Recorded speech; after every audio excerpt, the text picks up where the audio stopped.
welcome.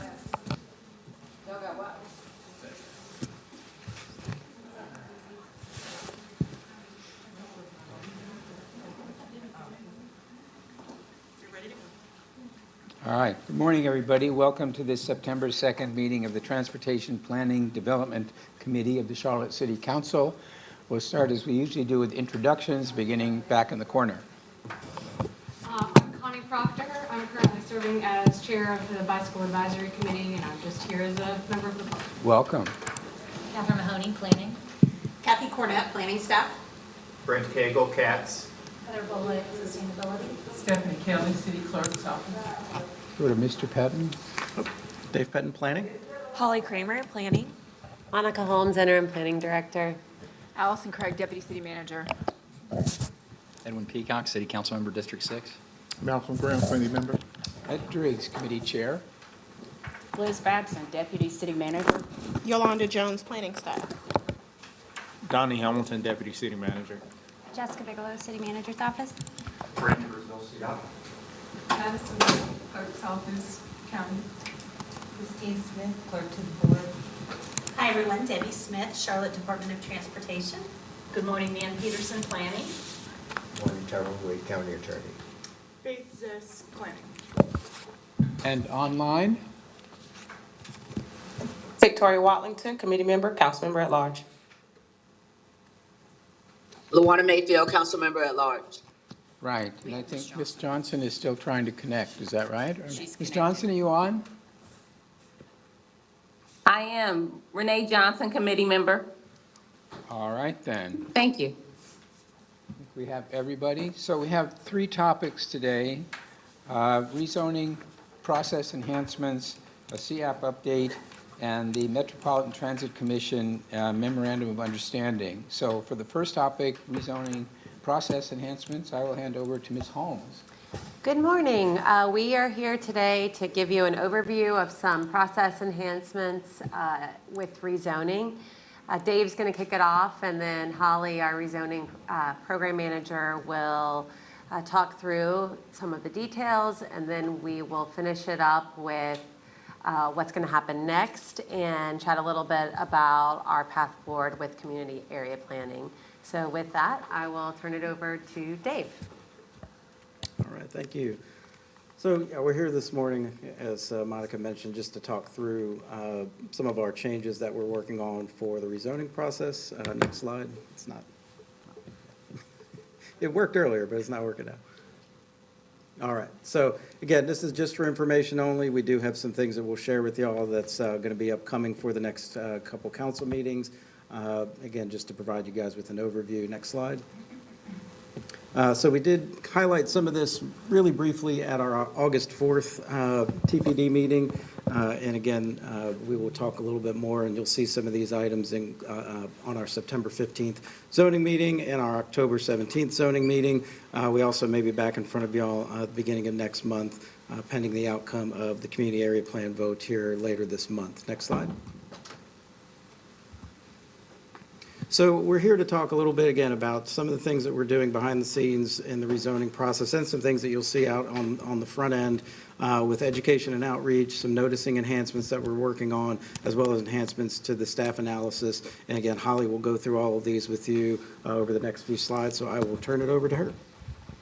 Okay, thank you. So moving on to the first category of education and outreach. So one of the things that we've already started to do is create one-page explanation documents. So over the past 6 months, we've created two of these, one that gives general rezoning information and one that provides general unified development ordinance information. These are really geared towards citizens. These one-pager documents, they're very visual in nature, and they provide general information about these topics in plain, accessible language.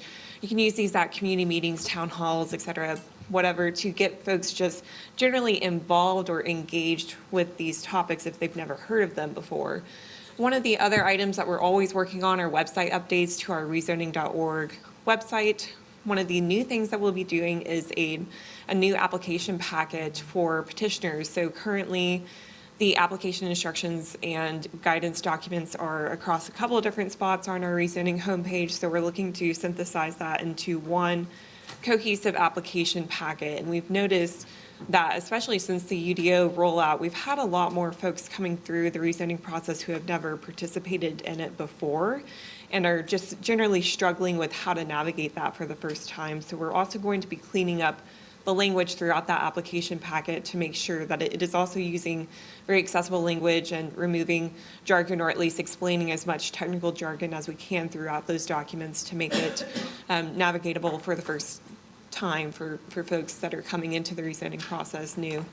We also created a new rezoning glossary that's already on our homepage. This includes terms from the comp plan documents as well as any 2040 policy map items, and removed any legacy ordinance glossary definitions that we might have had on a previous iteration of it. So we've already added that to the rezoning homepage, and this is used for new petitioners as well as citizens alike, just trying to get involved with the rezoning process and understand some of the high-level terms that we use over and over throughout it.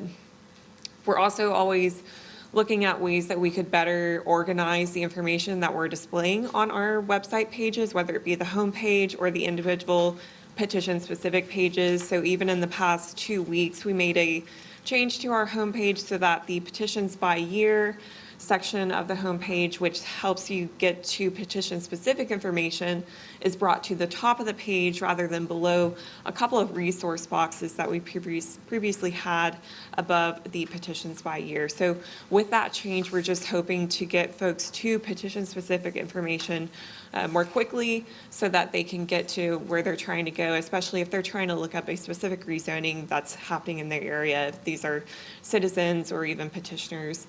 And we're also always offering in-person accommodations for pre-submittal meetings with staff, which are required in the rezoning process, as well as general walk-in questions. We've had these rezoning petitioners that are navigating the process for the first time may have difficulty understanding some of the technical parts of the process. So we've had a couple of them come in and sit down with staff and do site plan review meetings with us in person to try to get through some of those issues more efficiently. And we've also had in-person pre-submittal meetings here and there as they are requested. So always offering those accommodations when they're requested. Go to the next slide. This is an image of the rezoning one-pager document as well as the UDO one-pager document that I mentioned on the previous slide. So on the rezoning one-pager, just outlines differences between the zoning and rezoning processes and what that process looks like in terms of these steps at a high level. And the UDO one-pager just provides general information about all the different topics that the UDO may encompass.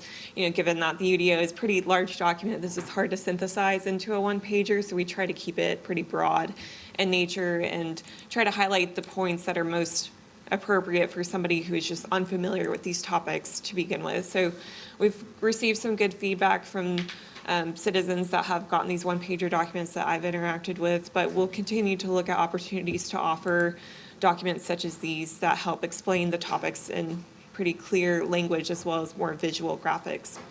Go to the next slide. In terms of noticing updates, there's a couple of different things that we'll be doing that are new, but I also want to highlight next door noticing updates that we're continuing to work towards in the rezoning process. We've been doing this for a couple of years now, our posts on Nextdoor, and we're just going to continue working on those. Of course, we'll improve those Nextdoor posts as we identify opportunities to work on it a little bit more or provide better information. But one of the new items that we're looking to do is during the rezoning process, there's 2 different times that we send out physical communication to folks that are within 300 feet of the rezoning boundary to let them know that the rezoning in their area is starting the process and then also about to go to public hearing. So starting with that courtesy notice postcard, which happens at the beginning of the process when the rezoning is just kicking off, we are going to be sending out postcards to both the property owners as well as physical addresses within 300 feet of the rezoning boundary if they are not the same. So the idea of this is that it's going to start capturing tenants of these properties rather than just property owners that either live on the site or could live off-site. I think this is going to pretty broadly expand the amount of people that are going to be actually noticed about the rezoning process, because currently it's just capturing property owners, whether they live off-site or on-site within that 300-foot boundary. So that's going to be a new improvement that we're rolling out, and it's going to be coming through in a postcard format, and I'll show you what that looks like in just a second. For the public hearing notice, if you're a property owner, you're still going to receive the same certified mail letter that we send out today, but we're also going to be sending out postcards again to those addresses that are on the site, to folks within 300 feet if they are not already the property owner receiving a notice. So that would, again, capture tenants. We're also continuing to explore language accessibility options. We're still in the early stages of this, but we want to look at ways that we can have noticing occurring in different languages. So still figuring out what all that will look like, but excited to see. And I'll move to the next slide. Just briefly going over again the next door posts. So next door posts are sent out similar to our mail notices, as courtesy notices at the start of the process, but also right before they go to public hearing. On the left-hand image, this is what the text looks like on the next door post when we were sending out that courtesy notice. So it provides a brief overview of the project, what it's proposing, and how you can get involved with the process, and then directs people to the petition webpage itself, as well as our rezoning homepage. And on the right side image, I provided a screenshot of what it looks like for all the individuals that are captured in this notice. And I don't know if we can move the WebEx expand panel to show video slide real quick. So on the bottom of this image, you'll see that when we send out these Nextdoor posts, we send it so that everybody who is subscribing to the Nextdoor community engagement list on our Nextdoor Charlotte account can receive this notice. So anybody that was in a mile of the rezoning boundary, for this is petition 2025-032, which went to hearing last month, everybody that was within a mile of the rezoning boundary of a neighborhood received a notice for this petition. So that captured 9 different neighborhoods, which is 3,000 different neighbors in those neighborhoods that are subscribed to our community engagement platform. And just for comparison's sake, the number of people within our mailing list for this petition specifically is about 76. So 76 versus 3,000, that's capturing a lot more individuals and getting them involved with the rezoning process. We've gotten quite a few, since we've rolled out our Nextdoor noticing, we've started to get more folks interacting with us on the Nextdoor post. When they have questions, we respond to them appropriately. We try to get them more information on the petitions. And I think it's been a good opportunity for individuals to get involved with the rezoning process for the first time and hear about rezonings in their area that they might not have known about otherwise, because they may not be captured in that mailing list. Move to the next slide. This is what our courtesy notice postcard will look like. It's the mailer that will go out at the beginning of the process, as well as during the public hearing noticing portion of the process. Not to the property owners, but to any tenants potentially on site within 300 feet. So on the front of the postcard, you'll just have a bit of information about how to participate in the process, a QR code that navigates to rezoning.org, our homepage. And if you move to the next slide, it'll show you the back of the postcard, which offers basic information about the petition, a brief description of the project, how to get to the petition webpage, and a rezoning timeline showing at a high level what occurs throughout the process. This is still in draft form. There's a couple of tweaks that we'll be making to this postcard, but this has been our first stab at it, and it just is going to offer a bit of information, but the idea is to get people to the rezoning website, where we host a lot more petition-specific information or rezoning process information. We'll move to the next slide. Noticing updates that we've already started to begin to roll out are QR codes on the rezoning signs. So these are signs posted directly on the rezoning site itself. And the QR code directs people to rezoning.org, our homepage. And we rolled this out for all of our July submittals. So we had the QR code show up on these signs somewhere in the beginning of August for any of the petitions that were submitted as our July submittal batch. And we will start rolling this out for any petitions moving forward. So our August submittal batch, which closed last week, will also have QR codes going up on those signs here in the coming weeks as those get posted. Staff analyses improvements. There's several items and areas for improvements on the staff analysis. One of the major items that we'll look to accomplish, and I've been talking about it in all of these different buckets of enhancements, but it's the plain accessible language. I think we can all recognize that the staff analyses and the rezoning process, it's really hard to understand if you're not involved in this process on a day-to-day basis or a petitioner yourself. So we want to improve the language so that any citizen who wants to understand what's happening in their community, any council member, any developer out of state, whoever it is, can pick up the staff analysis and understand what is happening with the petition, what are the policy implications that it provides, and what are the departments saying about this petition, and trying to make it as accessible as possible. We will also be including maps for every single petition showing by right development and nearby infrastructure. This map within the staff analysis is really pulling from layers that are aggregated on development near me. And I'll show you examples here in a second of what that's going to look like, but it's just trying to provide a bit more contextual information about what's occurring beyond just other rezonings in the area. So what's occurring in terms of CIP projects or other by right development that's not going through the rezoning process.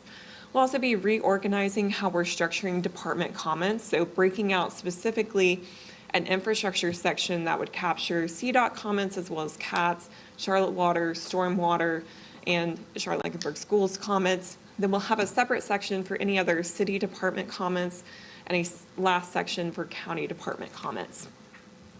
On the next slide, so this is an example of what that by right development infrastructure map could look like. So in the middle here, I've just added some labeling to this map, but really everything here that you see are layers of information that you can find on development near me. And there's a legend here at the bottom left of the map that shows you broadly the categories of these layers, but on development near me, you can interact with these much more and directly click them and see the record links for each of these projects that you see. But I've just added a little bit of labeling to show you what that is. So the subject site is in the middle. This is a very commercial and industrial area, so you don't see many residential projects occurring. Most of what is happening are infrastructure projects such as street lighting upgrades or modifications to utilities, off-site signal modification, items like that. On the next slide, this is an area that is much more residential in nature. I know it's a little bit hard to see, so we'll work on highlighting the rezoning site a little bit better on this map, but it's in black in the middle. And if you look on the legend of the map, you'll see that the yellow dots denote residential projects permitted and the yellow stars are residential projects completed. So because this is a much more residential contextual area, you see a lot more of those yellow stars and yellow dots. And we've just added one label for the Idlewild Road Supply Project in this area. Then on the next slide, I'll go over one of the major items that we will be doing to the staff analysis is putting in a lot more policy-specific information. So after community area plan adoption, we will be including specifically information about the priority goals that could be facilitated by each petition. So if the community area plan for that rezoning site denotes a priority goal is neighborhood diversity and inclusion, and the rezoning could facilitate that, we're going to expound upon how specifically that rezoning could be facilitating that goal 2 from the community area plan that is outlined as a priority goal for the area. We'll also still be including any other comprehensive plan goals that could be checked off that aren't priority goals, but we want to be pretty intent about laying out how community area plans are interacting with every single rezoning petition. And for petitions that are inconsistent with the adopted place type map, we'll include consistency analysis and they'll have a consistency analysis with the Charlotte Future 2040 and community area plans. And this is specifically going to draw from that minor map amendment criteria that you see in the program guide documents from the community area plan documents. I think it's page 38, if I'm remembering correctly, on the program guide. And that criteria specifically outlines when you have an inconsistent petition, what are the factors that need to be considered when judging from, let's say, a neighborhood 1 place type that it might be taking it from to a neighborhood 2 place type. What contextual lenses do we need to put it through to assess whether or not that justification might be there? So we'll be specifically outlining that minor map amendment criteria and how it does or doesn't show up in the rezoning petition. And I'll turn it back to Dave to go over next steps. Great, thank you. So yeah, again, we're just going to continue to work on some of our process improvements, ensure information is understandable and accessible. One thing that we're also going to work on, excuse me, is improving some coordination with our petitioners on our community meeting scheduling and noticing. I know that's something that we've heard, there's a little bit of a gap sometimes in how that information gets shared and how much we can provide in terms of letting folks know of upcoming community meetings. So we're going to continue to work on ways that we can improve that, refine again how those CAP priorities are integrated into the staff analysis, and then provide that detailed overview in October on that updated staff analysis, again, pending CAP adoption later this month. If that goes forward, then you would start to see some of this information from those area plans as early as October at the zoning meeting. So we certainly want to make sure everybody is up to date on those and is aware of what those changes will look like. So with that, I think we have one more slide, and that would be for Monica.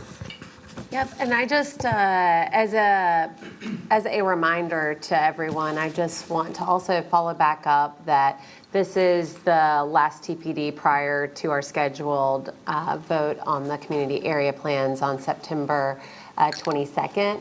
And so over the summer, we've really continued, and I know we talked about this at great detail at the August TPD meeting, but really communicating our feedback. You should have received in your packets all of the plans, draft comments back, and how those were categorized. We've been having ongoing office hours and neighborhood meetings, really communicating with our community members and neighbors as to what their feedback is, making sure that was incorporated into all the proposed changes, which will be a part of that council action. And we're really planning what's next. So the implementation roadshow, updating that staff analysis, which we talked in a little bit more detail today, and we'll continue doing that in October.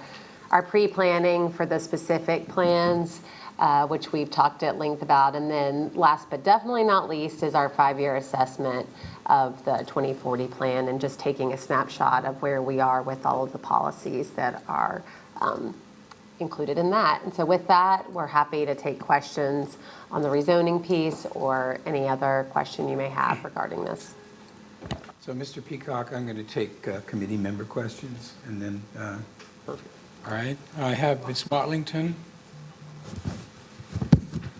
Thank you, Mr. Chair. My question is pretty quick. I just wanted to have a quick understanding, and forgive me if I have missed it somewhere in the information, but I'd just like to understand versus before the UDO went into effect and kind of the updated zoning maps went into effect versus now, how are our zoning petition numbers looking? Like if I was to say, on average, we saw this many per year prior to the establishment of our updated policy map versus today, how many we're seeing? Are we truly seeing less exceptions to the rule, or is it on par? So you're asking more, not necessarily total petitions, but petitions that are inconsistent with adopted plans? Well, I think I'm asking both, because in my mind, if you're putting in a zoning petition, it's because you'd like to change it from what's allowed based on our ordinance. So I'm wondering if once we went through and made the update to the policy map, if we've truly seen a more streamlined or reduced number of zoning petitions. We saw a bit of a slowdown, I guess it was last fall. Yeah. And that was, I think, probably the part where maybe September through the end of the year, we saw a bit of a lull, not filling up our normal monthly allotment of 16, but that has since picked back up. I think for a time period right after the UDO was adopted up until that time, we saw a pretty good amount of petitions. Some months were a lot more full than others, particularly right before that cutoff where you couldn't ask for the old legacy ordinance requests anymore. So I'd say overall, it's been fairly consistent. We did, like I said, have a slowdown, but I think because of all the petitions we saw before that, now what we're seeing back to being somewhat normal, it's pretty much been as we were. I think what we're seeing a lot more of is just a change in product type. We saw for a long period, prior to the UDO and shortly after, was a lot of apartments and multifamily. What we're seeing now is a lot of attached units, which are, our townhomes and those types of projects. So a little bit less on the multifamily side and a little bit more on the attached side. So I think that's where the trend has shifted a bit in terms of just what folks are requesting in the units that they're looking for versus what they did, in the past few years. And what are we to make then of our policy? I think we're in good shape with where we are policy-wise. I think we've got some great tools in place to assess when folks are coming in looking for a zoning change that maybe is not in full alignment with the policy map. I think the minor map amendment criteria that we've worked on that is part of those area plans coming up for adoption is a critical piece that we've been using, in the background, but that's going to make it a little bit more formalized and everybody has that clear understanding of when we do see a petition that may be looking for, let's say, some townhomes in an area that has been predominantly single family, what are the things we're looking for to analyze, or, transportation, goods and services nearby, access to those types of things that folks need to, shorten trips and make those trips a little bit less frequent and needed than you would otherwise. So I think we're in good shape in terms of the things that we're going to continue to look for. I think it's really going to be then down to implementation and decision-making to make sure that we're providing the information to y'all when we're looking at those inconsistent requests, and we're being, transparent in what we're looking at, which I think is part of this adoption process coming up, and then, just working with y'all to make sure you have all the information you need to make those decisions, in the best way possible. Yeah, and certainly there's been a ton of work done, and absolutely the improvements that you listed today are noted. I just worry that we've done all of this and that we still continue to see rezonings at the same rate that we were seeing them prior to. And I may have misunderstood the intent, but it seems as though the idea was that once we get to this point, we would see fewer deviations from what we plan. So that gives me a little pause overall as we think about how do we keep these documents relevant after they've been adopted. Well, just to clarify too, so we have a policy map adopted and we have the UDO, which is all of the rules and regulations, but the current zoning in place in many cases does not match what our policy map is, because we haven't taken that last step of an alignment rezoning where we would match the policy map to the entitlements and the zoning. So we're going to continue seeing rezonings occur because people are trying to align those two. And so that's where we evaluate the consistency and consistency. So what we're really looking for is that we're in line with our policy, basically, on the rezoning cases. Okay, thank you for that, because I wasn't, somewhere along the way, I know it's been many years, I've lost that people were having to ask for rezonings for things to get to our adopted map. So I would be interested in learning a little bit more about that on the offline, because if what I'm understanding you to say is that though the policy map calls for one thing and people are asking to build something that's consistent with that policy map, they're still having to go through a rezoning. I would be interested in what still needs to take place before we get to that final alignment component. Or are you saying that that's what the community area plans are going to drive us to? The community area plans will just update all of the policy. There still is that last step of the actual rezoning of all the property to be in line with that policy map. So that is called the alignment rezoning. And because of House, because of 382, that is a bit of a challenge because you have to have property owner consent for every parcel that goes through that process. So that is, you would see less rezonings if we were to rezone to match the policy map. But we haven't taken that step. And what's keeping us from doing that, just for Well, clarity? we have a state law in place right now, 382. It's the new one, okay, So it's yeah. not that we can't do it, it's that you have to have property owner consent and signatures and all that, and we really need an updated policy map. And so the community, step one is the community area plans getting adopted and the policy map getting adopted.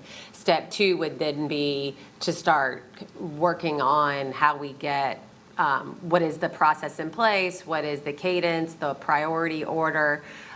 There's, this is a big city, so we would want to prioritize that. And then we also have to take into account that 382 legislation and how we work within that. Gotcha, okay, thank you for that. So it's just, sounds like that was part of the fallout from, I don't want to say fallout, but part of the implications of not having done the rezoning alignment before that law went into place late last year. Okay, thank you so much. I'll just add one additional piece that certainly from a legislative agenda standpoint, I'd be very interested to hear where we are in terms of trying to influence the updates to that. Thank you, Mr. Chair. Thank you. And we did, a few years ago, we had an alignment rezoning for a subset, as it were, right? And we processed 1,700 or something parcels with one rezoning action. And for those parcels, the new category was in effect. But now what we're doing is basically looking at policy consistency. Like, so people do have to come in and rezone because they've got the old thing still. And then the test is policy consistency. And Ms. Watlington, you're right. When we get to the point where we have aligned all of the rezoning categories, we should see fewer. So, good point. I think I have among the committee members Ms. Molina, Ms. Vice Chair. Thank you, Mr. Chairman. First off, I think my question was related to the updates with regards to communication to residents. But, just piggybacking on some of what I heard Councilwoman Watlington say, one of the biggest challenges is kind of twofold, right? We have these policy constraints, right? House Bill 382 and et cetera, and trying to disseminate that information to the public. But then I can think of a few examples where how can I say this? One of the biggest pieces of feedback that I'm getting, the word transparency. People feel like that we're not giving them the information openly and honestly. And it's not that we're not, I don't believe, but I think the challenge is making sure that that information is as available as it possibly can be, right? And so I applaud the efforts to, to allow people to know when there is a rezoning. I personally believe that Nextdoor is a great tool, but everybody's not on it, right? I've even offered, and I think it would be a great idea for us to do something where we, for those who are interested, train around what I've become, I've come to call the blue Z, right? When someone sees that blue Z, what do? What does it mean? When can I engage? Because there is this, need to demystify this process, because it's this idea that there's this backdoor deal kind of deal going on, and that the public is left out, and the public doesn't realize when and where they can actually be included in this process, right? So like I said, I think this is a great start. I love that there's a QR code, but if you're driving down the street, you're not going to be able to flash a QR code. But for those who can pull over and do that, that's a good idea. For those of us that will look at Nextdoor, I think that's a good idea. And I think those are great first steps, right? Maybe even on the district level for the district representatives in concert with the representative, you can do something that disseminates that information to the public, maybe in smaller batches, or I don't know how we do that. But my challenge to us is how do we do that effectively? How do we make sure people know what it means? How do we make sure they understand when they can engage in our processes, if at all? You know, more about it instead of it seeming like it's backdoor, if that makes sense. I'll also add the 300 feet idea.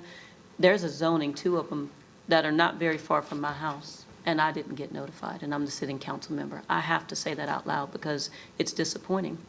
Because according to our rules, I'm more than 300 feet away. And then I got to figure out what's going on, and I'm a sitting council representative. And so that's a challenge. I think that's a big challenge because 300 feet, give or take, based on what it is, if it's a gas station, then more than 300 feet of people need to know about a gas station coming, right? Because that's additional traffic. There are land use implications. There's a number of different things that happen, especially in a residential neighborhood where that's a big problem. So I'm definitely going to be laser focused on that type of thing. But these are just things for the board to consider, things for the council to consider as we move forward. Because again, I think our greatest responsibility is making sure that what we do here is also available to the public, right? And I'm the last one to say that because I don't want to sound like, oh my God, we're backdoor deal. But, you know, especially concurrently, and I know this isn't political, but with it being campaign season, all I'm hearing is transparency. All I'm hearing is information being disseminated to the public and the lack thereof. And so this is a grade for us all, right? The council members are being graded by way of a vote, which means that inevitably the staff is being graded. So if it looks like we're not doing our job, that means staff, somehow we got to take this back to the drawing board so that it reads to the public that it's being done right. So that's what I see with a punctuation point, and we got to revisit some of this. Thank you. So, Ms. Molina, I think what we've been hearing is the staff trying to address those issues. I think that's exactly what everything that we've been told is about. And the only thing I will note from my experience is there is no way you avoid the fact that this is complicated. You take somebody who's uninitiated and you try to get them. I always tell my constituents when I meet with them, my job in this is to get you up to the same level as the professionals who are out there submitting their petition. But I agree with you. I mean, there's always people who say, oh, wow, it's an ambush, or I didn't know, or it's a done deal, and so on.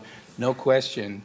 But there aren't easy, totally satisfactory answers. I think this is good work in the same direction that you're talking about. We're trying our best to kind of make sure everything is available to anybody who wants to look at it and hook them up.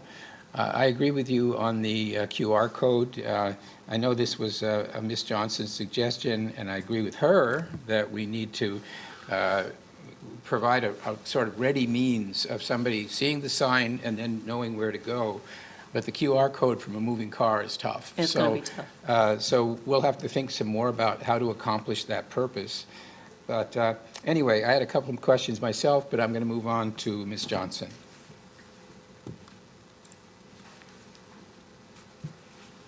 Thank you, Mr. Chair. And thank you for that acknowledgement. I know it takes 6 votes and we work as a team, but on this QR code, I'm going to have to take some credit for that one. Thank you so much. This is huge. This is great news. I remember 5 years ago or so, the zoning information would just give the map coordinates. It would say east of Street A and south of Street B, and not being from Charlotte, which a lot of people aren't from Charlotte, we needed more information. So to have this QR code is such an evolution and a step toward transparency. And no, you can't see it from a moving car, but you can see it from a traffic light. And you can see it as a resident who's walking down the street. And so I think it's a huge step. So I want to thank the staff for this. This is huge. Also, I heard the term plain language several times. That's another thing I've been pushing for is plain language. And you're right, Mr. Chair, this is complicated information, but that gives us even more incentive to make sure we are relaying this information as clear as possible. So I think the focus on plain language is great.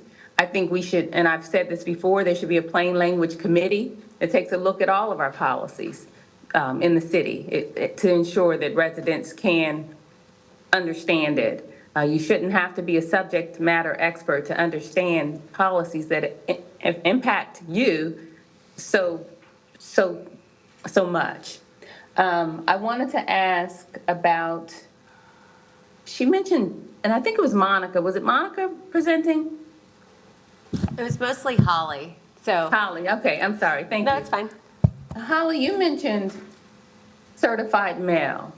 Did you mean to say that are residents within 300 feet getting certified mail notices?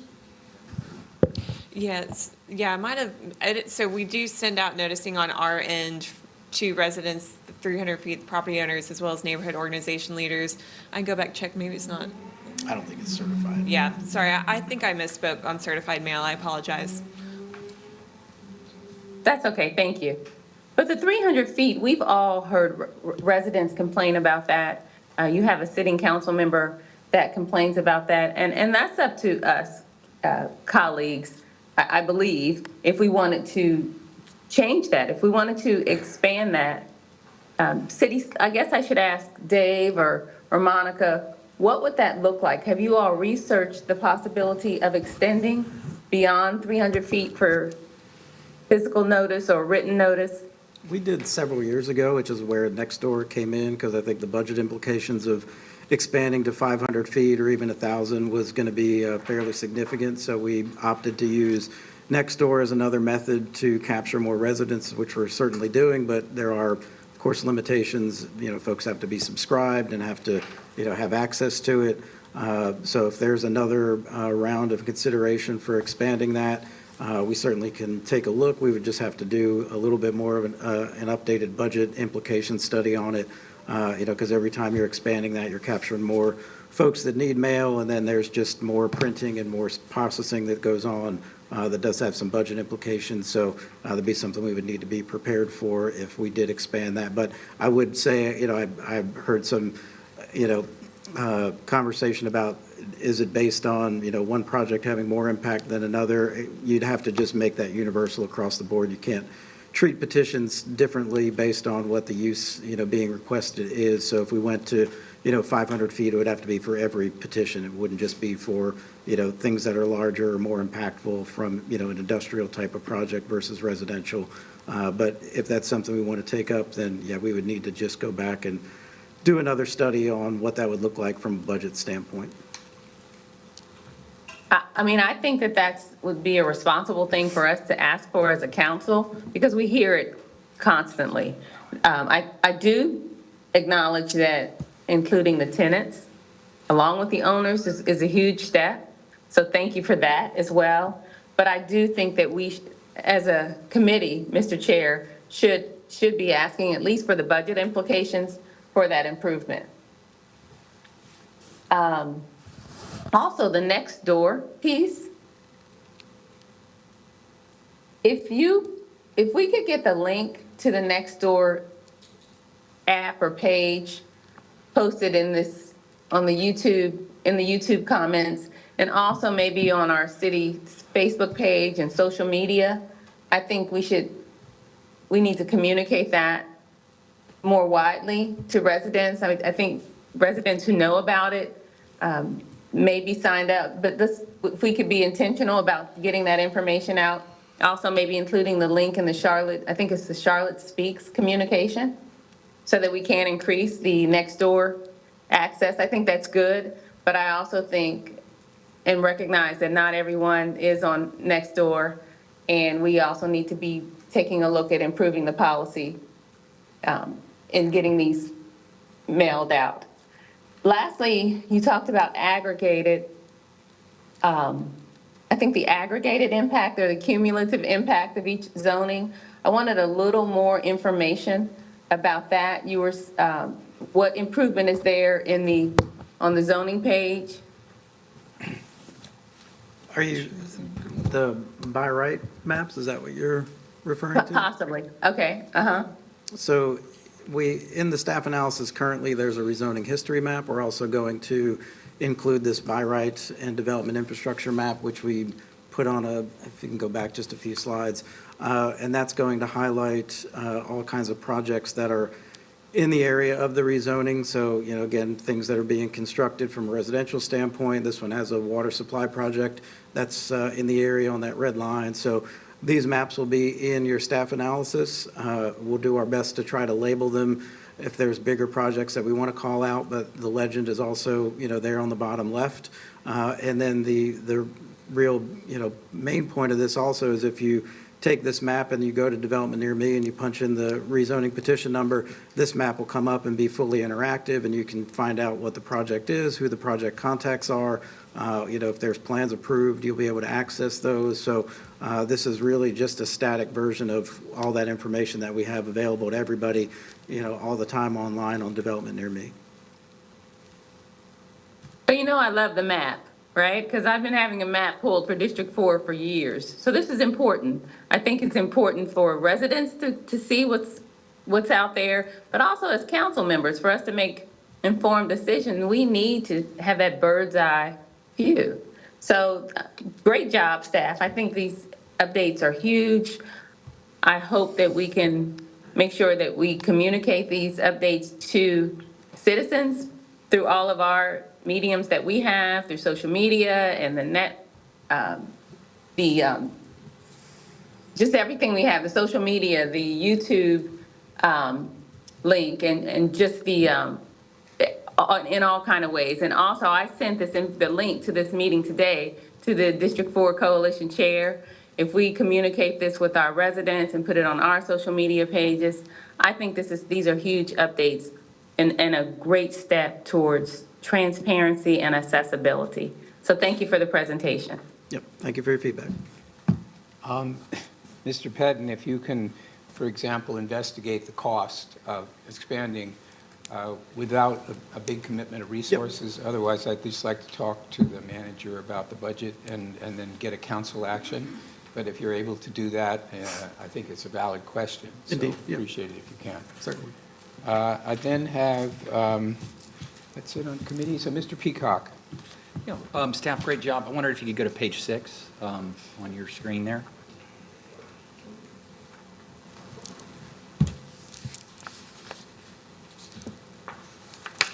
Compliments to you. Really like this page a lot. When I was looking at rezoning.org, you guys have a 10-page PDF on there, which is a little static and very staffy. This is very user-friendly and like what you're doing here. I wanted to point out on number 5 there, and I see this as well too. A lot of people don't realize that the committee, comprised of citizens appointed by mayor and council, reviews the petition. A lot of people don't know the separation, that the people behind us are not staff. So I wanted to point that out to make sure that your language reflects that. Second, in the upper left, as you come in, a lot of people don't know what the word petitioner means. Explain what a petitioner is, and then secondly, I think you should add on here petitioner's agent, i.e. typically an attorney. It's not required, but who are these people in the room when you walk into the building and you see that?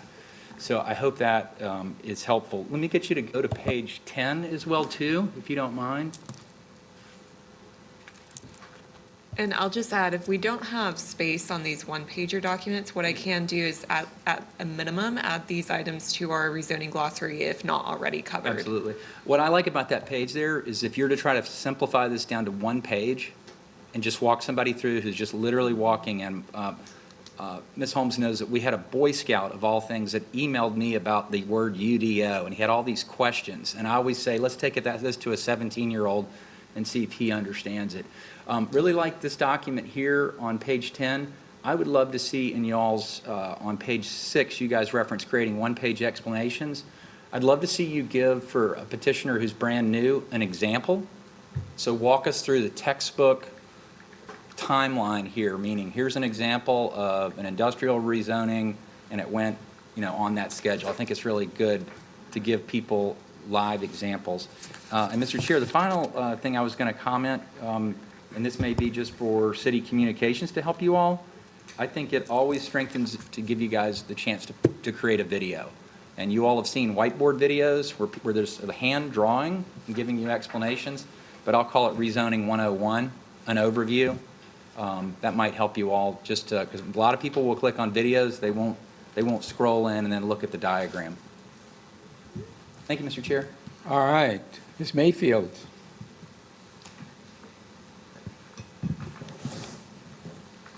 Oh, thank you so much, Mr. Chair. Are you able to hear me? Yes. Okay, wonderful. So just a follow-up on the questions Councilmember Johnson was asking. One, if we can reimagine who is within that 300 feet. We have approved a lot of infill development that has resulted in multifamily between residential.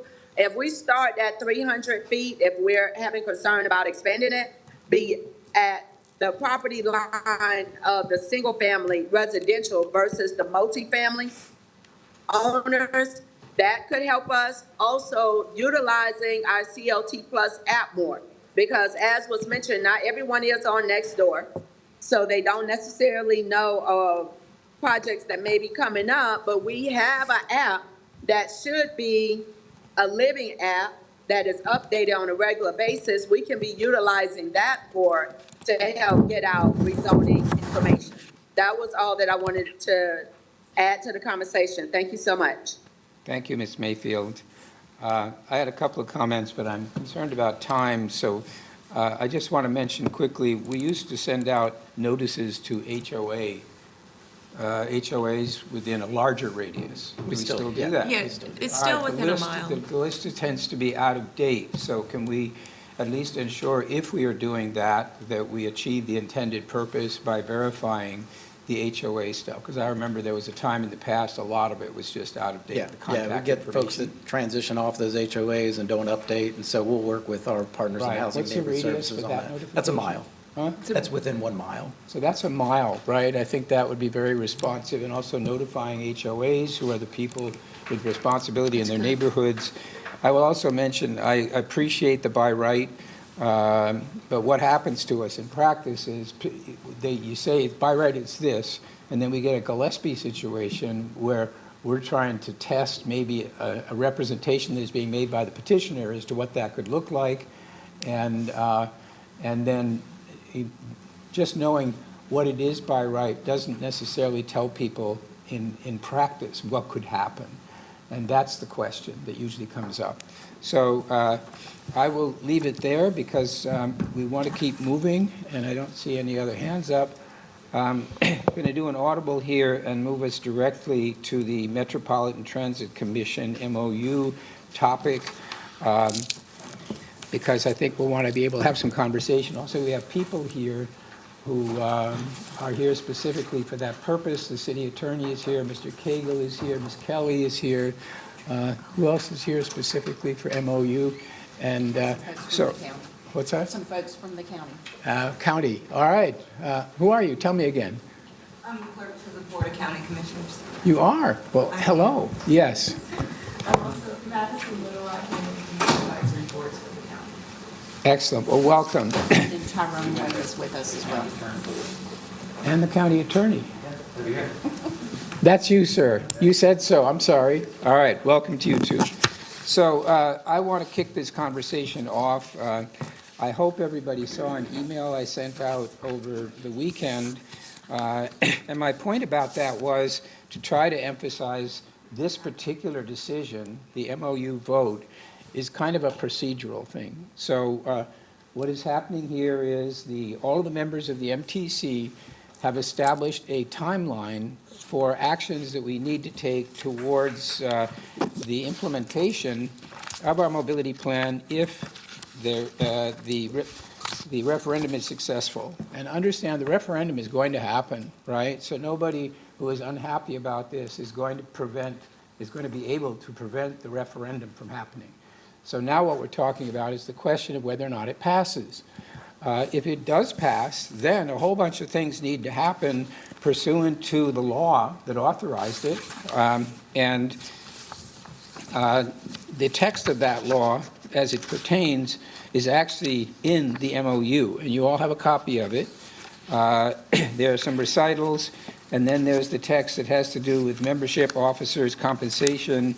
The MOU also then includes a provision that a rider will be among the appointees of the county and the city, at least one, and that PTAC, which is the Citizens Transportation Advisory Committee, will remain in existence and will transfer over to the new authority.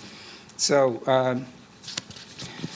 and again, I know there are a lot of questions. The last time we talked about this in committee, there was some pretty lively discussion about how the appointments would work. My hope is that we can go ahead with the MOU, understanding that a lot of these issues that have been raised can still be resolved. Ultimately, we have until December 12th to make the appointments we need to make. We have a lot of latitude under the state law as to exactly how we go about it. The main thing was we wanted to try to coordinate the activity of the towns, the city, and the county in terms of the steps they will take toward appointing. And I believe the county intends to vote on the 16th of September. I heard was the plan. Is that right? You know? Yes? Okay. So, and they're meant to go last. The towns have already voted. So all of the towns have already approved this MOU, and now it's up to us. And I think with that introduction, and again, hoping you saw my email and that you're aware of what's in the MOU, I'm just going to throw it open for discussion. Are there people who, at this point, have concerns about passing this memorandum of understanding? Ms. Watlington. Okay, great. Thank you, Mr. Chair. Yep, I've got a couple of things, and I hear what you're saying in terms of there being opportunity to adjust, but it would seem to me that this process is that opportunity to adjust. So given that, while certainly I understand what you shared in terms of the referendum and all those things, that we're not stopping a particular process, I don't want to take this particular vote lightly, because this seems to be, unless something else is coming, this seems to be the time where we would be more specific about some of the issues that we've said that we would like to see resolved. So in the spirit of that, I did want to point out a couple of things that I would like to see adjusted ahead of approval.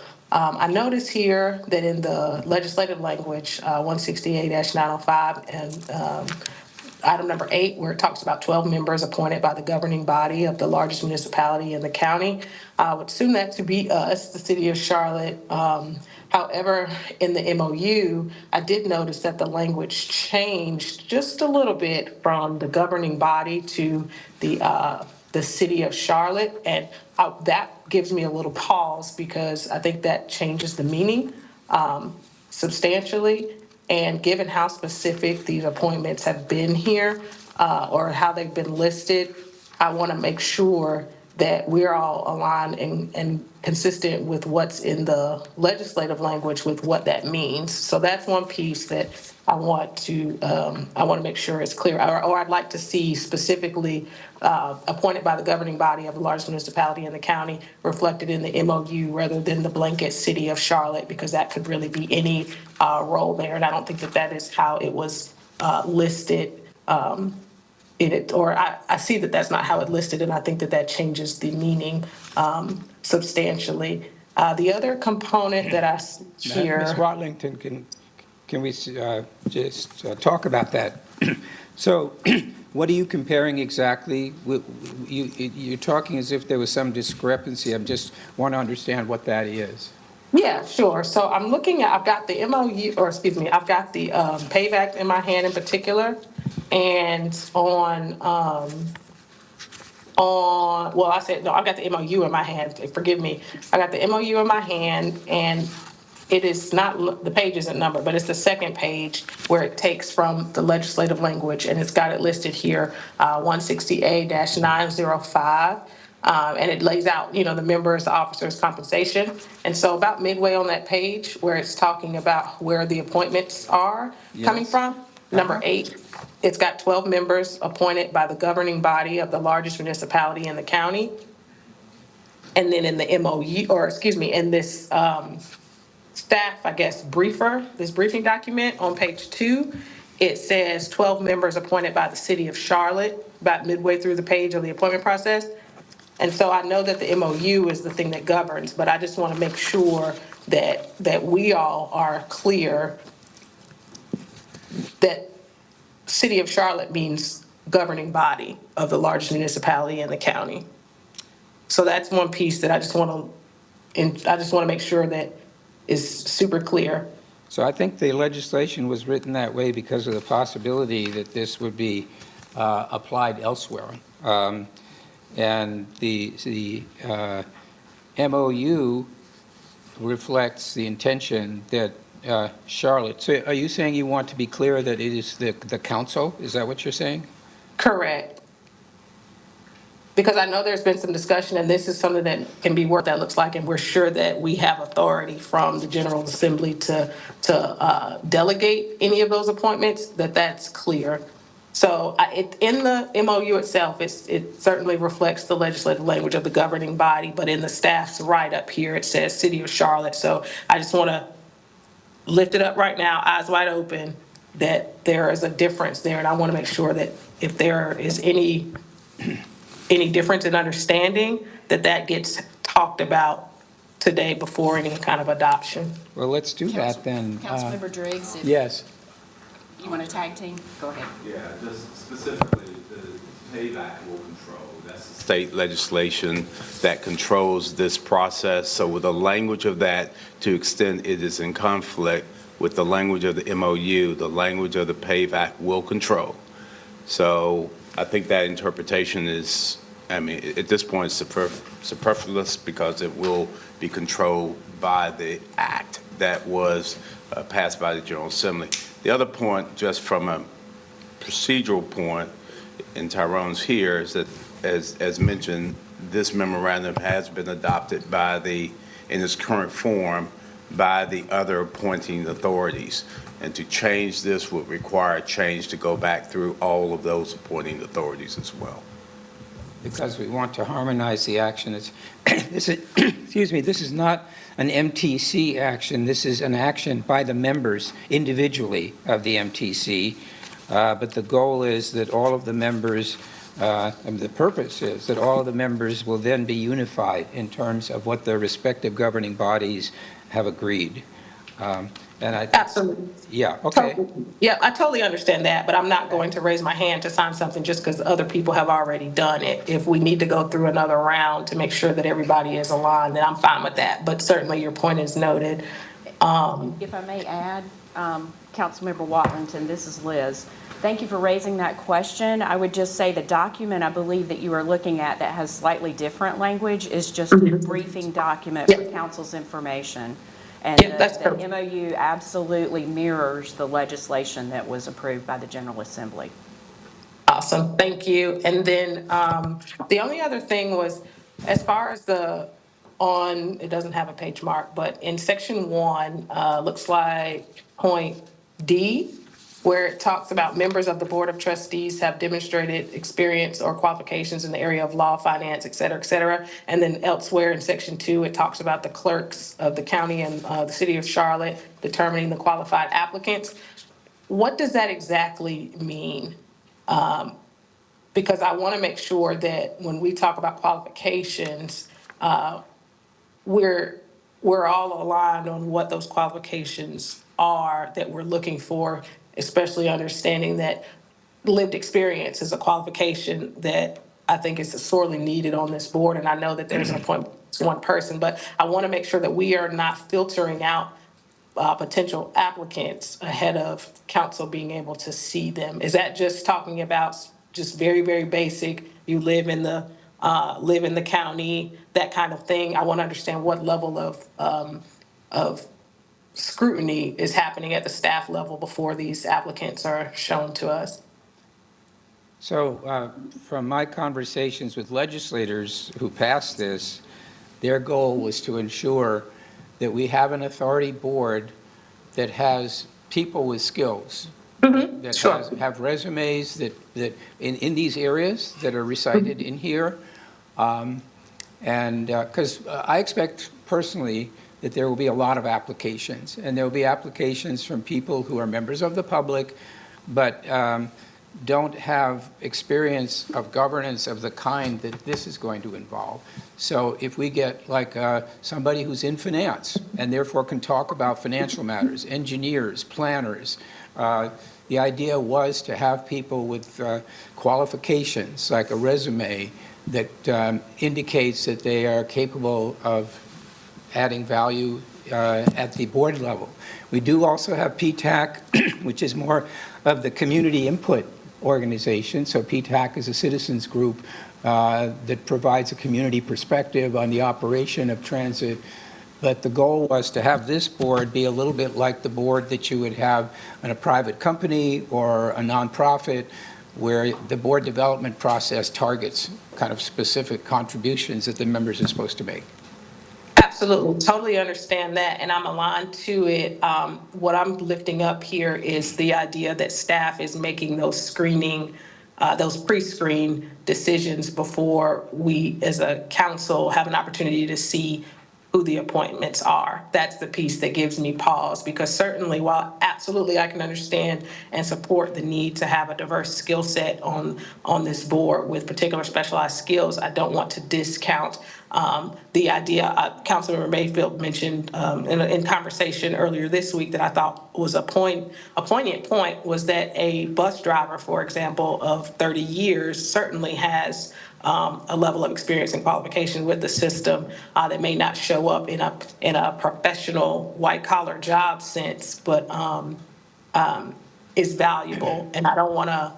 I want to reserve the ability of the councils across the county to be able to view those applications without having lost some among staff. Does that make sense? Are you following what I'm saying? I don't think it's the intention that council cannot see all of the applications, but we're just going to get a list that tells us, in the opinion of the attorney and the clerk, as required by the law, which people they think meet the test that the law provides.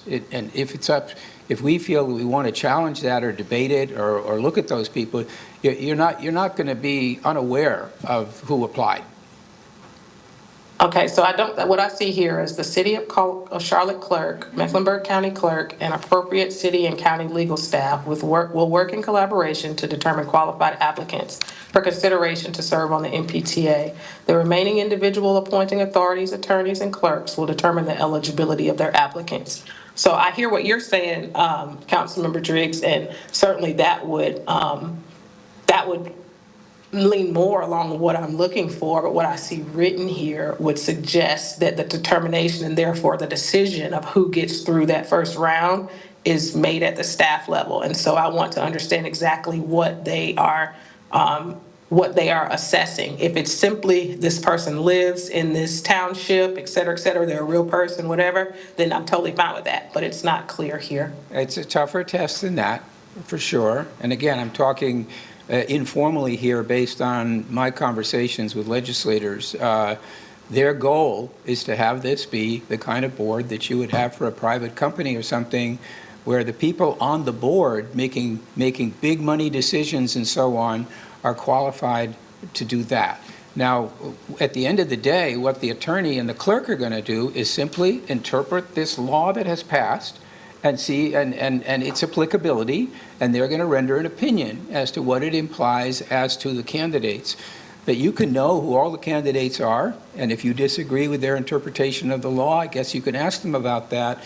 But this is subject to a legal interpretation. It's not a random process. The legislature put that in there intentionally, and their goal was to make sure that we have a very capable and professional authority running this organization. I understand what you're saying, Mr. Driggs. I'm not confused about what the intent is. What I'm saying is that what's written here is insufficient for me. You're speaking informally, saying that there's a higher process, a more stringent process. It is not documented here. I would like to see it. That's all. All right. Thank you. I think I will leave it up to the city attorney as the process moves forward to explain maybe in greater detail the interpretation of this, it says have demonstrated experience or qualifications in the areas of law, finance, engineering, public transportation, urban planning, leadership, government, architecture, or economic development. So I guess as you filter these, and if you find that one of the applications in your mind does not meet this requirement, then you would say why? Well, it's two-part. One, we have to comply with the PAVAC and the edict established by the General Assembly of the qualifications for an individual to serve on the Board of Trustees. And those qualifications are, as the council member has set out, clearly in the PAVAC with regards to level of demonstrated experience in those particular fields. We also have an element of trust that has been delegated to your city clerk from time to time, even during your nomination process, where your city clerk determines whether or not applicants for your boards and commission meet minimum criteria. One that comes to mind is the planning board. You make sure your legislation requires that a member of the planning board may have someone from the ETJ. That your clerk determines if that person qualifies to be nominated as a member of your planning board by having residency of the ETJ. She makes that interpretation. Right, that's what I was just talking about. That has been employed and will continue to be employed even through this process. Yeah, that's exactly what I was just talking about when I said, are they a resident? If we're talking about that level of assessment, then that's clear. But if it's something over and above that, which is what it sounds like, Mr. Driggs, you were suggesting, that part is not clear here. But thank you so much. That's it for me. So I agree with you that there is a matter of interpretation here. I think the clerk will make a hard test in terms of do you live there or not? You know, it's like there are certain yes or no questions. The interpretation of whether you have demonstrated experience or qualifications, I believe, is probably more to the attorney. And Mr. Attorney, is that fair? And that's why I'm saying you would then look at the applications and give us your opinion as to whether they are consistent with the language of the statute. So point taken, and yes, there's a question. I get back to what I was saying. We have the council has the right at any time to remove a member of this board and appoint somebody else. And according to the law, you don't have to show cause. We can just do it. So we're not cementing in place right now something and then relinquishing our ability in the future, all the way in the future, right out through the operation of the authority to influence the composition of this board. Do I have other comments? Yes. Yes. Thank you, Mr. Chairman. And as someone who spent 10 years as a state senator, I know there's no perfect legislation. This ain't perfect. Council really, and I'm voting yes, so I'm all on board. But this isn't perfect legislation. Many of my comments are the comments I made at the last meeting in reference to it. I did read your email. I did read the information that was submitted to us. But I think Ms. Wallington does make some points, right? For sure. We didn't write the legislation. We really didn't have any input into the legislation. It was presented to us just as this memorandum is being presented to us today. Process-wise, you probably should have had Charlotte and Mecklenburg County go first. Those where the most questions will come from versus the smaller towns. And now we're in another situation where we can't change it because others have already voted for it. Again, how we are processing our work continues to be a problem for me. If I wrote the legislation, we certainly would have 27 members on the board. That's too big for sure, but it's big enough to have room for everybody. And I think we need to be very clear that obviously this board, this governing body does need the type of leadership from a wide variety of fields to be successful. It also needs people on the board who understands and ride the system more than the two that has been allocated for and to try to fit people in professional boxes, right? Ms. Wallington is correct. Ms. Mayfield is correct. You drive a bus, I think you're qualified. You use the system, I think you're qualified. And if the goal is to get people to vote yes, I think notwithstanding the legislation, there needs to be certainly some flexibility and some communication to the public that there will be a seat at the table for them and not limited to one or two, and figuring out whether or not they can maneuver for other seats based on the number of people on the board. I think that's, we need to be clear about that for those who want to see this thing pass. We're not clear. I think the timeline is problematic. I feel really uncomfortable talking about appointing board members or setting up a timeline for supporting board members while we're going through the election to see whether or not we're going to approve the thing or not, right? I think that's problematic for me. Understanding the timeline in the legislation, that we have to make all these decisions by December 31st. Election is November 8th. You got Thanksgiving, you got Christmas, you got you're transforming a whole department out if this thing is successful within preliminary information within the first couple of days. I think we said last time by June it has to be done, right? Maybe the start date in the legislation should have been June itself, giving the city of Charlotte the opportunity to thoughtfully transfer out the organization if this thing passes, and for us not to talk about it, about appointing members to the board before the vote has even taken place, right? That's problematic, and for a guy that wants to vote yes, I did a lot of explaining over the last week why we're doing this, right? And a lot of people think we're putting the cart before the horse. Again, the legislation requires us to do that. The legislation isn't perfect. The city of Charlotte had limited input. Let me take that back. The council members had limited input in terms of the creation of the language that was eventually submitted through the payback through the legislation. Again, I don't want to repeat what Mrs. Wallington said. I think we need to be very, very clear.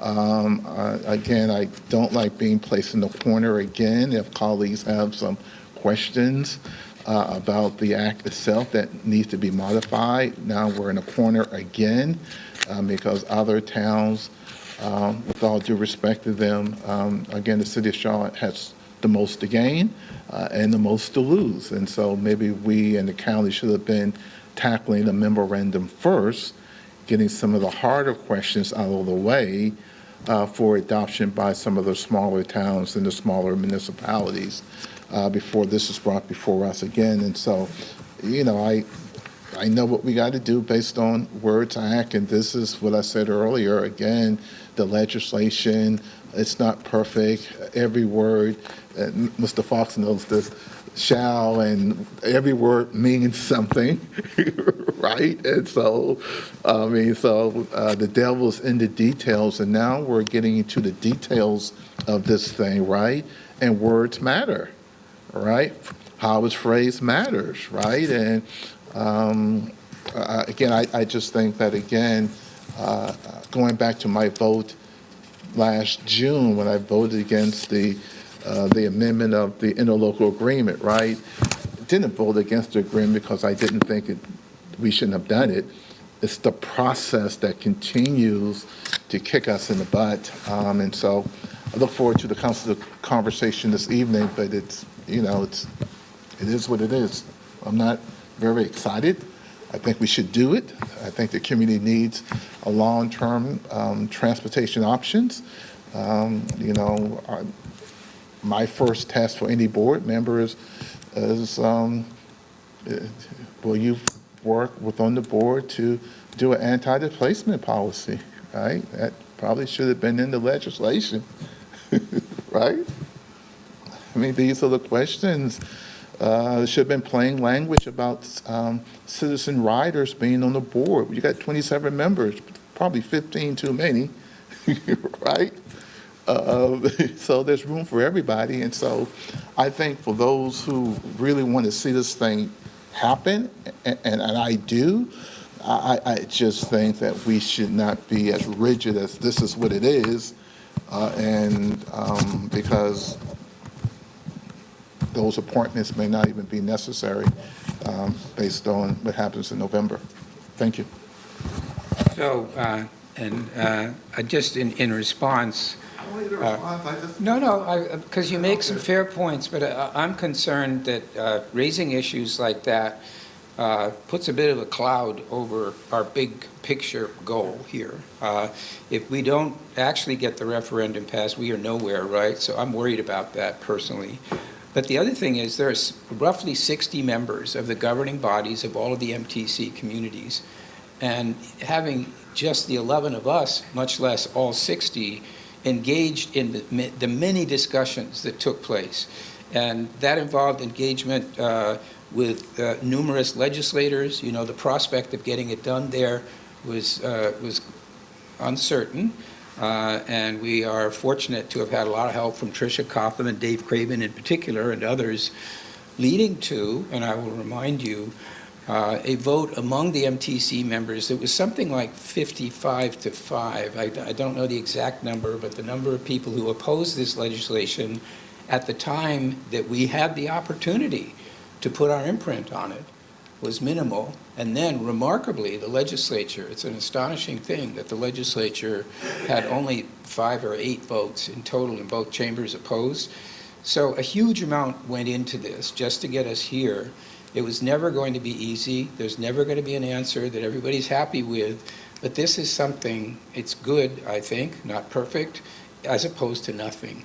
And that's why I've been engaged myself for quite a long time. Business leaders have engaged, trying to move this. And the reason I emphasized in my memo that we are not being cornered or shut out is because it's not going to be comfortable. But we will continue to have that appointment authority going forward. The actual transition of CATS is probably now an October or January event next year when that has to happen, because the revenue from the tax won't start to flow before then. I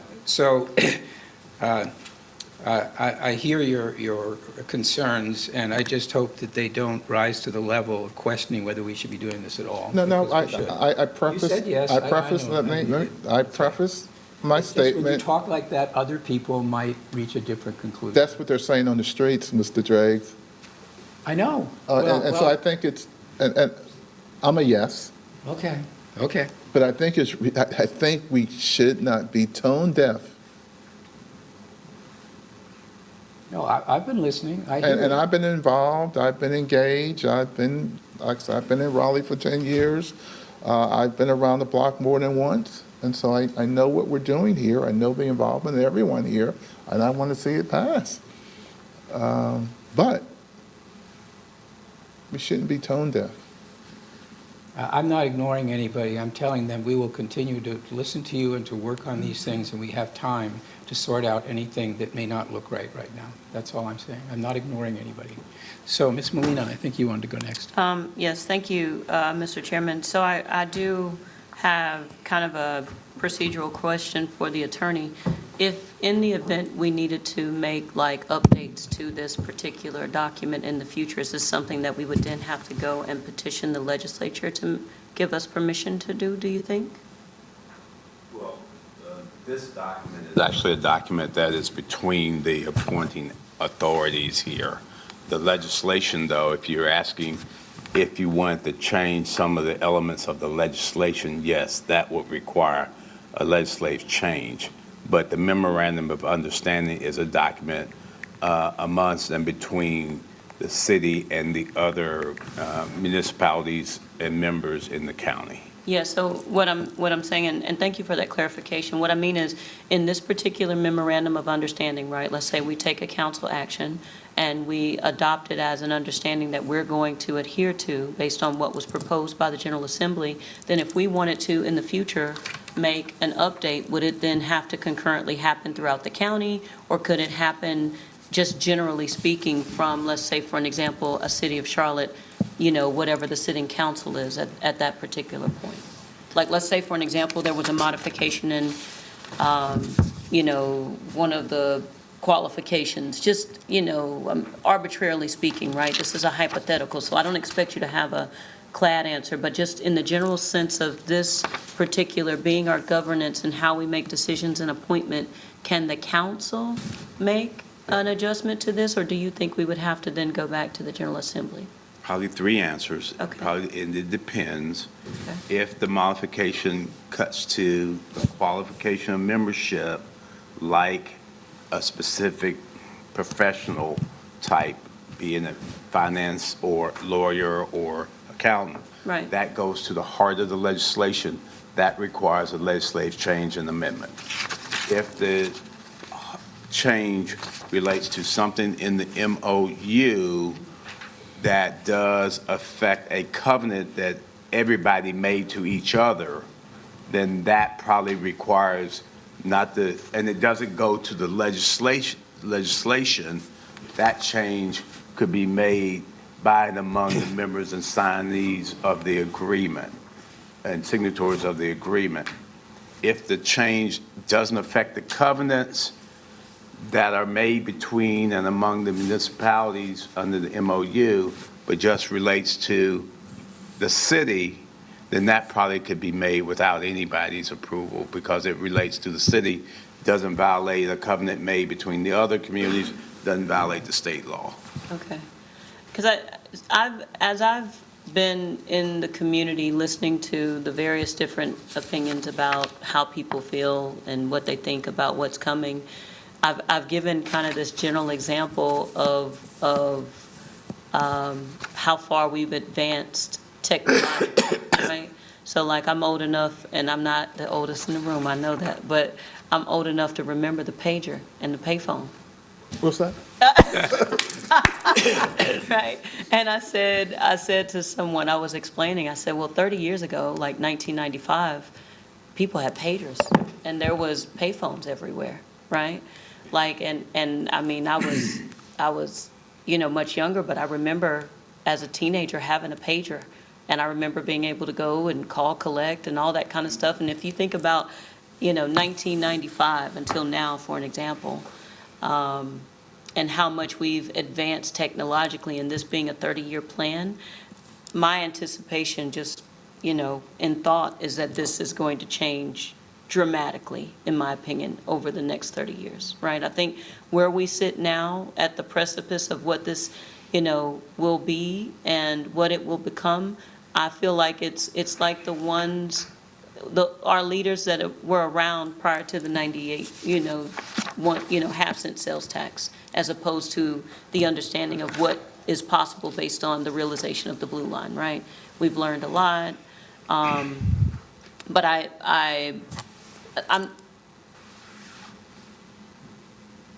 I'm still cautious in that I wonder what a future council will come up against when they realize what we need and the iterations and the decisions that we're going to have to make as a result. And I know that's something that's for a future date, so I'm going to just put that out there and leave that there. But then before I let the microphone go, I see on here that September 3rd, there is going to be a Mecklenburg County Commission vote to notice a public hearing. So there's going to be a public hearing at the County Commission Board for anybody who's interested as a result of passing. Can you explain that to me?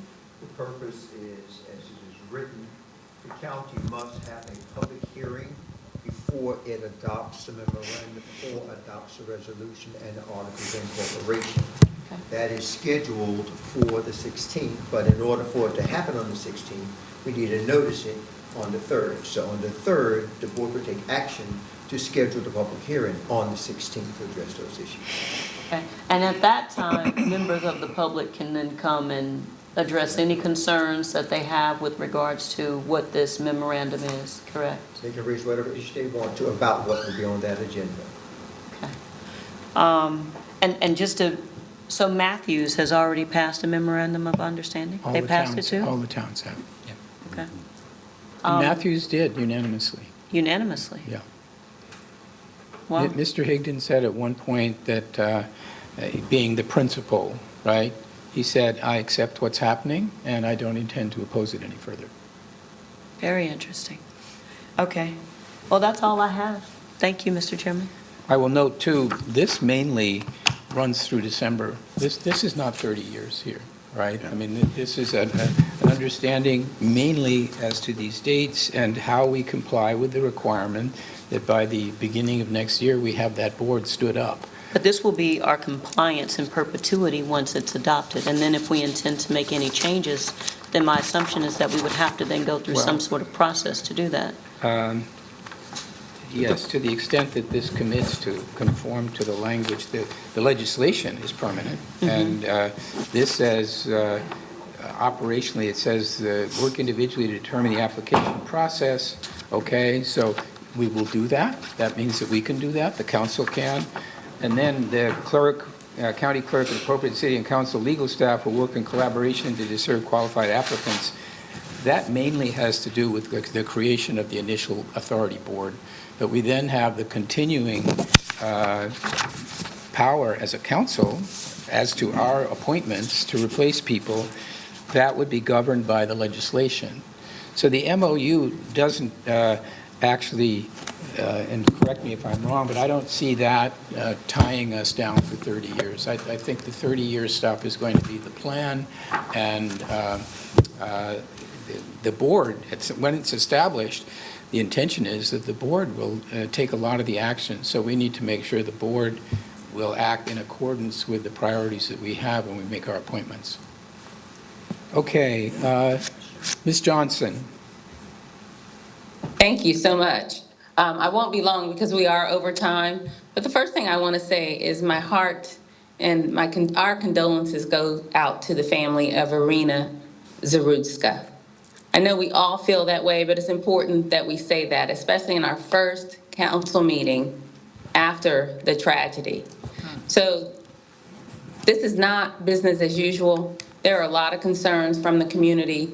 I don't think we should move forward when we have all of these concerns and all of these questions. You know, I don't believe in the term unintended consequences.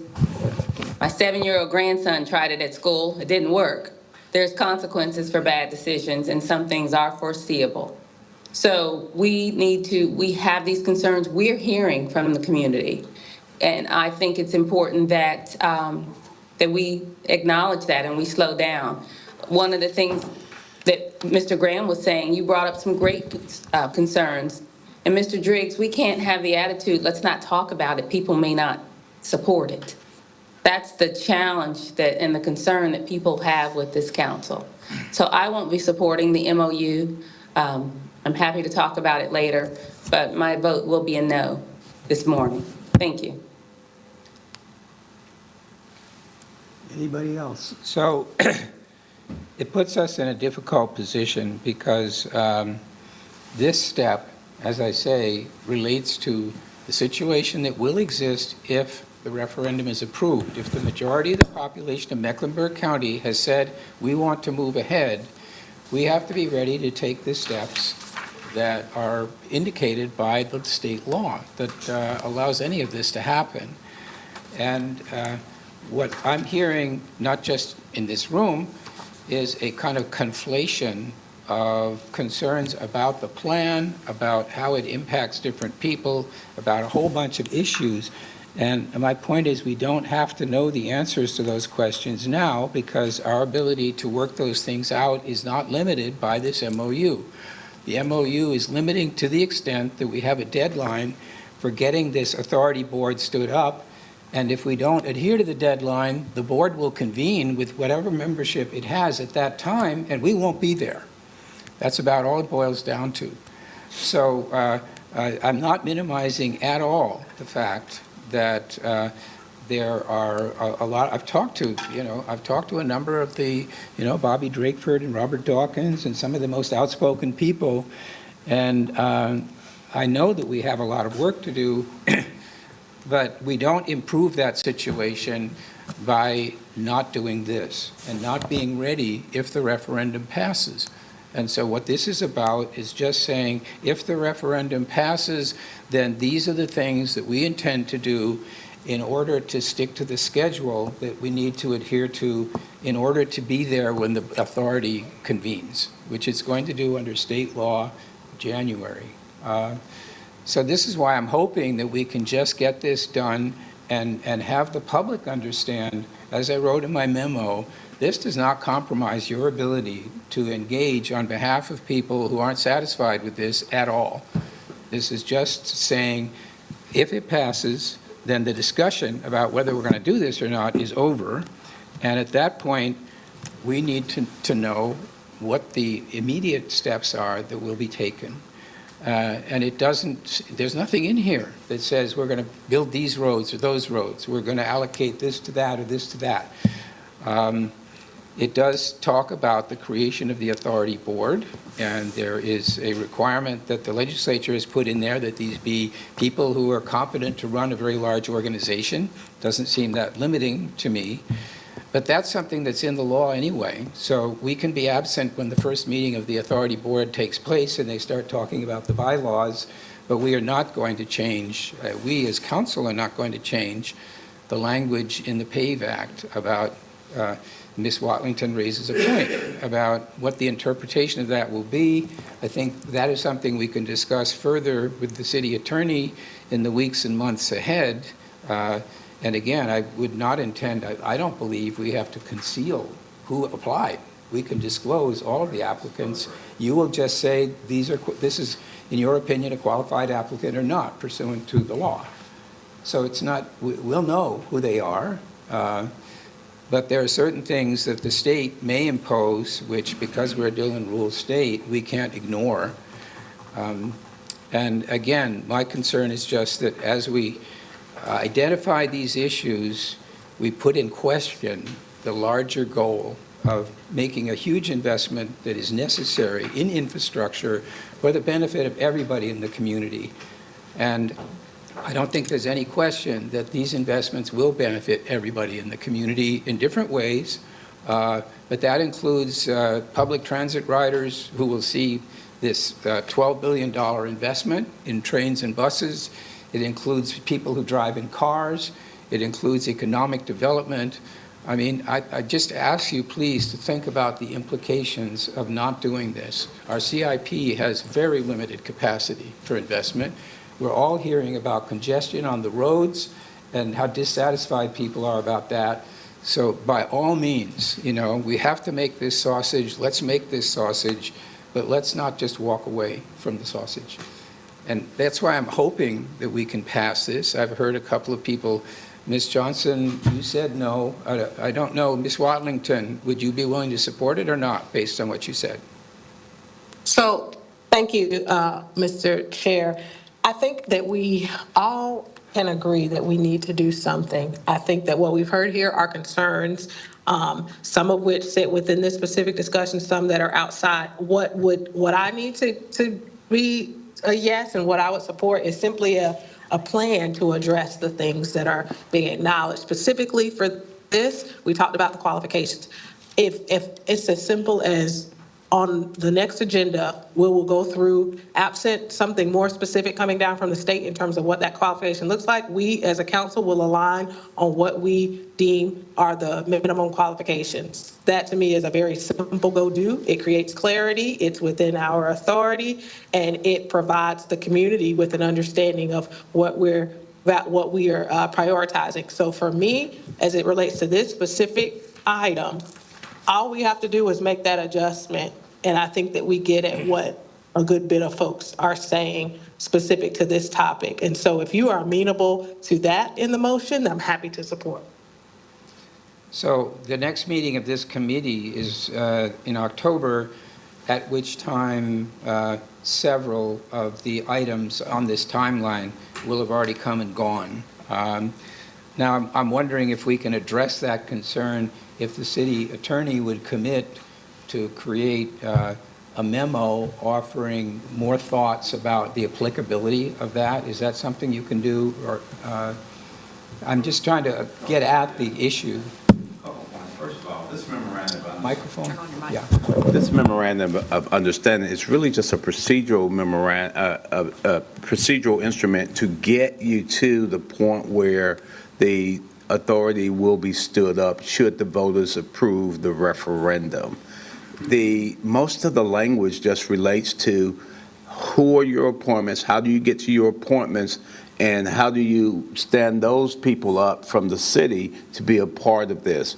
The other communities have already taken those steps, so they will perform and proceed with or without the city of Charlotte. The county is going to proceed with or without the city of Charlotte because they've already noticed a meeting where they're going to have on their agenda the calling for the public hearing. That's going to happen regardless of where you guys stand here. With regards to the specific question of the council member, again, your clerk generally performs those tasks. All I'm there to do, based upon the memorandum, is to make sure they fit within those categories. Liberal or conservative interpretations, I don't intend to look at that as a way of excluding people who are otherwise meet the classifications set out by the General Assembly. But if you want to codify that in a way, I guess you can. You can instruct us in terms of how we make those interpretations. But those interpretations have to evolve from those categories that are set out in the legislation. Absolutely, totally understand, and that's exactly what I'm saying.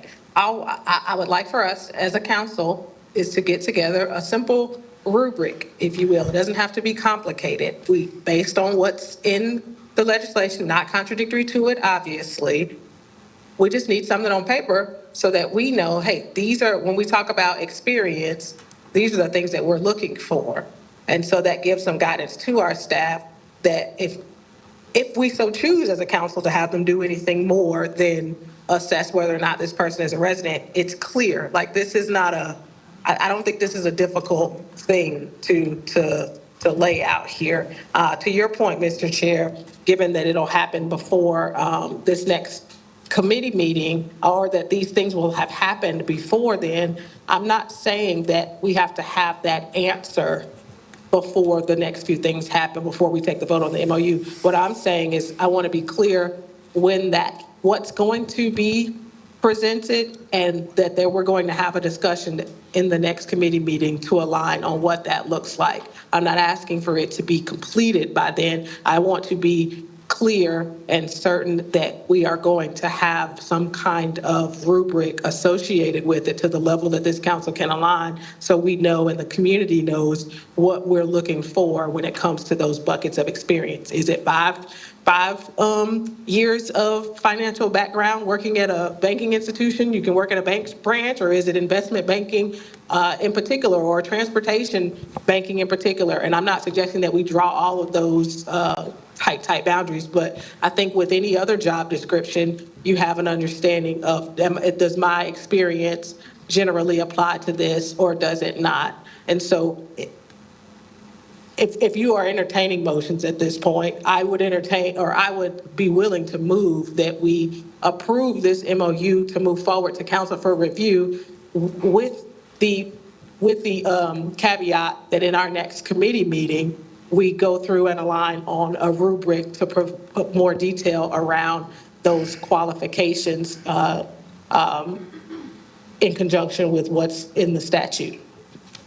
So, Mr. Fox. Yeah. Before you, I understand your motion, council member. Remember that there will be an application submitted by anyone wanting to serve on this authority. The application will ask for them to self-identify their experience in these areas. So the application will be filled with in their own words, how they believe their background experiences justify service on this committee. And it will identify it within the following areas. With the resume as well, the clerk just reminded me, a resume will be included. So the applicant will lead the charge in showing that she or he is and does possess requisite experiences that will justify their service on the board. And that's what we'll be looking at. And that. Okay, and so then. Ms. I'm Watlington, sorry. I think that's a reasonable suggestion. The only thing I would say is I would prefer that we pass the MOU clean, as it were, and separately commit to what you said, because I don't want our passage of the MOU to be predicated on something that later could be pointed to as a reason why we didn't actually vote for it. We need, I think, for the purposes of everyone else, to vote for it, and I'm very open to the idea that we also commit to have the conversation you're talking about. And Mr. Cagle, Councilman. Mr. Cagle. The last thing to point out about the legislation, and I know that we've been talking a lot today about the criteria, like you must be an engineer or have a financial background. There's also a level of criteria in this that really are yes and no, right? I am a resident of Mecklenburg County. I am not a lobbyist. I am not an elected official. So there's We're married to one. Correct. And so there's also that. So I think what we're saying here is there's two levels. There's a basic level that really is easy to determine. I am a resident. I am not a lobbyist or married to one. I am not an elected official. Then there are more subjective criteria that I believe is what Ms. Watlington's getting to. And I don't believe the MOU limits how, as a body, City Council evaluates applicants based on those kinds of things. But there are also criteria that are just, they are yes or no criteria, and that's where the application can also get to those questions being answered. Yes, exactly. And the only reason I bring this up and I lean on it is because before, if this was a situation where, just like we do today, all that's done is that the yes or no criteria is evaluated and then everybody goes through, then fine, no need to do it. Well, there's still a need to do it for alignment purposes, but it's less of a concern for me. But what I thought I heard Mr. Driggs say earlier is that the staff is going to be conducting a higher level assessment. So if that's not the case and they are only assessing the yes or no, then I still want to have this conversation, but that certainly brings the risk level down for me. So is it really as simple as that? I've been riding a bus for 10 years. Yes, does that mean I'm eligible to be on the board of a large organization? Remember, that's going to be coupled with, yes, I've been riding the bus for 10 years, but I also, relative to finance, legal, accounting, I'm saying that, you know, if you look at the language and it says something about, I don't want to just defer this issue. So I appreciate, Ms. Watlington, what you're saying. It says public transportation. So if somebody says, I meet the public transportation requirement because I've been riding a bus for 10 years, in my mind, that is not the person we want on a board running a very large organization. So I think we're looking for a certain caliber of people that have, you know, professional credentials or have done meaningful work in this area. But getting on and off a bus does not qualify you to participate in the running of a billion-dollar operation. And Mr. Chair, the thing that's clear, that I want to be clear about is whether your decision as a sitting council member as to whether or not you think that that is appropriate is absolutely yours to make. And I am fine with you making it for wherever you stand. The only question for me is that it is you, council member, that is making that determination, and along with the rest of us versus a staff member. So again, whether or not the council chooses that that is a significant or a relevant amount of experience, hey, that's something that's our job, right? But I just want to make sure that beyond that yes or no criteria, that staff is not making that. Ms. Watlington, I was just trying to illustrate your point with my example. Yeah, I was just that's trying what to I'm saying. illustrate your point. That's all. Yeah, no, I agree with you. I agree with you. That's the question. I'm saying that, yeah. Yeah, Mr. Chair, can we call the question? We'll be 20 minutes over. Yep. Without objection? And now the question is, we don't want to vote and end up without a good outcome, and I'm just worried about this right now. Did you want to speak, or do you? Well, The question has been called, so, I'm good.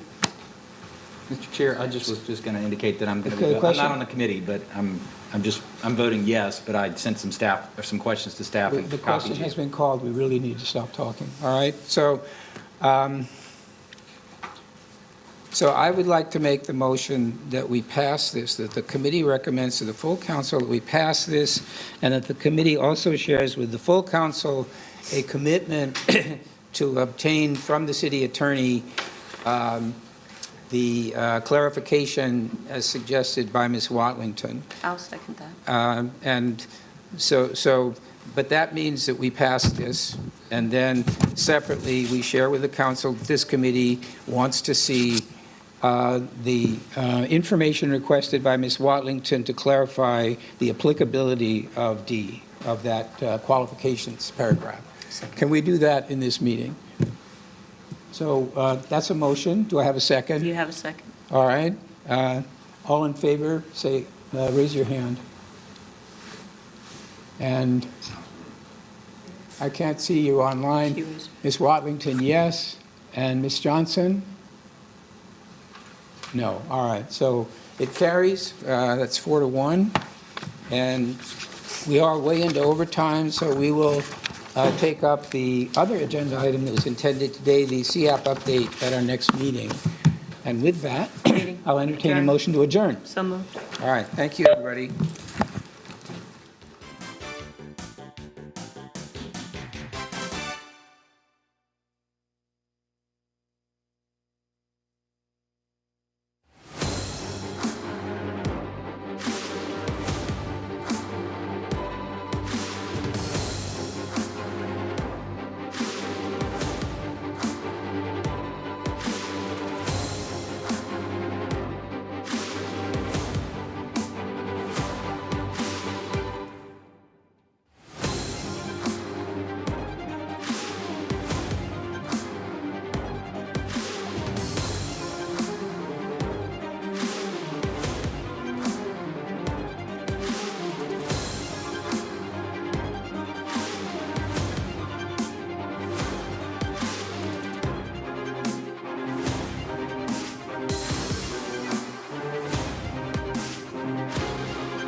We're good? Good afternoon, everyone. My name is Malcolm Graham, and I serve as chairman of the City of Charlotte's Jobs and Economic Development Committee. And I'd like to take this opportunity to welcome you to the Monday, September 2nd meeting of our committee going into the fall season of the year. I'm glad that everyone is here. Let's establish who's in the room. So we can start to my far left by just introducing yourself, and then we'll go around the back wall, and then we'll finish off with the dais, and then those who are visiting with us online. Hi, good afternoon, everyone. Debbie Smith. I'm with Charlotte Department of Transportation. Good afternoon, I'm Leslie Dean with Charlotte Department of Transportation. Todd Long, Economic Development. Tim Sidema, Carlson Southeast. Sean Kennedy, Kennedy Properties and Development. Rebecca Mack, President of the Charlotte Mecklenburg NAACP. T. Anthony Lindsay, Globe Crossing. Erin Gillespie with the city's Corridors of Opportunity. Monica Holmes with Planning. Matthew Ford, Economic Development. Pat Hassett, Finance. Jen Cordero, work at Queen City News. Alexis Gordon, Economic Development. Danielle Frazier, Office of Workforce Development. Nan Peterson, Planning. Anna Schleines, City Attorney's Office. Dedrick Russell, WBTV.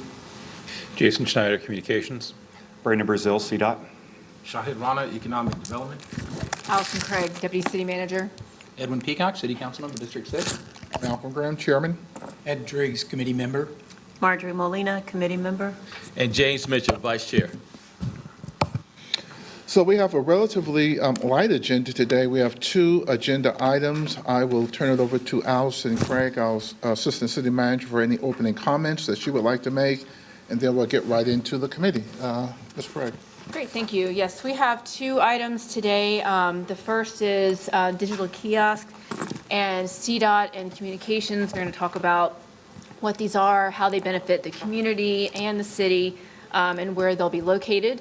And then the second agenda item is the Excelsior Club. So we're going to hear a new proposal for reimagining the Excelsior Club, an important community space.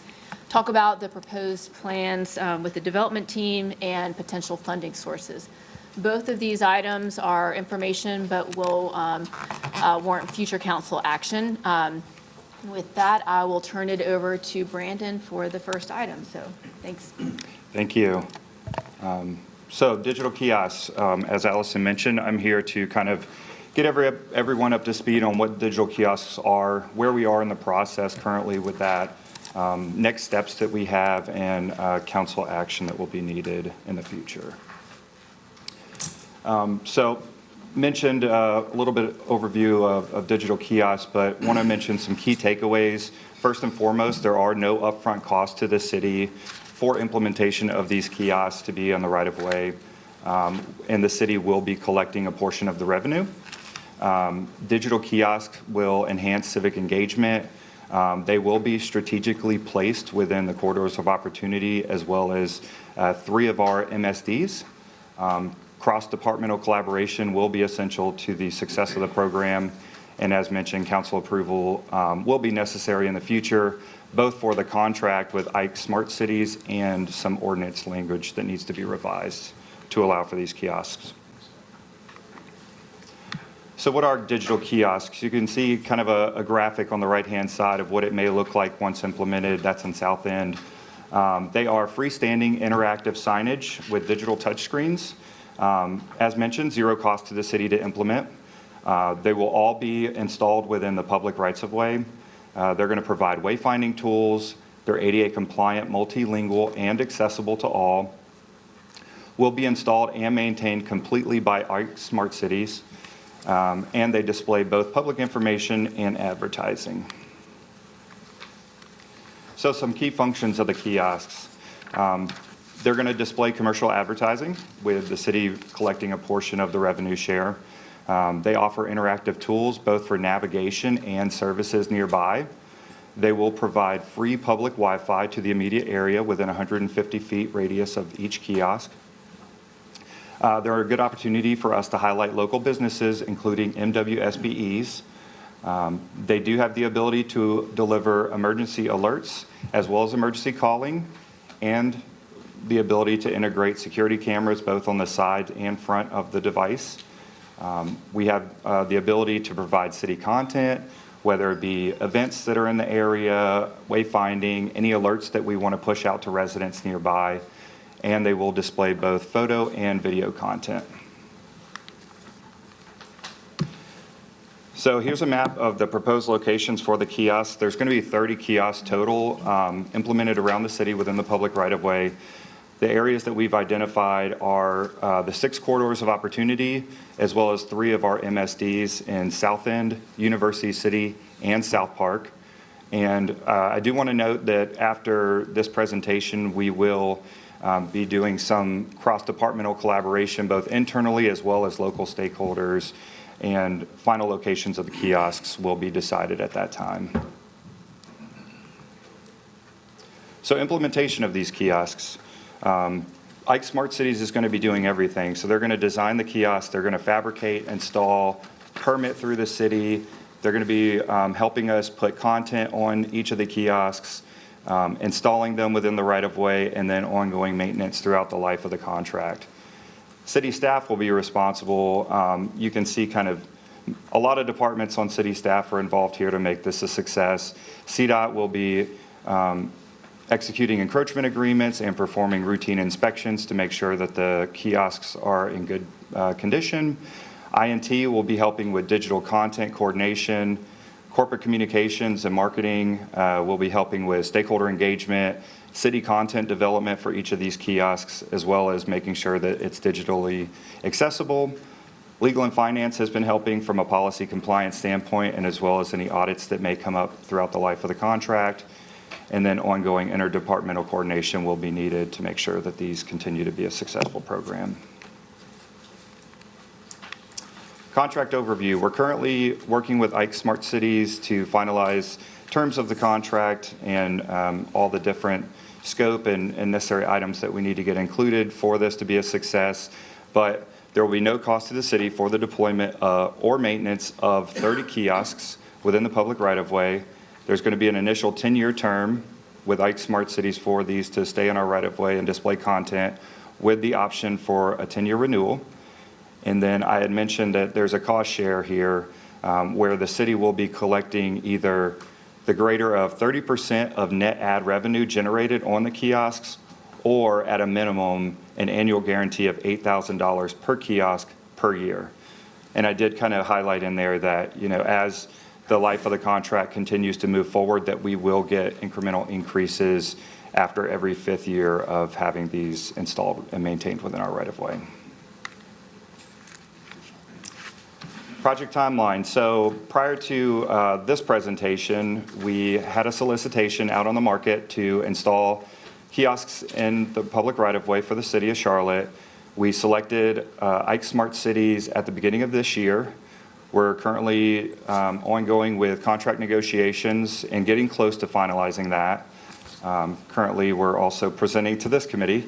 And then next steps will be contract award and ordinance adoption, which I'll get into on the next slide, as well as kiosk permitting and installation.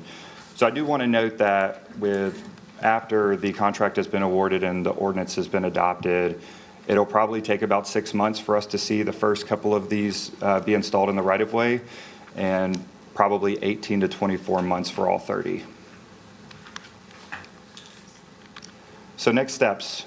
For a future meeting, we will need council to take action both to approve the contract as well as make some ordinance changes. Section 10-141 needs to be amended to allow for digital kiosk as a form of signage in the right-of-way. We also need section 19-208 to be modified to allow for illuminated signs in the right-of-way. And then once those have happened, I'd mentioned we've got cross-departmental collaboration necessary to identify what kind of content we want to put on these kiosks, where they're going to be located, as well as stakeholder engagement at the local level with interested MSD, as well as residents and business owners. And then we'll have permitting and installation. So that's where I was, but I think that's it. Yes. So open it for any questions, please. Thank you very much. I think we forgot to introduce those who may be visiting with us online. I'm not sure there's anyone there, but just want to give that opportunity. And there is none? Okay. So we will open it up for questions from the committee members. Councilmember Mitchell. Mr. Chairman, thank you. This is exciting, so y'all bear with me here. This kind of goes back when me and Councilmember Molina, we was at a National League of City Conference in Seattle, Washington, and we went by a table, and they was talking about rolling out the kiosks all throughout the country. They bragged about, it was in Atlanta. Yeah. They had 121 in Atlanta. Councilman Marlene and I got upset. They was about to roll out another 70 in Raleigh. Yeah. And we told them we was going to stop the shipment going to Raleigh until we can get this deployed in Charlotte. So just a lot of thank yous. One, to my council member for advocating for this. And secondly, to all our directors of our University City Partners, South Park and Michael Smith, who really bought into the vision. And as well as our corridors opportunity, I was passionate about the corridors to give our businesses an opportunity to advertise free to encourage more patronism. You said it best, this is no cost to the city. Ike is really picking up all the maintenance and installation. So I think it's a win for our business community. It's a definite win for our city, but more importantly, a revenue that we're going to have an ability to participate and generate from. I would like to say, I know we wrote out a pilot. I got to thank the city manager I was trying to keep up with Raleigh. I want to roll out about 121 of them. He said, slow your roll. Let's do a pilot. So I'm looking forward to the first 30 getting in the market, and then maybe after 2 years, we can continue to roll out. So great job, staff and Debbie. Thank you so much for putting up with my nagging phone calls. So, and Brandon, thank you for bringing it to us today. Thank you, Mr. Chairman. Thank you, Councilmember Mitchell, for your leadership on this initiative. Any other questions? Ms. Molina. Thank you, Mr. Chairman. Look, I really just want to say what he said. I think, standing there and taking a look at it at the time and having, if you've ever been to a National League of Cities event, you know that Councilman Mitchell is like a local celebrity as a past president. So like, I walk into a room and I say Charlotte and people be like, oh, you work with James. I'm like, yeah. I mean, it's literally always that. So it was a great connection. I'm definitely glad to have witnessed it, and I'm really excited to see the rollout. So thank you, Mr. Chairman, for the ability to. Thank you for your leadership as well. Councilmember Driggs. Thank you, Mr. Chairman. Just curious, you mentioned there's a minimum of $8,000, I think it was, per unit per year. Do we have an estimate of typically what kind of ad revenues emanate from these, and therefore what revenue we would normally expect? Sure, good question. During the RFP process, Ike Smart Cities told us to estimate somewhere around $925,000 annually generated by the 30 kiosks. But again, that's going to be based on costs that they have to do if they have to maintain or swap out kiosks, wear and tear, things like that. So typical would be high 200s, but we have a minimum of 240. That's correct. Okay, thank you. Thank you, Mr. Driggs. Mr. Peacock, you okay? Beginning with the end in mind, a lot of times things like this are very attractive initially when they're put up, but technologies change, people's usage will change. Did I hear you say that they would remove it if, for example, if in an area where it just wasn't getting any usage, or perhaps it became damaged by rain or wind? Absolutely, So yes. They cover the exit cost. That's correct. And we're baking it into the contract that they have to refresh parts and the internal software as well on a routine basis. I love that we're focusing in on the corridors of opportunity. How you said you haven't picked site selection, but let's just take a couple examples. First of all, Beatty's Ford and Roswell's Ferry. I'm trying to think of a focal point where you would choose a kiosk versus one location or the other where people would use it. Is it going to be on a retail establishment? Is that the idea, or would it be at a house of worship, or are there any places that it wouldn't be? Sure, yeah. So I will say that we're going to begin that process probably next week with a kickoff meeting. We pulled in our experts from the Corridors of Opportunity teams. We're also going to engage local stakeholders, and I think they're going to help inform us as to where do we get the most foot traffic, where are these going to be the most beneficial with the features that they're providing with these kiosks. So it can't be on a private establishment? All of these with the contract will be in the public right-of-way. So it could be in the front of a business, but it'll be in the public right-of-way. Okay. That's it, Mr. Chair. Okay. So we'll transition to our next, this is for information only, and it will become to the council for future action, and I will rely on Ms. Allison to let us know when that's going to occur. And then we'll transition to the next topic, and maybe the kiosk can go here. There you go. Which is the Accessories Club. You like that transition? Mr. Chairman, that was smooth. That was smooth. Yeah, I thought that would work, yeah. So, Mr. Chair, you got a pep in your steps because John C. Smith took care of business this weekend? yeah, we did. We did. And I'm really excited about the presentation that we're about to get. I'm going to give the council a warning. I'm going to take off my chairman hat and be a district rep for a portion of the meeting as well to advocate about the presentation you're about to see.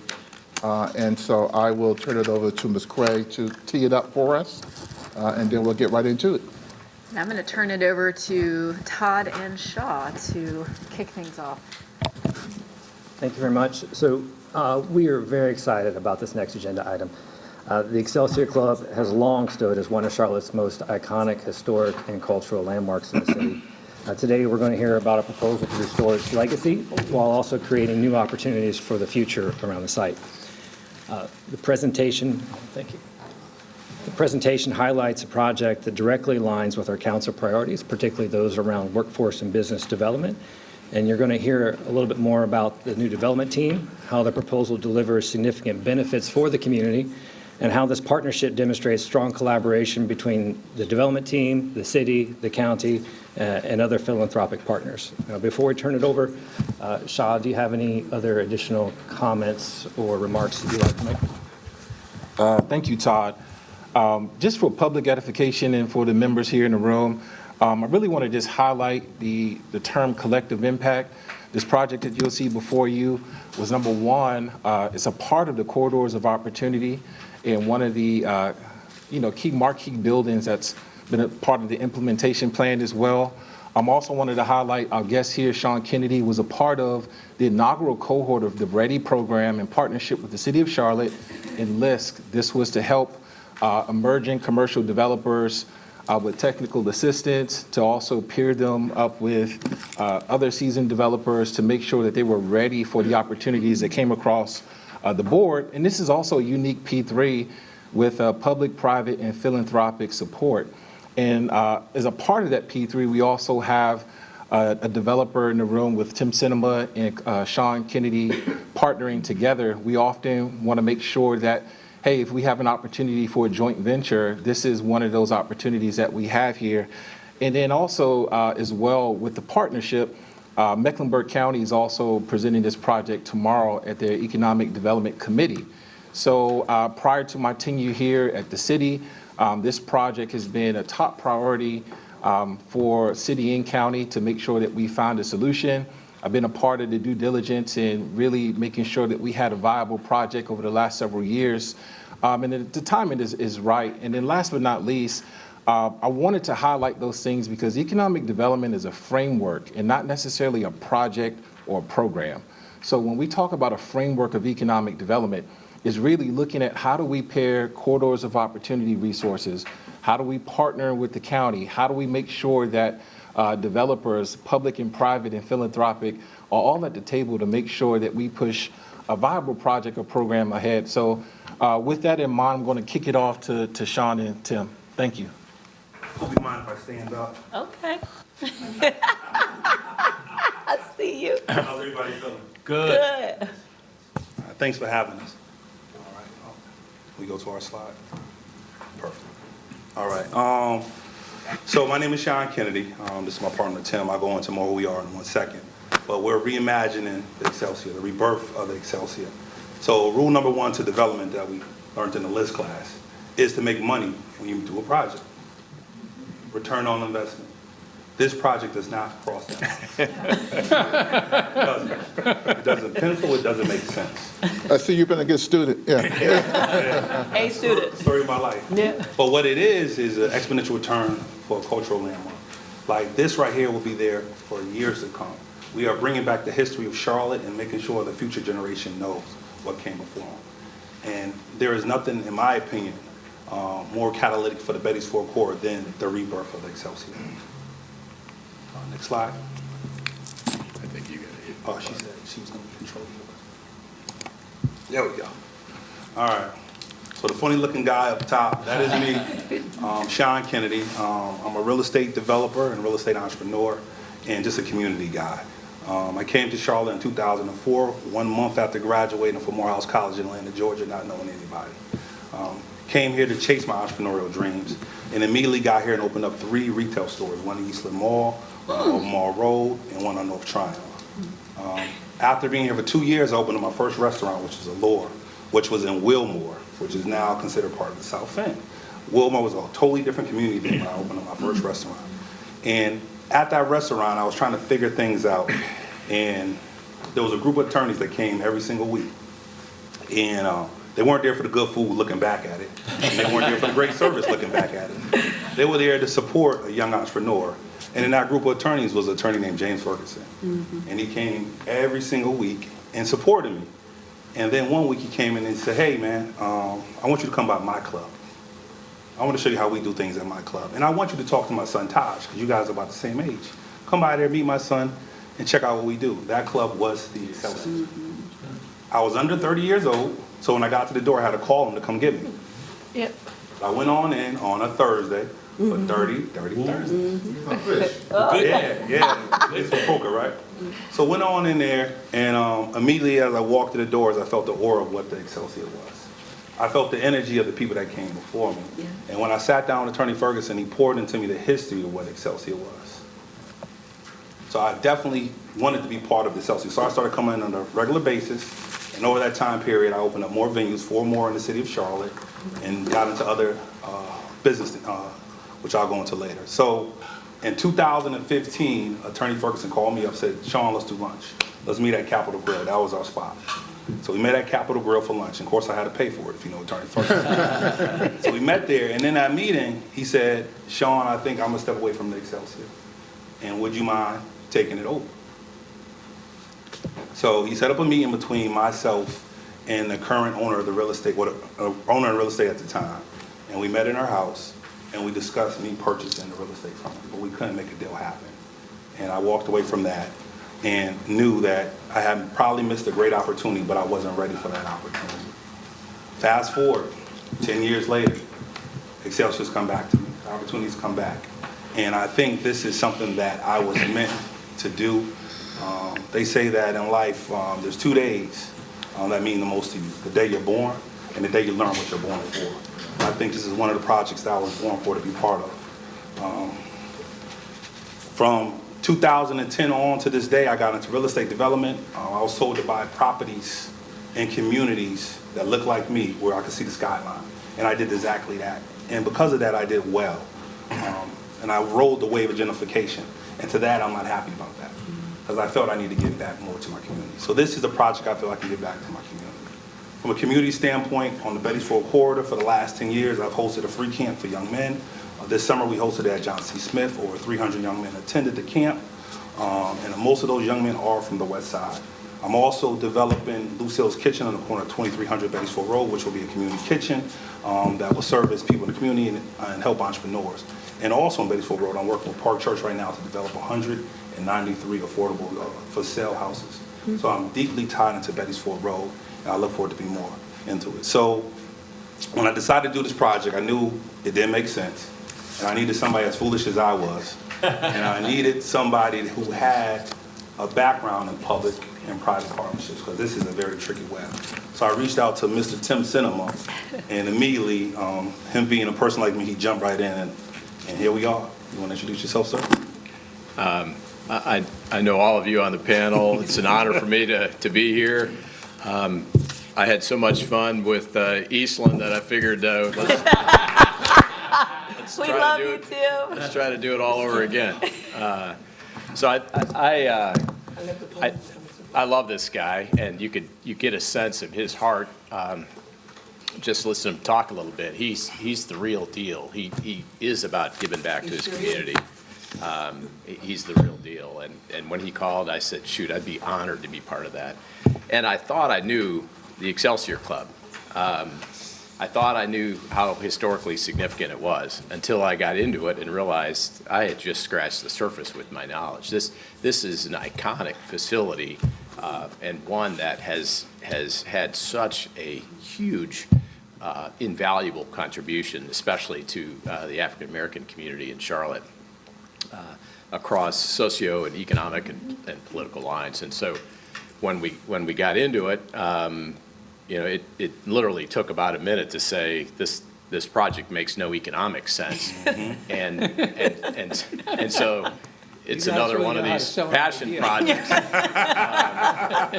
My partners are getting sick of me working on passion projects, but they're certainly more rewarding than most of the rest of the stuff. So again, it's an honor and privilege to be part of it. I'm going to show you a few slides. We're going to the history. Yeah. So why don't you go ahead and talk about history. this part? Yeah. Yes, sir. So the history of Excelsior. Excelsior was built in 1944 by Jimmy McKee. Jimmy McKee was working at country clubs throughout the city of Charlotte. And he realized in these country clubs, white counterparts were having meetings in regards to politics, business, networking, and building a framework for generational wealth. And the black community didn't have that. So he said, you know what, I'm gonna go ahead and buy a 7-room house on Bettyford Road and turn it into this social club, which was Excelsior. In that 7-room house, they elected one of the first sheriffs for Mecklenburg County. In that 7-room house, they made policy and the black community came together. In 1952, that's when this building came around. He added a ballroom to the building and then put up the Art Deco design that you see now. In that building, performers such as Louis Armstrong, James Brown, Nat King Cole will perform. And more importantly, it was the center of black life in the city. If you wanted to go be seen and have a great conversation in a safe place and somewhere where you would be treated with dignity and with respect, you went to the Excelsior. And what we want to do is bring that back to the city of Charlotte and create a space like the Excelsior. So what we're doing is rebirthing the Excelsior, bringing it back, realizing that this cultural icon still should be here and bringing it back to its glory. All right. Next slide. So this is a map of Bettyford Road, and here's a few things that you guys may know that's already on there. So our goal too is to create a catalyst for development on Bettyford Road. My motto is development without displacement. And I believe that with the Excelsior, we can kick off a catalyst for development along Bettyford Road. Currently, as you see, we have Lucille's Kitchen, which is also a project that we're doing that will be a feeder kitchen for Excelsior for second chance employment. We'll go into that. Chicken and Ribs, which is also the other Green Book site that's still on Bettyford Road, and then the Food Co-op, which is in development phase, John C. Smith University and Rollins Ferry Landing.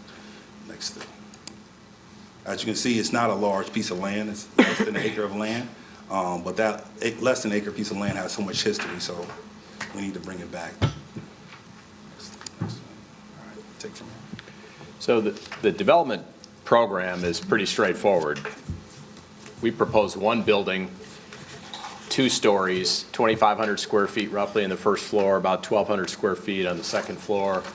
The site has, as you see here, about 52 parking spaces, and there's an area for community gathering as well. We are working through our kind of discovery, due diligence, and so on. We've talked to Monica and Allison and staff. It does appear that we're going to have to do some rezoning on this site. Part of the site appears to be zoned properly. Part of the site does not because it's an assemblage, but we'll be going through a rezoning. The site and the building is deemed historic, and so we've had meetings with the Historic Landmarks Commission folks and many meetings with the county, who then met again with the landmark folks. They're not here, I don't think, today, but I believe it's accurate to portray that they support the plan that you're going to be seeing momentarily. And again, we're going before the County Economic Development Committee tomorrow. Next slide, please. So the building itself is a historically true and accurate replication of the existing Excelsior Club building. We would love to be able to save that landmark facility, and we can't. There's some conversations in the community around, oh, we can save the building. Unfortunately, those comments are coming from folks that have never been inside that building. That building, we've had professionals go through it. We've gone through it. Unfortunately, it's been neglected. Holes have been in the roof for more than 10 years. It's full of mold. It's structurally falling apart. And it's literally our consultant team wouldn't even go upstairs because it was rendered unsafe to go in. We are going to be demolishing the building, but we are doing a historically accurate replication of the building, which the Historic Landmarks Commission folks were thrilled to see. We've sent them our concept drawings or sketches. They came back with some additional feedback, which we have incorporated. There's one exception. The existing Excelsior Club is 2 stories, but it does not have a rooftop outdoor amenity, and we're going to have a rooftop outdoor amenity as a fresh addition to this project and to take advantage of the fantastic views of the skyline that one can see from this site. We're just going to flip through a couple of quick slides. You can see that's the original authentic awning that was on the building way back when in the 40s and 50s. Many have seen the long extended awning that was added later. The Historic Landmarks folks wanted us to do this awning, not the more current awning, as well as the Art Deco treatments on the roof line and so on. We've got a patio shown on the inside of the property, and again, you can see the rooftop amenity here. Next slide, please. This is a night vision that shows we could do performances or other types of public events and gatherings on the public space next door. Next. Just another different version of it. We have applied for the trademark on the Excelsior Club logo and name, and that application has been put in a couple of months ago. Surprisingly, nobody had trademarked those names. We have not gotten formal approval of it, but the approval comes based on the date of application, and we feel highly confident that we'll be able to use that. Next. And this is an image that shows the potential for the inside of the space. Sean's going to talk a little bit about the concept itself, but we do want kind of a more of a dark and seductive kind of almost a speakeasy type sense and feel, again, to honor the legacy of the facility. Next slide. So, developing a project to perpetuate the legacy. So, the legacy is what we're really going for with this project. The Excelsior will be a historical museum and a restaurant. It will be a living museum. The exhibits will constantly change. We have a lot of artifacts coming from Ken Kuntz. We have artifacts coming from Angie Drakeford. We have artifacts coming from Wandra McGee, which were original artifacts in there. And we've also secured Senator Dannelly's chair. There you go. To have in this Excelsior. Live music performance, we're going to really highlight local artists and really put them on the stage. You should talk about the chair. What's the significance of the chair? Does everybody know the significance of the chair?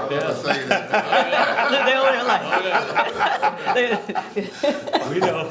You know the significance? I don't. Oh, well, he don't. Can we just Yes. a little bit? Yes. Yeah.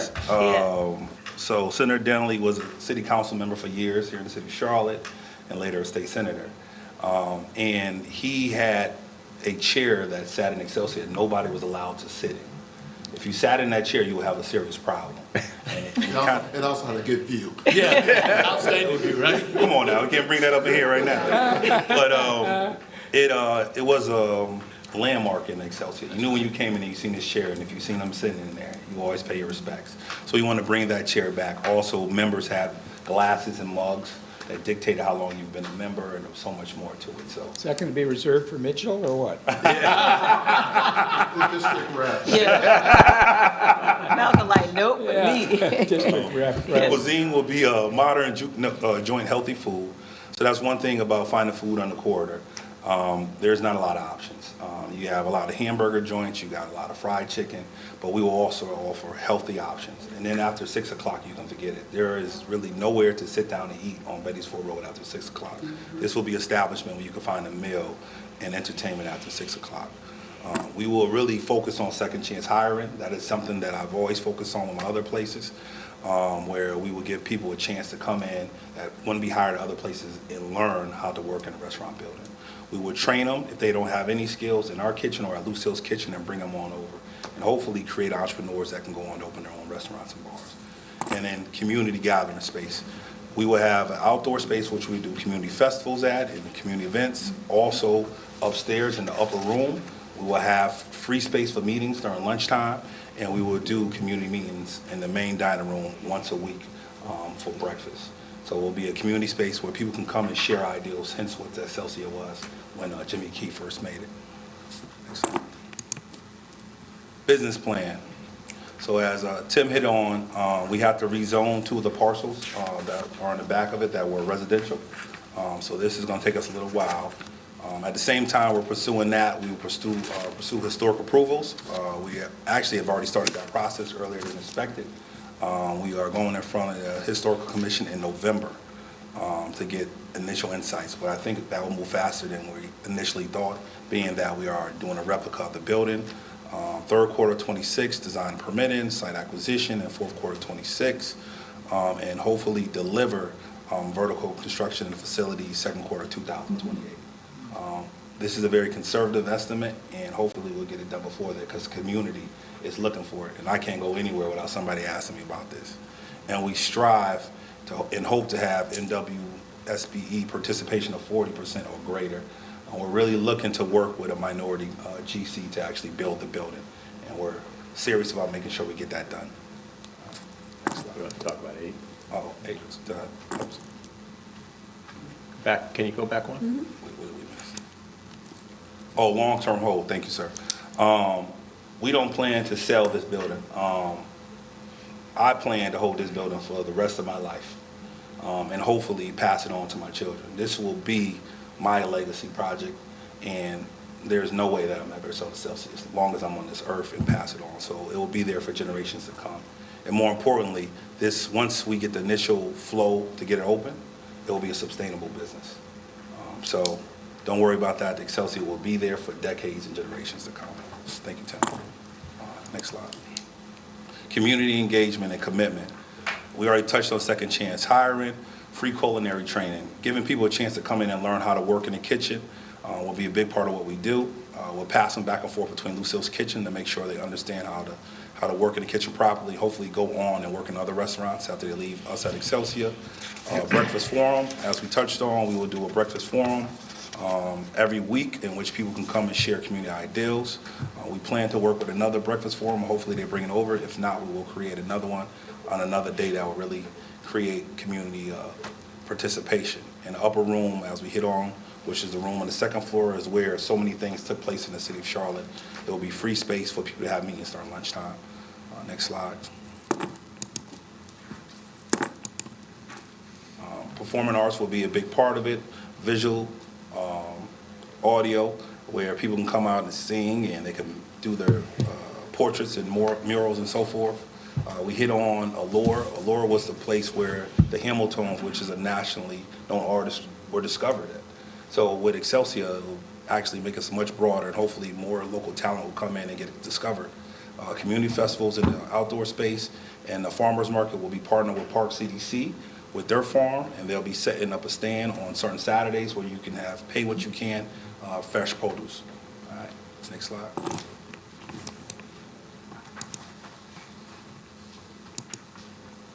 All right, the ask. This is what we're here for. I'm gonna pass it off to Larry Bird. Now for the fun part.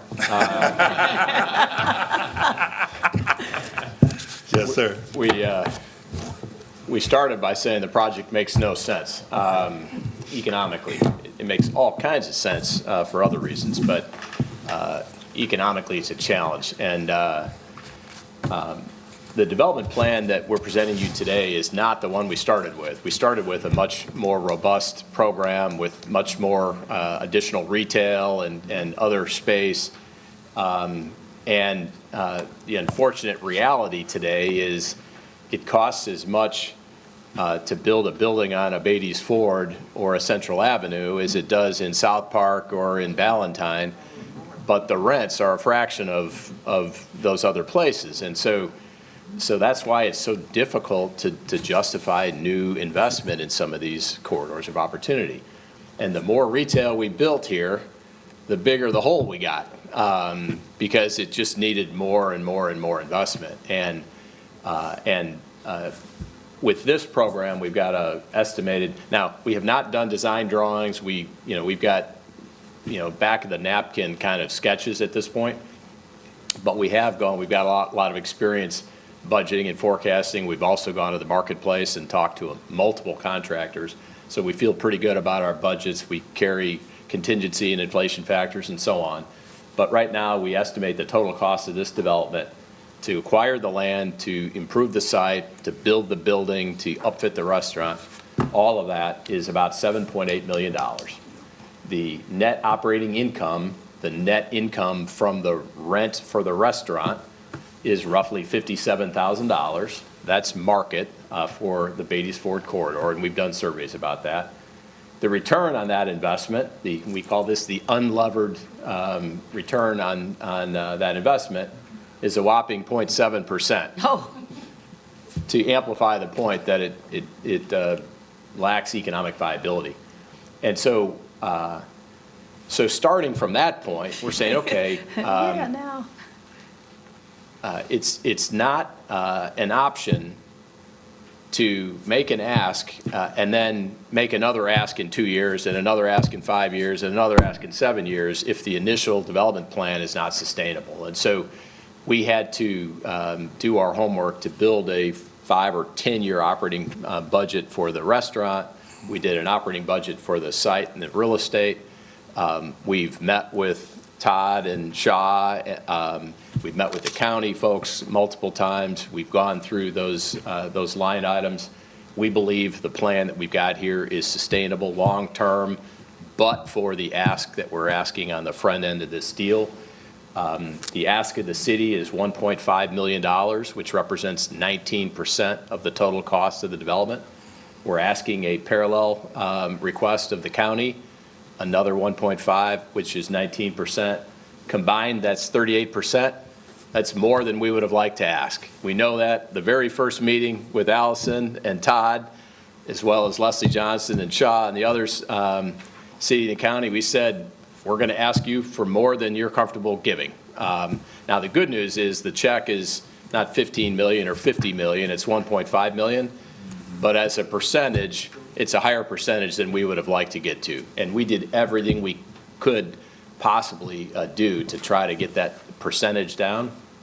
And we can't take it any lower, period, end of story. So that leaves 62% left. The one thing I will say is, even though notwithstanding what we put up there before with the schedule, it said closing on the land was 4Q 2026. That's ideal. That's not reality because the landowner isn't going to give us the extension. So we're paying $1.7 million for that site. Honestly, and you know, I'm looking at my friends in the media, ask for a favor here. Don't quote this next thing, but that's about twice what it's worth. It's just not worth $1.7 million, and you can't get it for less. The gentleman that owns it can sit on it for the next 20 years. He's trying to get out of it what he's got into it, and not a dollar less. He's not making any money, but he's not about to lose it, and he said, I'll just sit here for as long as I need to. So we're paying $1.7 million for the site. We'll have to buy that site before the city, the county, or anybody else puts any money into this deal. And so your money goes in after our money, and we'll end up buying the site, owning the site, and moving forward from there. I think I'll stop there, and this is the last slide. We'll open it up for questions on the overall presentation. I have one more right after this. Sorry, I need to wrap this. Yeah. Thank you. Okay. Sorry. So the last committee meeting, you asked what money you had available in ARPA, because we had some conversations about Do Greater in the Institute. And so wanted to bring that forward in transparency to you all. So it's about $2 million. And so you can see there on the slide the projects that have made requests. And, you know, we've got different funding sources that can be paired with different projects. And these are projects that tend to be one-time asks, like Tim was saying. This is a one-time request for Excelsior, and the same with the others. And in full transparency, there's a project on this list that you haven't heard of yet. It's one that we've been talking to the individual. We've been working with the county on this one, planning to bring that to you next month, but just wanted to be transparent that this was also an ARPA ask as well for a grocery store in a food desert. So as The chair said last month, there's always more asked than there's money available, so we have to make choices. But I wanted to fulfill the request that you all asked as to what money was available in that particular funding source. So with that, it's yours for questions. Thank you for the presentation. I also want to thank staff, Shai, our Economic Development Director, Allison, Todd, for all the work they've done in terms of preparing this for presentation. Members, I want to take the liberty as the chair to go first as the district rep. I generally go last, but I think it's really important that I really talk about this project. I can't talk about it without thanking Councilmember Mitchell for the work he's done when he was district rep, as well as at large, and Councilmember Justin Hollow for the work he did, and Councilmember Al Austin for the work that he did trying to get the Excelsior Club functional and operating, rich in history, legacy, tradition, in the heart of the African American community in Charlotte. A very, very important project. I didn't know, I knew Sean by reputation, but I didn't know him very, very well. And my wife, as you know, is a banker in town, and if you own a small business, she probably knows you. So I went home and said, what you know about Sean Kennedy? And she lit up. And if you know Kim, she's worse than me. She's very matter of fact. She'll tell you exactly what she's thinking. And she had high remarks about Sean and encouraged me to go to lunch with them and get to know him personally. And I've done that over the last 7 months and really got an opportunity to know him. Obviously, I know Tim. He's a graduate of Morehouse. And we had a football game this weekend, didn't we? Who did y'all beat? Morehouse. Okay. Yeah. It was 45-9. Yeah, okay. So he's a good loser, too. But I got to know him very, very well in reference to his business operation. I had an opportunity to visit with him at Smith with his Project Impact and really saw his interaction with 300 of youth in our community at Johnson C. Smith University on the corridor, talked about his past experience and his commitment to the project, right? And our commitment, and I think I can speak for Councilmember Mitchell, our commitment to really trying to get this thing done, right? And we've been dealing with this for years and years and years, to the point that many individuals in the community on the corridor says do something with it or tear the building down, because the building itself is an eyesore that's been standing there for many, many years.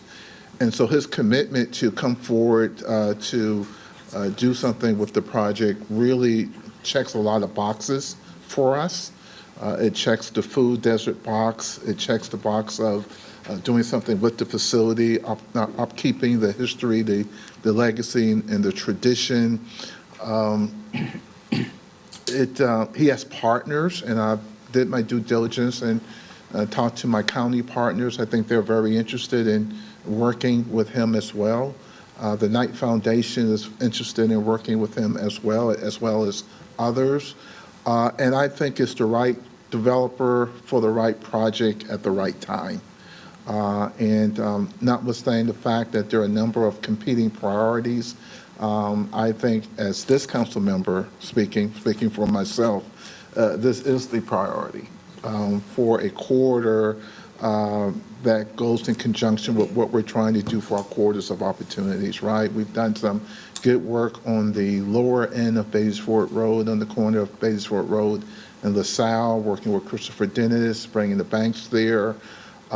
Still got some work to do in terms of some public safety issues as well. But now we're going further down Beatties-Ford Road on this site. I think it's really important that we invest there. And there's another project at 5 Point, which is another priority for me, which is the Weaver Market grocery store that we'll talk a little bit more about as well. But this project is really, really a good one. It has the right development team.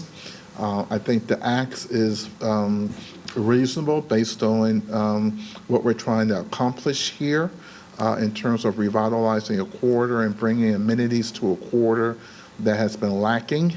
You can't get a sit-down meal, it makes drink, or really socialize. One of the things that Sean talked about is maybe even the Sarah Stephen Tuesday Morning Breakfast Club can meet there in the future as a regular ongoing to encapsulate the social gathering and the political type of community conversation that the club had a history of maintaining.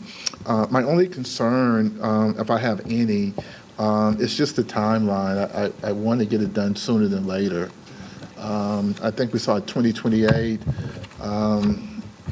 I'm not sure what we can do to expedite that, but I certainly would love to run this project on premium gas versus regular, right, to kind of get it to the finish line sooner than later. So I'm not sure what kind of what the involvement of all that. I'll let you speak to it, but that's one of the things that I kind of jumped at me when I saw the presentation. But other than that, I just want to mention also we've already invested $4.5 million for preliminary engineering and design for the streetcar to be extended from Johnson C. Smith French Street to Rosa Park. So the streetcar will come right by the historic Excelsior Club, so you can be at an uptown restaurant and jump on the streetcar and go to the club at night. Parking is an issue.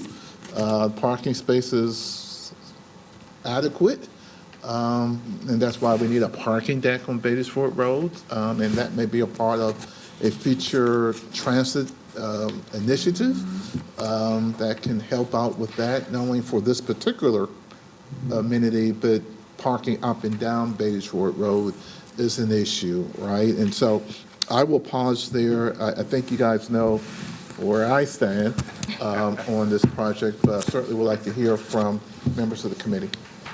Councilmember Mitchell. Yeah, I just look right at him. I was going to go last because I was going to be long-winded, Mr. Chair. Longer than me? No, no. You would like to? No, Councilmember Trace, you can go last. So I'll be short. I remember 2016, and I recognize what a cultural center this is, and the fact that as we look at these public-private partnerships, we evaluate them financially, but then we also look at them socially. So I get that. I think maybe not necessarily right now in this meeting, but I would like to go over in a little more detail the sustainability point, because when you show $57,000 in income, it doesn't take much. Like, what if the restaurant fails? Or what are the contingency plans that make this sort of shock-proof and guarantee its viability? But other than that, I think the plan itself looks great. Did need to replace the building, so and I don't think that's I'd be swimming against the tide if I even suggested that I wouldn't support it. But that would be my only concern that I want to look into. Thank you.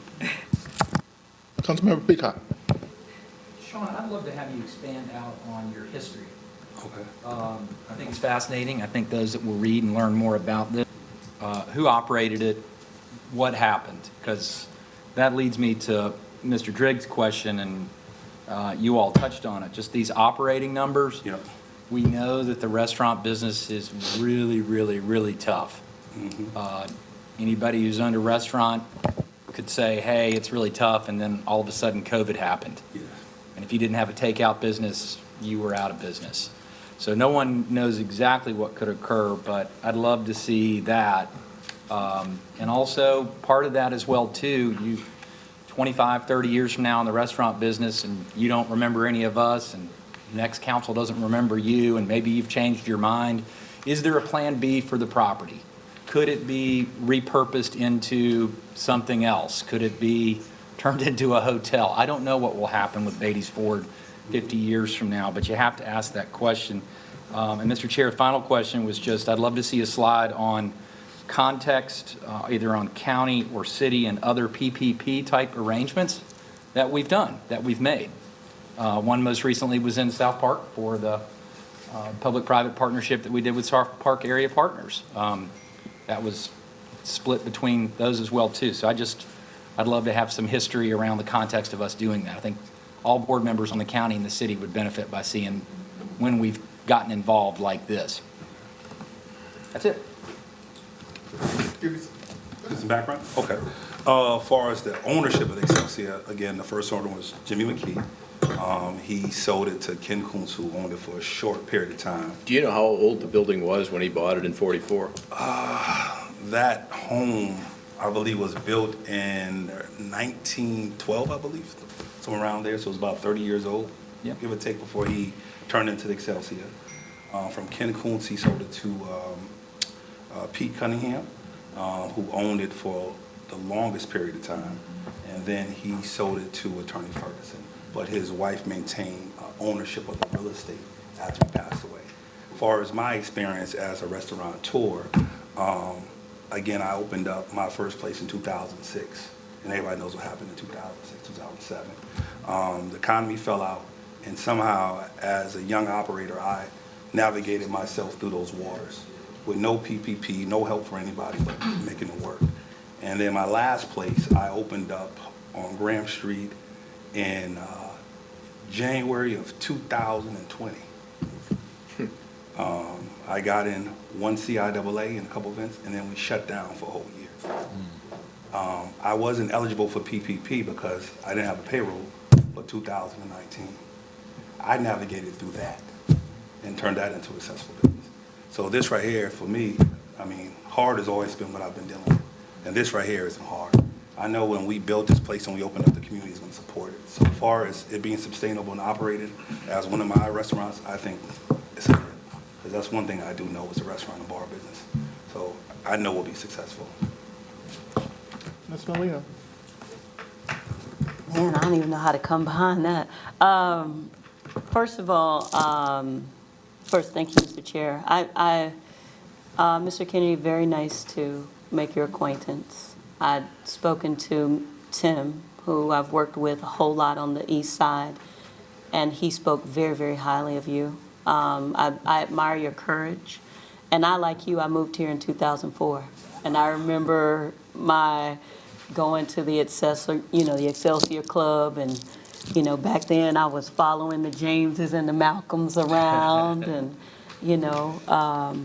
and a lot of the elders in the community learning back then. And so I do have some appreciation for the history behind the Excelsior Club.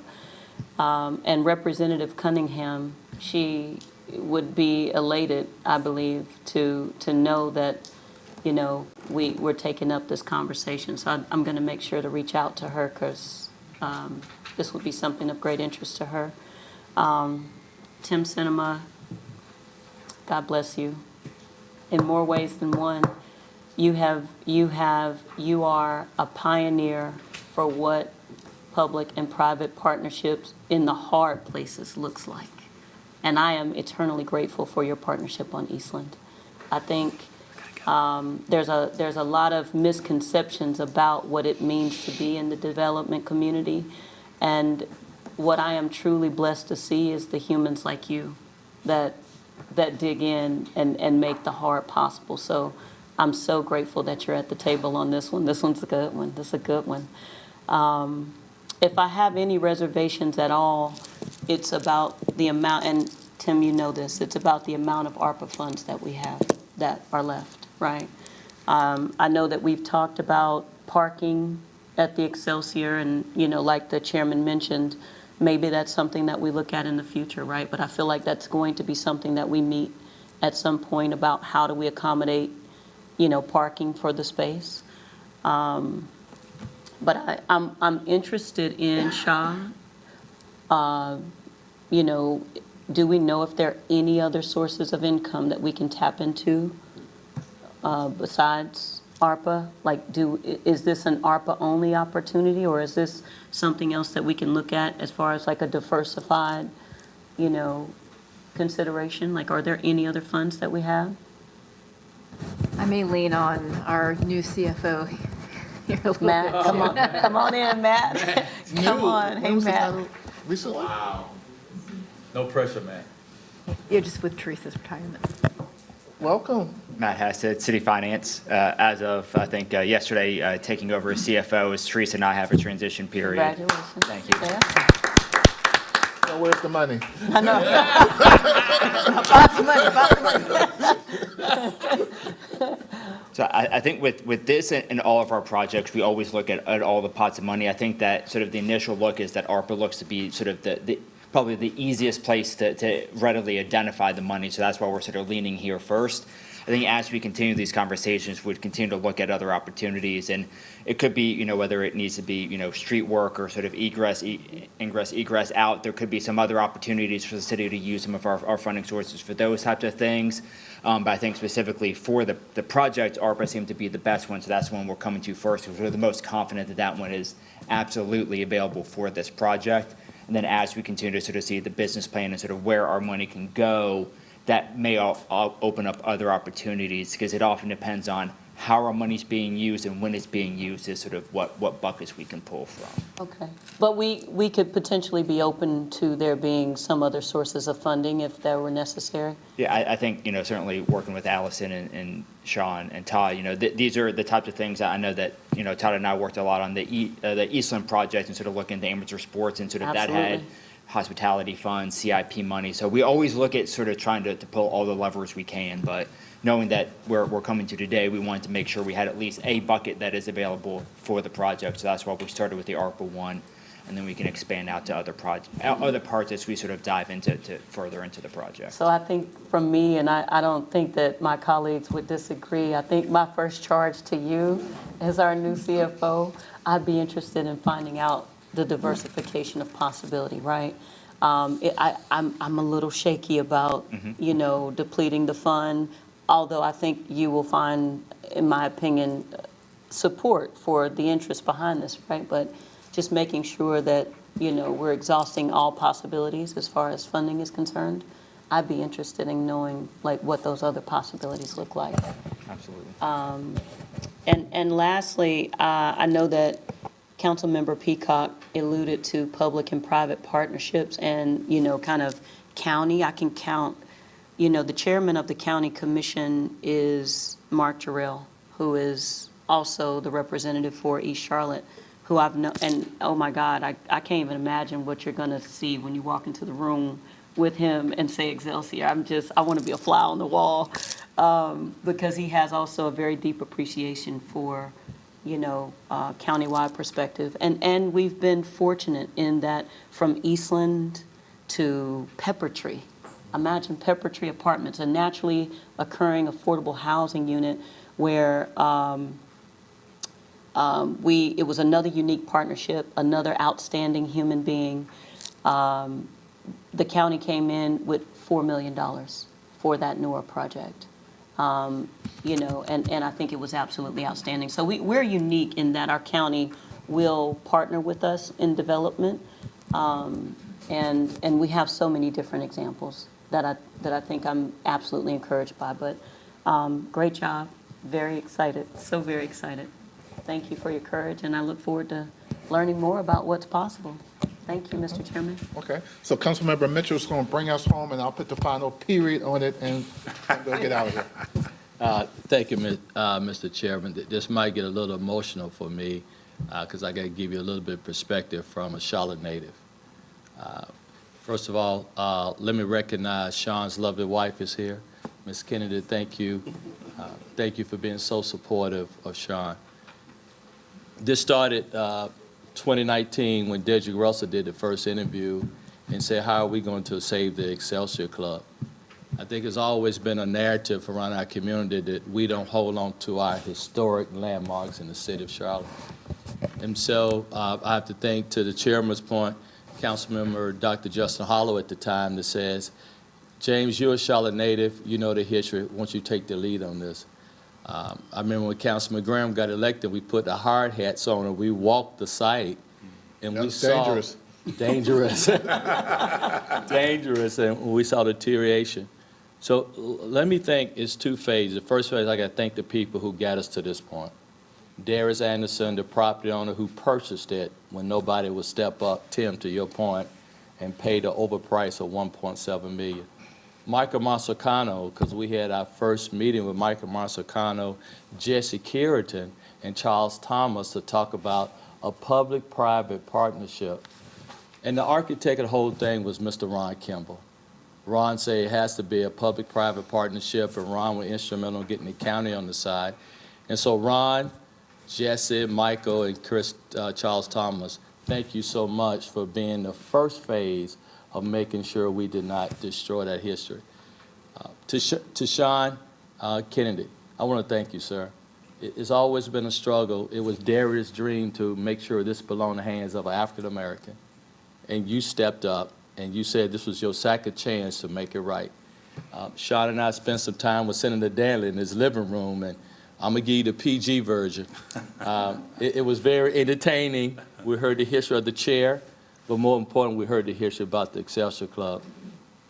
And when you went out and got Tim Cinema, I don't know another developer who's always taken on challenging projects for our community. As we say, he's not scared. He ain't scared. He's not scared. He ain't scared. And so Sean and Tim,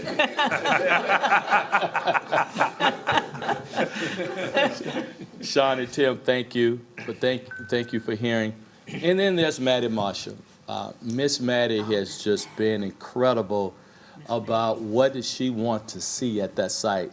I'm sorry Mr. Peacock had to leave, but we talked about doing affordable housing. Miss Maddie said no. We talked about a hotel. Miss Maddie said no. She wanted to bring about history. And Sean, I like how you expanded your vision. This is becoming a gathering spot and a healthy place for it.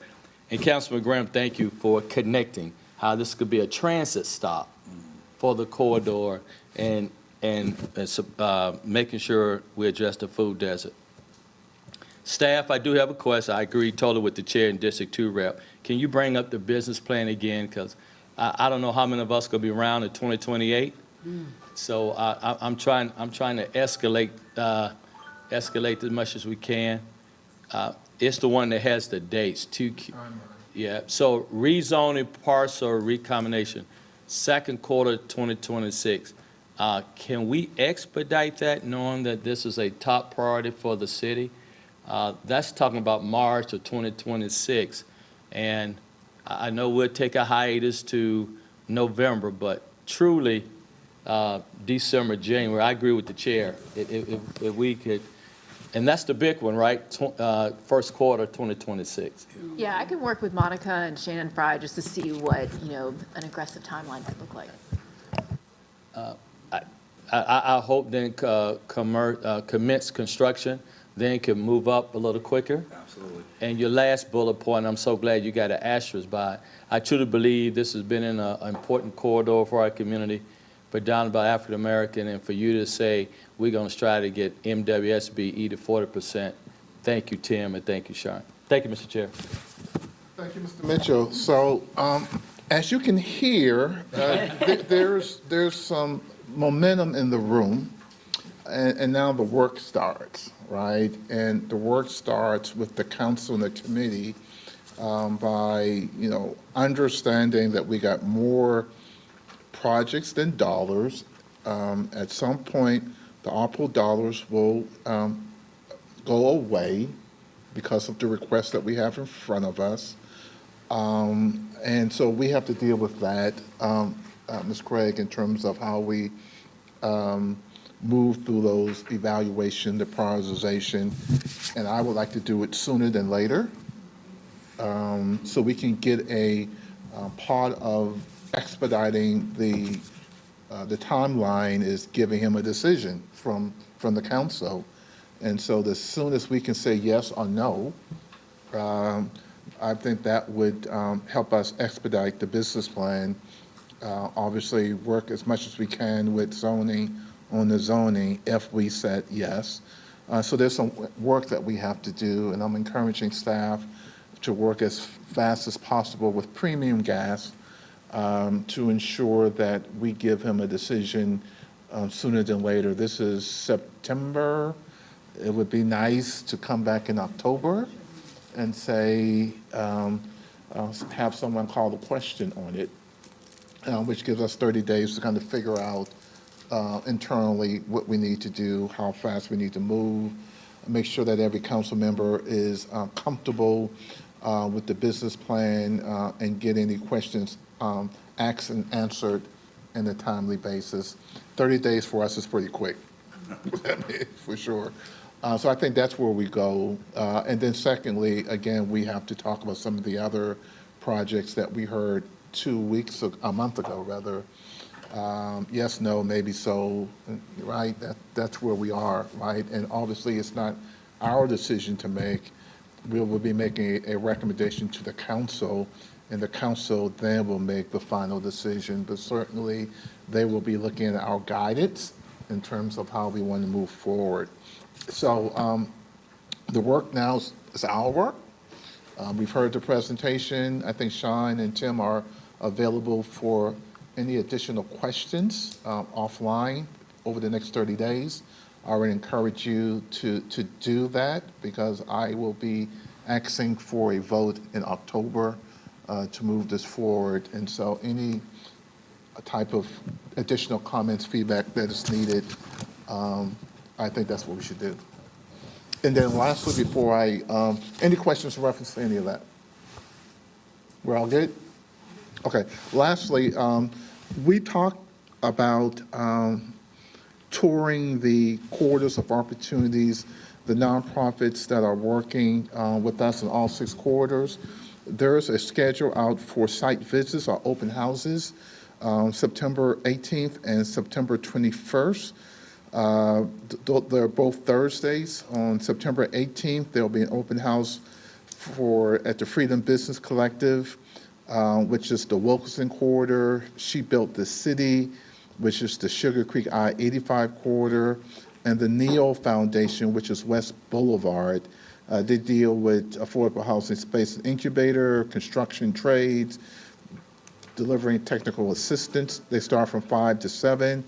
And so Allison is probably a police escort, so I can go to all 3 on the 18th. And then on the 25th, the Hispanic Contractors Association, which is the North Graham, North Tryon corridor, LIST, which is the Beatty'sford Road corridor, and the Latin American Chamber of Commerce, which is the Albemarle corridor, will be having their open house, which is September 25th, again from 5 to 7. So I encourage all the committee members as well as the council members to kind of go out and see what these nonprofits are doing in terms of providing technical assistance on the 6 corridors of opportunities. I think it's a great opportunity to see how the recipients of the 4.5 million business opportunity hub grants are operating. And certainly I want to try to make all 6. I'm not sure I'm going to do 3 in 2 hours, but we'll figure it out. But I think it's really important that we kind of see how the dollars are being spent, and more importantly, the good work that they're making. There's still a lot of work to be done for sure, but we have a vehicle in place that's helping us on the ground that I think we all should support. So with that, if there's any other questions, we'll take it now. If not, we'll take a motion for adjournment. So moved. Second. All in favor? We're out of here. Thank you.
Before, we used to have big crowds, and now nobody comes to him. We got David, and he voted. Thank you. And Miss Nan. Studio, we're ready to go live, please. Here we are. Okay. Thanks, everyone, for attending our Budget Governance and Intergovernment Relations Council meeting. We have our Madam Chair. Madam Chair, I'm going to turn it over to you.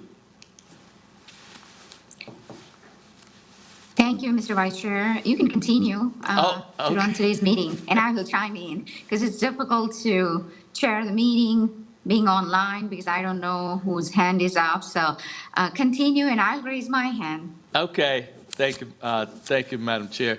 And so I'll ask those who are in the room, they can introduce themselves, please, and then we'll start at the table, and then those who are online. So, staff? Monica Allen, City Manager's Office. Sean Heath, City Manager's Office. James Mitchell, Vice Chair. LaWanna Mayfield, Committee Member, Council Member at Large. Marie Harris, Strategy and Budget. Jennifer Goodman, Strategy and Budget.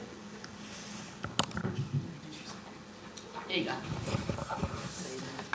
Jamari Chavis, Citizen. Yeah. Nan Peterson, Planning. Madam Chair? Good afternoon. Dimple Ashmera, Committee Chair and Council Member at Large. Thank you. Cherry. Oh, sorry. Councilmember Brown? Yes, good afternoon. Councilmember Tijuana Brown, representing District 3. Thank you. Okay. And committee member. Chair. And Chair, Ms. Smith? Hello, Cherry Smith, Strategy and Budget. Okay. Do we have anybody else on virtually? Okay. Before us, we just have one agenda item. It's our financial partner policy, financial audit requirements. And with that said, can I turn it over to Ms. Harris to walk us through? Thank you so much, and thank you, Cherry's on vacation, but she wanted to make sure and bring this home for each of you. But as you remember, last time she went over lessons learned and got some more feedback from this past cycle was the first time we used your council-adopted financial partners policy. We got some more feedback, and one of the ones that you asked us to get a little bit more information on before we formalized it was on the financial audit requirements. So Cherry did that, and then she's brought back some recommendations based on your feedback from the last meeting and talking to our partners. So with that, she's got a quick presentation just to get your feedback, and the idea is if you would like to, if it's your will, to propose a change to the financial partners policy, and then council would have to vote on that. Oh, sorry, I didn't pass it out. Thank you. And while she's distributing the information, Sherry, thank you for your dedication to join us while you're on vacation. There's absolutely no way I'd miss out on this party, guys. Okay. All right, so I know that you are receiving a copy of your presentation, but I'll go ahead and get started for the sake of time. To echo Marie's sentiments, thank you also very much for providing the guidance on the financial partner policy and giving us a little more that we needed to make a recommendation around financial partner audit requirements. All right, so for today, of course, this funding policy aligns with well-managed government of council's strategic priorities. And today we are really seeking for a recommendation to update the financial partner policy. While very new with the first year of implementation, we do see some areas that we can improve on just within our policy language. So hopefully for action, we'll be able to get a vote to take this back to full council. If not, I'll take the feedback that you guys provide and continue to refine, and hopefully we can get this moved along before we open the application process for FY27 financial partners. So currently within the policy, our language says partner organizations with gross receipts that are greater than $100,000 would be required to provide financial audit completed by a certified public accountant. And organizations with gross receipts less than $100,000 would require 2-year comparative financial statements. And the financial statements we would ask for them to provide would be a statement of cash flows, a profit and loss statement, and a balance sheet. So after we reviewed all of our current financial partners, all of the organizations have gross receipts that are greater than $100,000 and would ultimately be responsible for providing that full financial audit. So there are a couple of challenges with the audit language that's included within the financial partner policy, while understanding that we as the city and you as a council body are trying to balance the dynamics of ensuring the program is accessible for all organizations, whether they're small, mid, or large, but also wanting to know that we are granting funds to organizations for being good, fiscally responsible partners. So that's where we came up with this idea of formalizing the audit requirement within the policy. Unfortunately, according to the feedback that we've received, as well as research and in talking to other organizations that grant funding to smaller nonprofits, financial audits can be costly, and it can be cost prohibitive for some of our smaller organizations, particularly those that are recently formalized, or if they're in the process of becoming a formal nonprofit and receiving their 501c status from the Internal Revenue Service. In addition, there is a limited supply of CPAs that are available within the city of Charlotte. And with that limited availability, the cost of an audit completed by a CPA can be pretty costly for organizations that are small.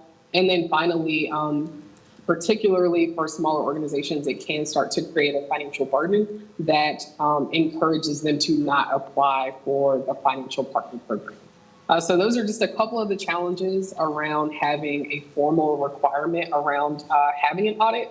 But again, understanding that as the city, when we grant funds to organizations, we do want to see that they have a demonstrated level of fiscal responsibility. So with that, we have a couple of things that we can discuss in order to make some good changes to the policy that would ensure that we're providing access for all, but also being good stewards of taxpayer dollars.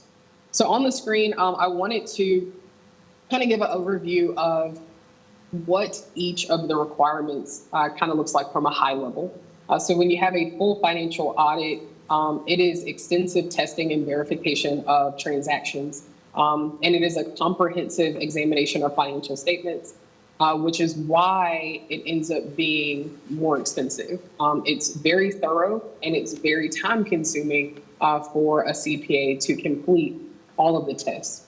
In addition to the testing of transactions, the full financial audit includes meetings with the CPA for leaderships within an organization, as well as sending out verification documents to partners of the organization to verify funding that has been received or granted to them.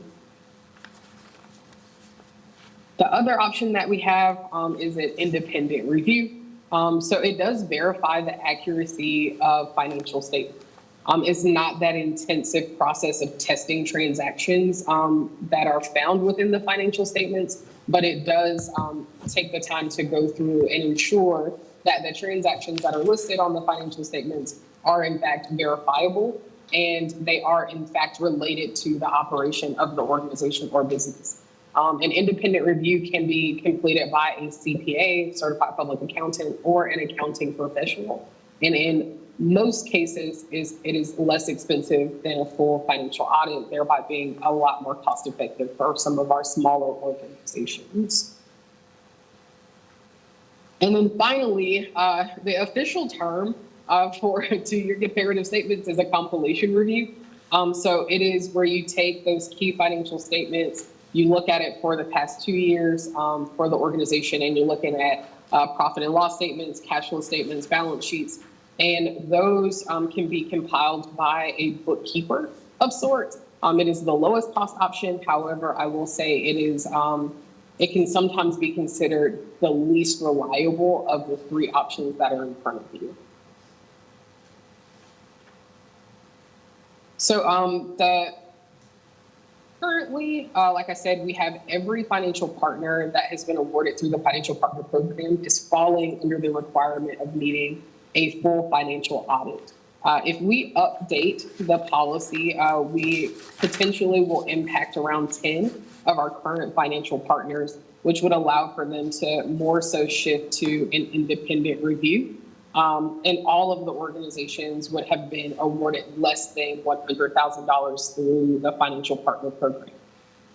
So what we are proposing as an update to the language after our last meeting together would be partner organizations will be required to provide financial statements in accordance with the following guideline. So organizations with gross receipts that are greater than $500,000 or $500,000 would require that full financial audit completed by a certified public accountant. Organizations that fall between that $100,000 and $500,000 mark would be required to submit an independent financial review completed by either a certified public accountant or an accounting professional. And then organizations with gross receipts less than $100,000 would only be required to provide a 2-year comparative statements, and we would again require the statement of cash flows, the profit and loss statement, and the balance sheet. And I'd like to reiterate with this policy, again, currently none of our organizations have gross receipts that are less than $100,000. The reason that I felt it important for us to include that $100,000 mark as a part of the policy is that we also allow for organizations to be in pursuit of their 501c status with the Internal Revenue Service, which is an indicator that we have a pretty young organization that's getting established. And you have a greater likelihood that an organization that is currently pursuing 501c status of some sort there's a realistic assumption that they would have gross receipts that may fall below that $100,000 mark. And we wouldn't want to, again, burden them with having to pay the cost of securing an independent review or an audit until they've had an opportunity to get their legs under them. So really, that last bullet is to kind of encourage smaller organizations that they can be a part of this program, especially if they're doing good work in the city. And as they grow, they will grow into other levels of the audit policy requirements within the financial partner program.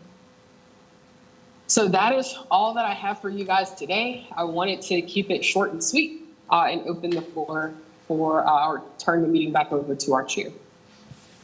So, Sherry, thank you for the presentation, but I'm going to turn it over to Madam Chair. This is our expertise. And so, Madam Chair, can you kick off the discussion on this audit? Yes, thank you, Mr. Mitchell. Certainly, this is right up my alley. So, Ms. Smith, as she was talking, I was like, yep, I totally get it. Ms. Smith, thank you for incorporating the council's feedback as well as the community's feedback, especially nonprofits, because we are going to balance both, right? We are balancing fiscal responsibility and being good stewards of our taxpayers' dollars, but at the same time, we want to make sure that we are being equitable, and this does not create access issue for smaller organizations, especially grassroots. So I think this balances the both, and I'm happy to see how you've been able to balance both sides, and I look forward to hearing from my colleagues. But Mr. Mitchell, I'm on board with this recommendations from Ms. Smith. Thank you, Madam Chair. Councilmember Brown, any input, feedback?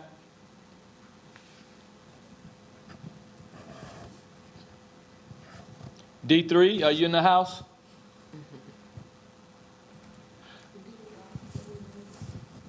Trying to come off mute. D3 is in the house. I'm good. I'm good. Okay. All right. No questions for me. Thanks. My colleague here, Councilman Mayfield. Thank you, Vice Chairman Mitchell. Ms. Smith, thank you for this presentation. I'm just going to echo what Chairperson Ajmir mentioned. You heard us. You heard the community. I want you to go back and enjoy your vacation. Thank you for tuning in for this. But this was a great presentation that clearly lays out for our potential partners the fact that the city has heard them and that we're trying to create as many avenues of success as possible. So thank you for the entire team, Marie, the leadership on getting us to this point. Madam Chair, would you like us to go ahead and make a motion on the proposed new policy language? Motion to approve. We have a motion, I will second it. Okay, if all in favor, please raise your hand. Councilwoman Brown, if you want to raise your hand virtually, it's fine, and my hand is also up. All right. Anyone in opposition? Coming off mute, I'm in favor. Sounds like Okay, so unanimous. it looks like, well, this is easy. All right, Ms. Harris and Ms. Smith, do you need anything else from us?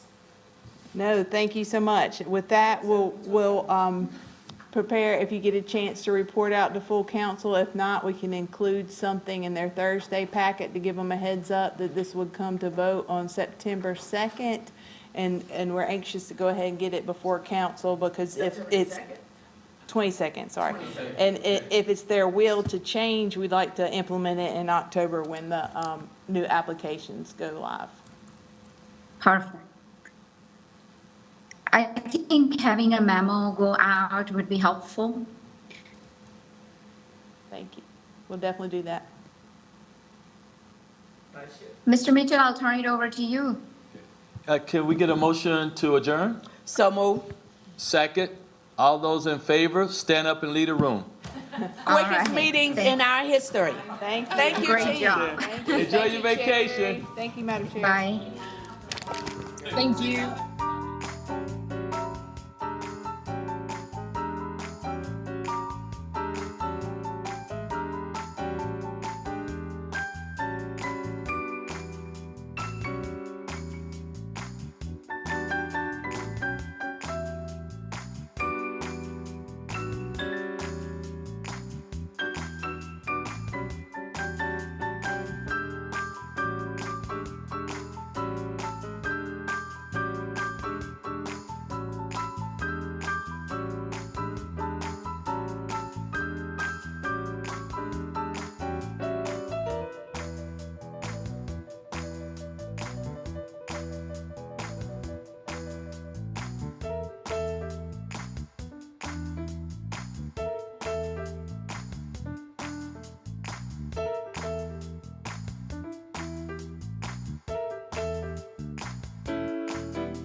Welcome to the Housing, Safety, and Community Committee meeting for September. I am your chair, Victoria Watlington.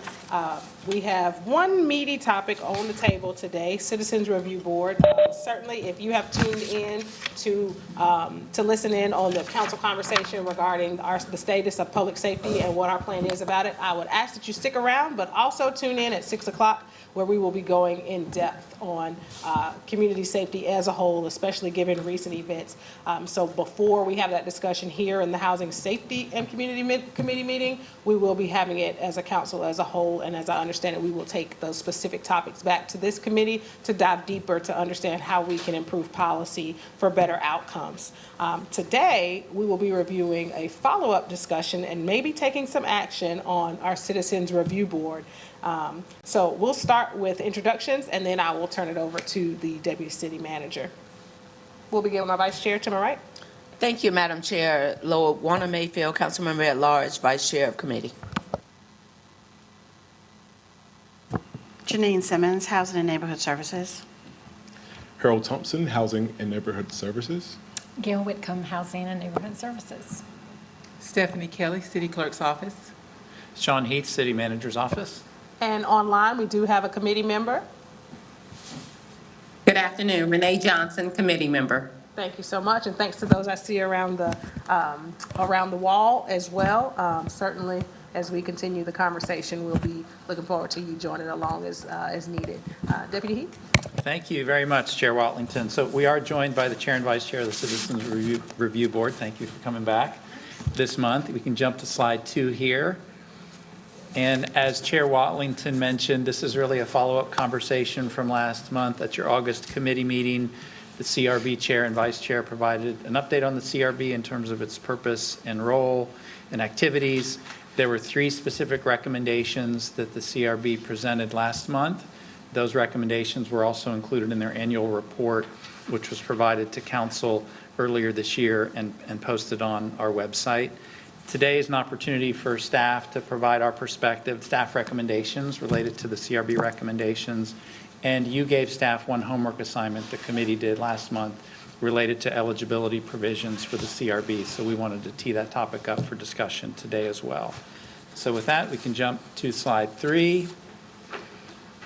This is a very simple snapshot. In columns 1 and 2, we have the items in the CRB recommendations. This is what was shared by the CRB last month, so there's really not any new information in the first 2 columns. And then column 3 identifies the staff recommendation. I can go through here pretty quickly. The first recommendation related to annual training. So right now in the CRB ordinance, there's a requirement for CRB members to have 8 hours of training per year. The recommendation last month was that that be changed from 8 to 4 hours.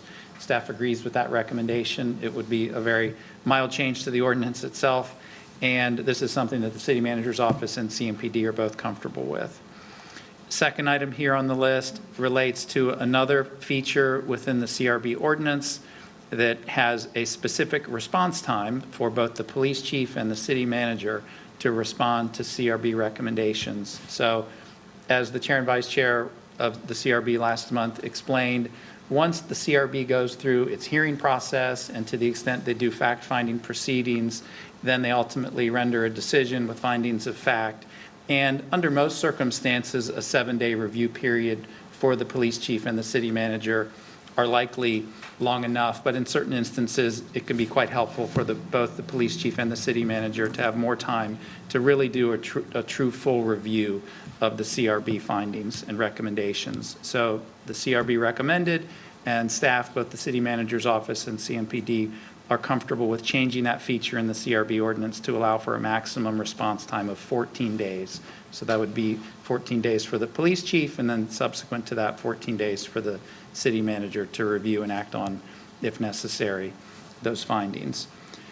The third and final recommendation that was shared last month was the idea of having what was referred to as a scholarship, basically providing some city funding to allow for training-related costs at the National Association for Civilian Oversight of Law Enforcement annual conference. And the chair and vice chair of the CRB provided us with a little financial information just to get a sense for what this might look like. And the estimated amount for 2 individuals to participate in that training would be $5,400. That's an estimate just based on travel and accommodations and registration for the conference itself. For this particular item, while $5,400 in isolation is a rather modest number, our recommendation is for the city clerk's office to consider this more holistically as part of the FY27 budget process. Council has dozens of boards and commissions, many of which may also have their own training requests and needs. So we think the prudent approach would be to think of it more broadly rather than just a one-off for the Citizens Review Board. I can't make any promises here today as part of the FY27 budget process, but that seems like the right place and mechanism to evaluate a request like this. So that would be our recommendation on that item. So we'll come back to these 3 items at the very end, because this is where there's the opportunity for committee to take action if they'd like to do so today.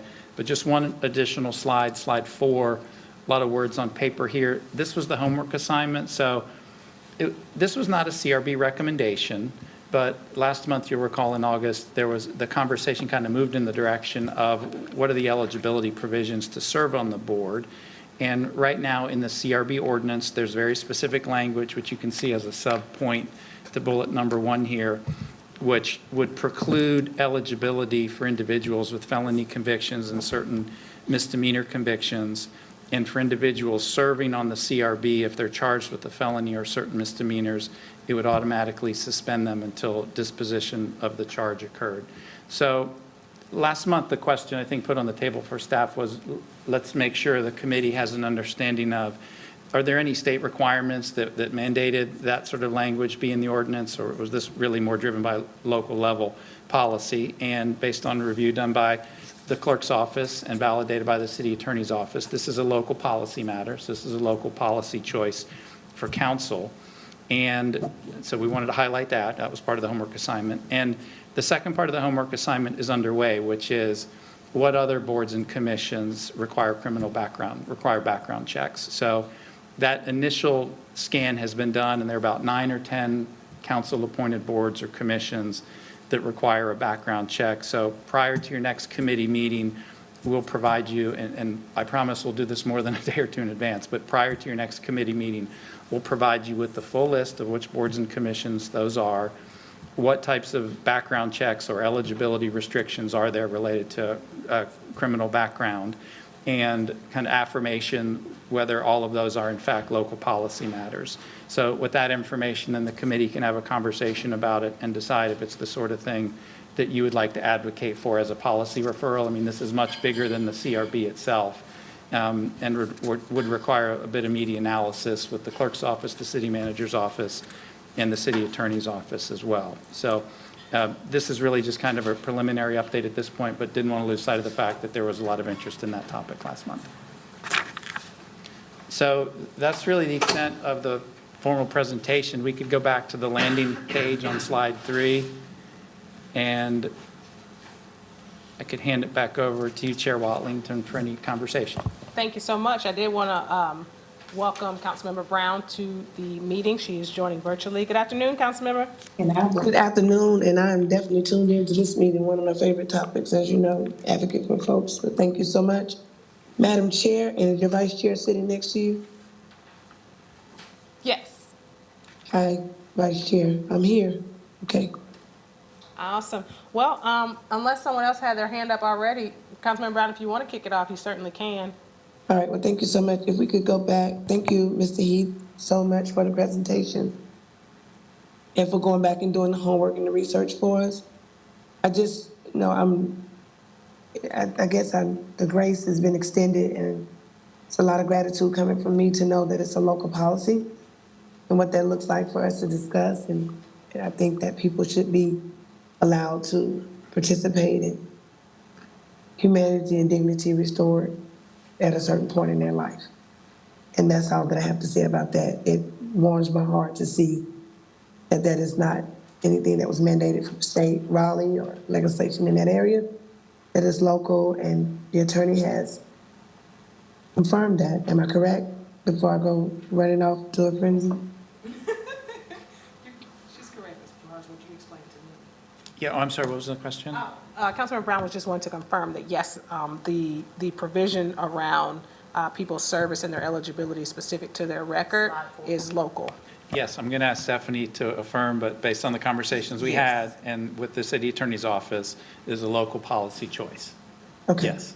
And so I want to, it's a sensitive subject, but so we've had a local policy in place for decades that we did not look at. That has been a deterrence for people that may have want to serve. Is that what I'm hearing? That no one looked at it until now? If so, that's horrible. Yep, Councilmember Brown, this is Sean. I don't mind starting. I think one thing that I referenced is there are more than a handful. I mean, the preliminary scan indicated there may be 9 or 10 boards or commissions that have background checks as a requirement for inclusion. And those are all, or I should really ask for you, Stephanie, to jump in here, but it's my understanding those are all in our ordinances. Is that correct? Those were all a part of the creating legislation approved by council at the time those individual boards were established. So they have been reviewed individually at the time that these boards were created. And each time that the resolution that council approves around nominations and appointments to boards, it has been reviewed, or this component has been a part of that review process. So they have been reviewed over the years, those provisions. Okay, all right, I guess I'll just listen, but it's just I'm glad to see that this is something that there is some room for improvement. Thank you. I yield back to Madam Chair, thanks. Thank you, Councilmember Brown. Are there any other, okay, it sounds like we've got Councilmember Johnson and then we've got Vice Chair. Thank you, Madam Chair, and thank you for the follow-up, Mr. Heath. I want to piggyback off what Councilmember Brown said. I don't know. I think there are numerous policies that we haven't gone through and reviewed the eligibility criteria or the policies. I would say I don't think that we've done that as a council to really go through our policies and take a look at what needs updating. I know that we rely on the city staff to do that, and perhaps we've talked about that in the past, but that's not been something. So she brings up, Councilmember Brown brings up a good point. I mean, there could be plenty of outdated policies that need a review. So I know that's a larger topic, and maybe that's for our governance committee, but it's certainly, it's no surprise. There's no surprise to me that we haven't reviewed the eligibility for our boards and commissions. Secondly, last month, it was my understanding that there were more than 3 or 4 recommendations. There were other recommendations that didn't make it up to council's review. So I thought we talked about that. Can we get a list of what the other recommendations are, Mr. Heath? Yes, that was included in the annual report that I provided to the committee, but in your defense, I would say I didn't really provide that far enough in advance for you to do a thorough review.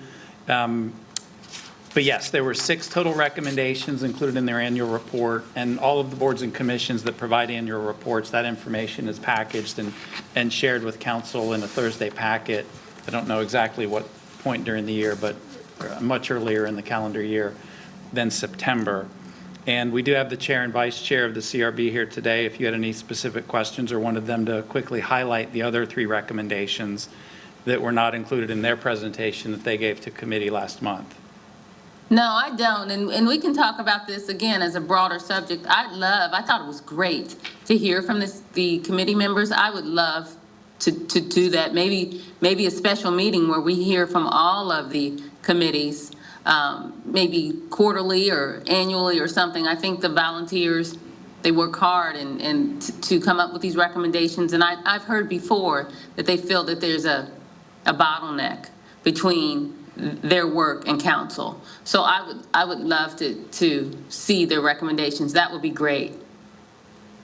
And then I thought we were also going to find out what constitutes as continuing education for this board. Does it have to be specific training? Because one of the challenges were that they said they could not find training. So are we limiting the training that they're eligible to take? No, we are in no way limiting the training. There were two, I guess, separate but maybe related items that were included in the recommendation. One was to reduce the annual training requirement from 8 hours to 4 hours. And then separate from that, there was a request for 2 training scholarships per year for members of the CRB to attend this out-of-town conference. Oh, I understand that. The 8 hours worth of training. Because there's lots of training out there, criminal justice and different topics. So I didn't know why, and maybe that's a question for the chair members. What is the barrier or the challenge in finding 8 hours worth of continuing education training? John, would you like to comment on? Yeah, I'm going to ask John Watkins, the chair of the CRB, to share an update similar to what you did last month, John. Councilman, this is, Councilwoman, this is John Watkins. I think the issue is, now I've been on the board for 5 years, and there is training out there, but a lot of it is repetitive. Not a lot of it, I should say some of it is repetitive. And when you get past the first 2 or 3 years, there's not a lot that we feel enhances what we've already seen.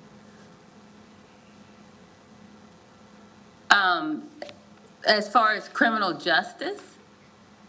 Or what type? And that maybe we can talk about that offline, but I just think and I, you all are the experts and I want to support you, but I also know that that's a very broad subject as far as why a case would end up in front of you. Mental health there could be training in mental health that might be helpful. I always talk about brain injury and the prevalence in the interaction with the police. So there just seems like, even the criminal justice system, there seems like there would be a broad array of options for training in a role like that. So I just didn't know if you all had to have specific industry training. So thank you for answering that question. Thank you. Yeah, and I guess I would add that there can be a cost issue. I mean, I really haven't faced it, but I think there's the cost issue, and then just the fact that we are volunteers, and 8 hours plus all the training we've done to get on the board can be taxing. Right. Okay, thank you. That's all I have. Thank you, Madam. Councilmember Johnson. I think Madam Clerk will have something to say. I did just want to elaborate on the training piece. When this provision was added to the ordinance some few years back, I think it may have been in 2016 perhaps, but when it was added, there was no specificity as to the kinds of training.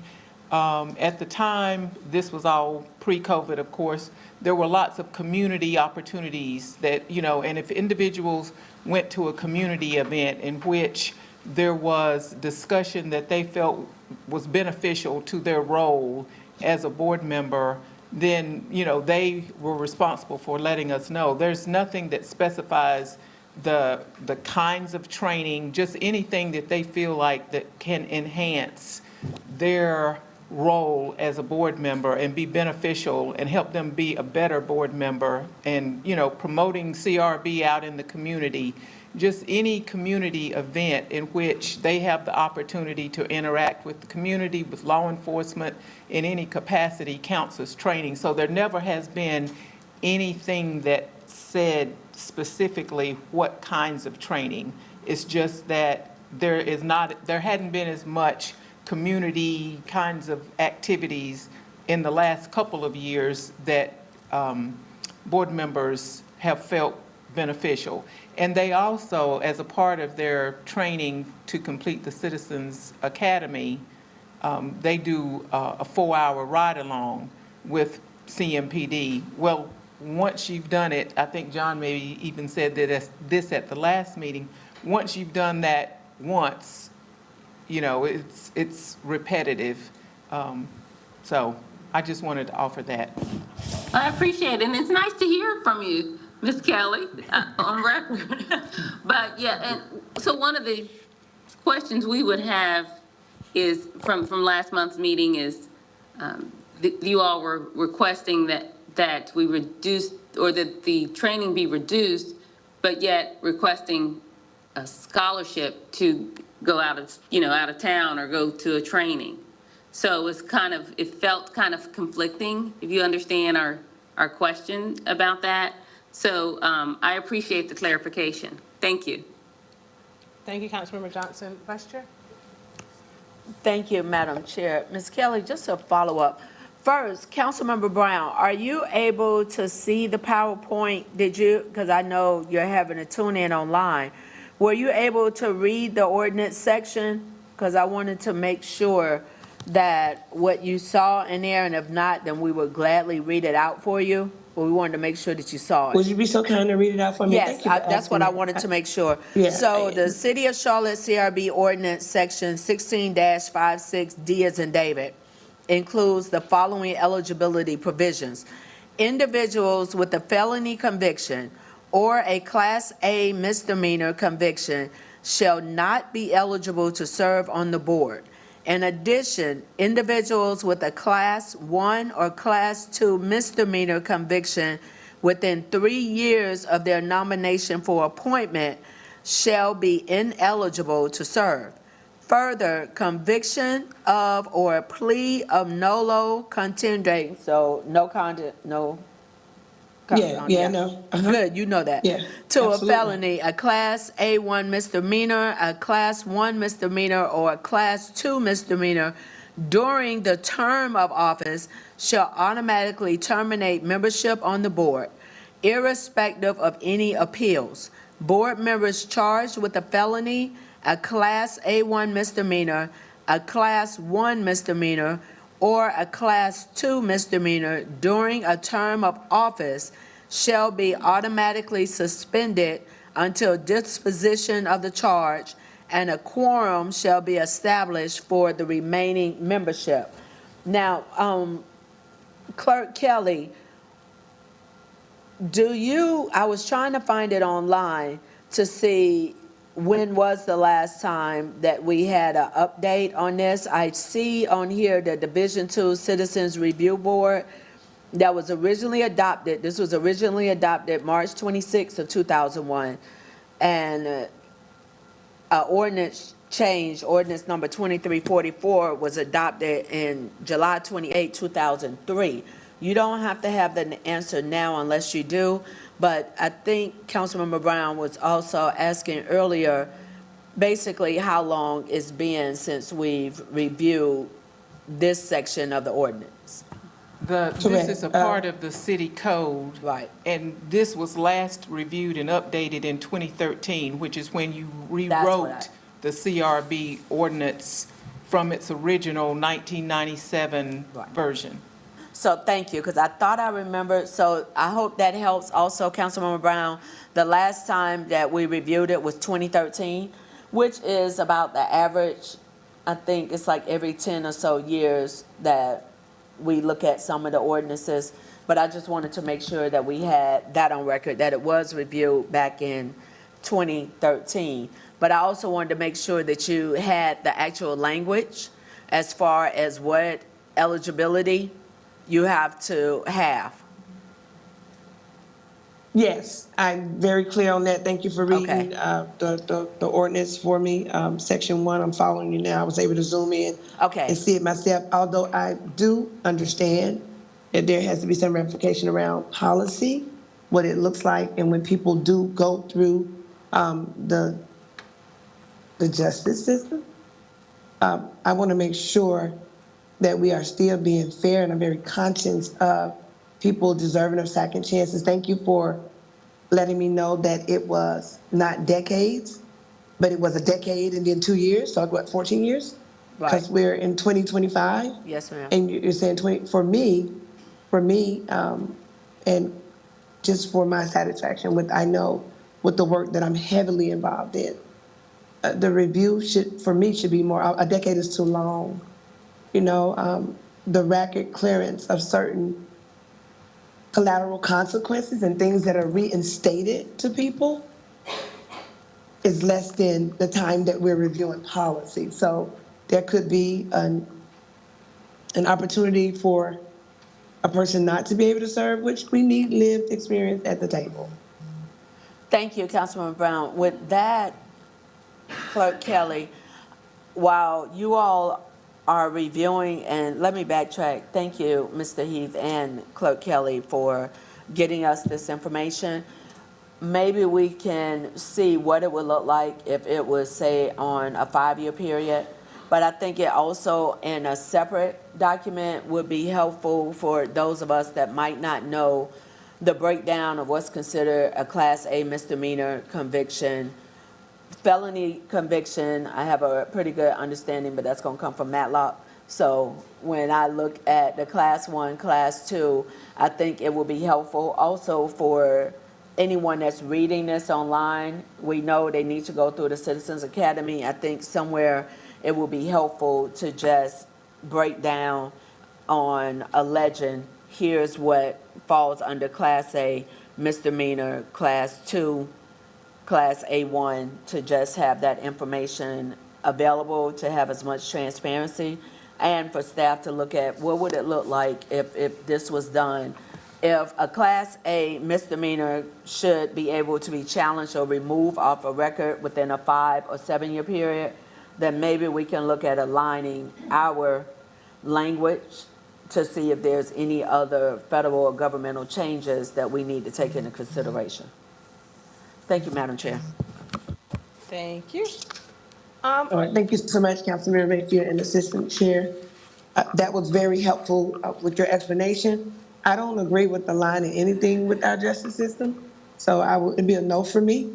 If we're doing a local policy and we're not including legislation, and this is something that we're making policy on, I think that realistically, we would say, what does it take for a person to be able to come back into society and be able to move forward part of a committee that is very vital to our community and for the people impacted or involved. So that's just for me. Your explanation was very detailed. Coming from my lane and my narrative, it would be a no to line anything up with our justice system.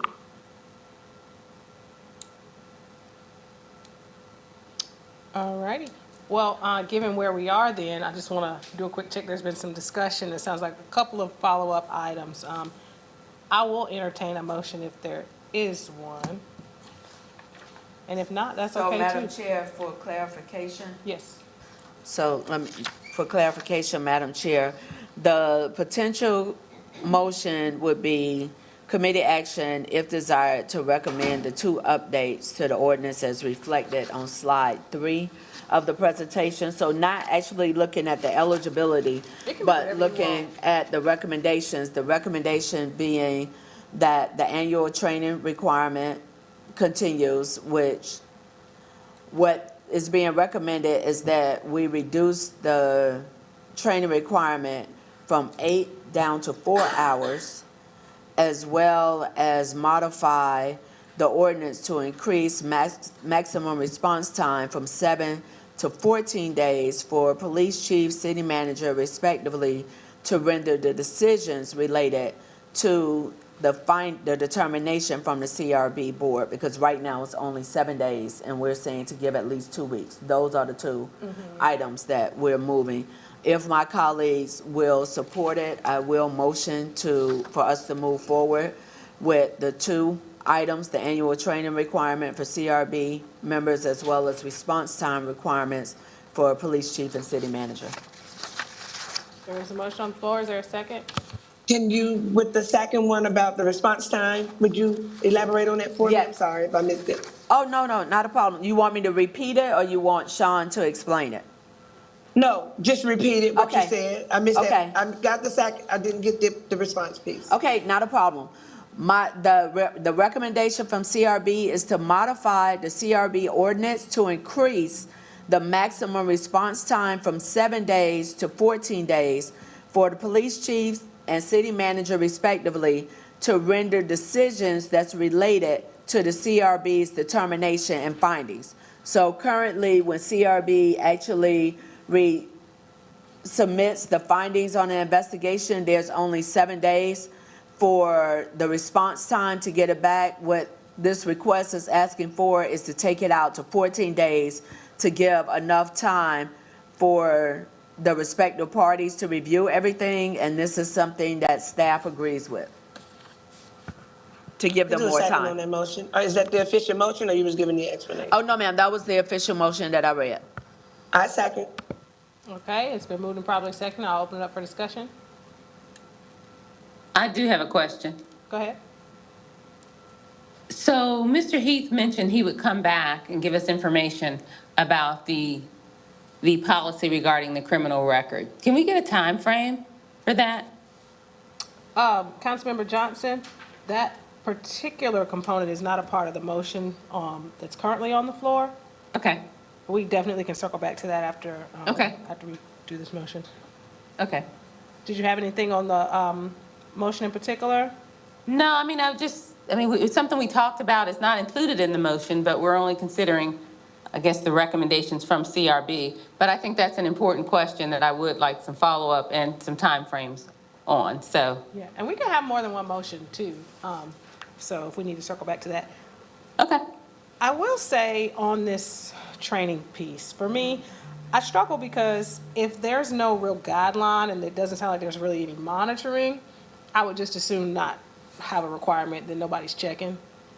That's how I feel about it. Either we put something in place where we say it needs to be one of these kinds of activities, or we bake it into an existing activity that maybe CMPD does and the board has to attend, or we scratch it because it sounds like, I mean, people do what you inspect, not what you expect, and this doesn't sound like there's any inspection unless I misinterpreted. There's no inspection by the clerk's office or the legal staff. It's self-report, individuals just simply report that they participated in, training. Oftentimes, the legal will provide, maybe a 2-hour training here and there on something related to CRB, the ordinance, or maybe some law enforcement initiative or something that would be of interest to the entire board. But other than that, there's no monitoring or inspection. I see. So if it was going to be 4 hours, say 2 sessions of what you just described, the legal resource providing something to the full board, then I can support this. But if it doesn't have something like that, I'd have a hard time not just eliminating that one altogether. Would that be an amendment? Well, what do y'all, is anyone, will you accept a friendly amendment? I would accept a friendly Perfect, then sure. amendment. Yep, then I would like to offer that up as an amendment, that those 4 hours be specific to the legal resource, providing training to the full board as they've done in the past. And create a tracking mechanism. I agree with that, Madam Chair. Okay. I don't have any opposition of that when you put the motion on as well, so the amendment. Perfect. Now Okay, that Madam Chair went into detail and explained what she explained. I'm sorry, Councilmember Johnson, I didn't mean to speak over you. When you explained it the way that you explained it, I don't have a problem with the amendment. Councilmember Brown. Perfect. So clarify that for me, Dr. Watlington. You're saying a specific set of continuing education courses, or can you just explain what you said, please? Sure. And I will actually defer to the city clerk for what she just described. What I'm accustomed to, just on some of the boards that I served on before I came on council, was that if there was some kind of presentation that was brought to, like, say, Civil Service Board, where the staff resource came and went through, these are the trainings, or this is how we've updated the training, that to me is something that could count as training for the board. And so to the extent that those kinds of events can happen up to 4 hours over the year, I think that covers everybody. It's within the time they've already allotted. And it's something that can be tracked. But did you want to add something to that, Madam Clerk? I'm sorry, I thought you were talking to me. So with this being the criminal justice system and human services and so many areas that could impact behaviors, I think the 4 hours is fine. And then if people are getting different trainings, then that it enhances the synergy and the knowledge of the group. I think when you think of police interaction, there's community policing, again, there's mental health. I will always say brain injury is so prevalent in homelessness and criminal justice. There's just interactions, motivational interviewing, just different things for knowledge that they can have to enhance their skills in making decisions. So I think reducing it to 4 hours based on the recommendation makes sense, but I don't think we should limit their opportunities. And that's what it sounds like we will be doing. But you don't have a problem with it not being monitored either, Councilmember Johnson? No, it should be monitored. I mean, yeah, we should monitor it. That's fine. But we don't have anything in there saying that, though. Well, I mean, here's the thing. Okay, well, that's fine. That's fine. And it's self-reporting. So if they're keeping tracks of their CEs or the hours, the contact hours, if that's ever audited, we could certainly do that. I mean, and they're volunteers, so, there is some trust there. But absolutely, we can monitor it. But I don't think we should limit the opportunities. Right, I understand, because it's so vital. This board is so critical. Absolutely, yeah. And the work that is being rendered forward on it, I just want to make... Absolutely, and you go across the country. I mean, think of all the topics that you talk about within the criminal justice system, right? Thousands. Exactly. So that's why I think there's opportunities that they can find the training. Yeah, but I don't disagree with you on that, but anybody can find training at any time that they choose. There's nothing that would limit them from doing that on their own time, and there's nothing that would limit the topics that are covered within the staff-supported training either. So I don't want you to think it's an either or. Somebody could go do 60 hours worth of training if they wanted to on any number of topics without ever involving any of us. Were you gonna say something? I was just going to add that we do track their training. I mean, we keep, individuals report, that they attended this event or this conference or whatever. So we do keep an annual, since this has been in place, we have been keeping up with it annually. If they meet their 8 hours or not, we have been tracking it. Oh, okay. So that's different than what I understood initially. Go ahead. Thank you, Madam Chair. Thank you for that clarification, Clerk Kelly, because I think the way I heard it was that we're not tracking, but I thought we were. So we are tracking it annually, but what we're saying, and Mr. Heath, you helped with this clarification, is that getting up to the 8 hours has been a challenge for some people because they're having to take off time from work, use flex time, vacation time, much like council does. So that's not always accessible yet. We are tracking. This recommendation is just saying the minimum requirement instead of 8 hours would be 4 hours, but for those who can go over the 4 hours, we're tracking it, but we're just codifying a minimum of 4-hour training versus the 8 based on the members saying that they've had a hard time getting to 8. Does that help Councilmember Brown as well as Councilmember Johnson? It does. For me, the training for the time, there can never be enough training. But if the training is intense and if they want to do more, then, it's always welcomed. There can never be enough training when it comes to second chance. And regardless of what training that you offer or you render or you decide for the folks that we're talking about, they should always be included anyway. And that doesn't happen. So the training sometimes becomes obsolete. So I don't want to get into that. It could be here for days and months and weeks, forever, talking about second chance and what type of training needs to be rendered and who needs to be at the table. So I'm fair in knowing that, my situation is unique to anybody else's, but also that family members or people that we are lobbying for doing this work should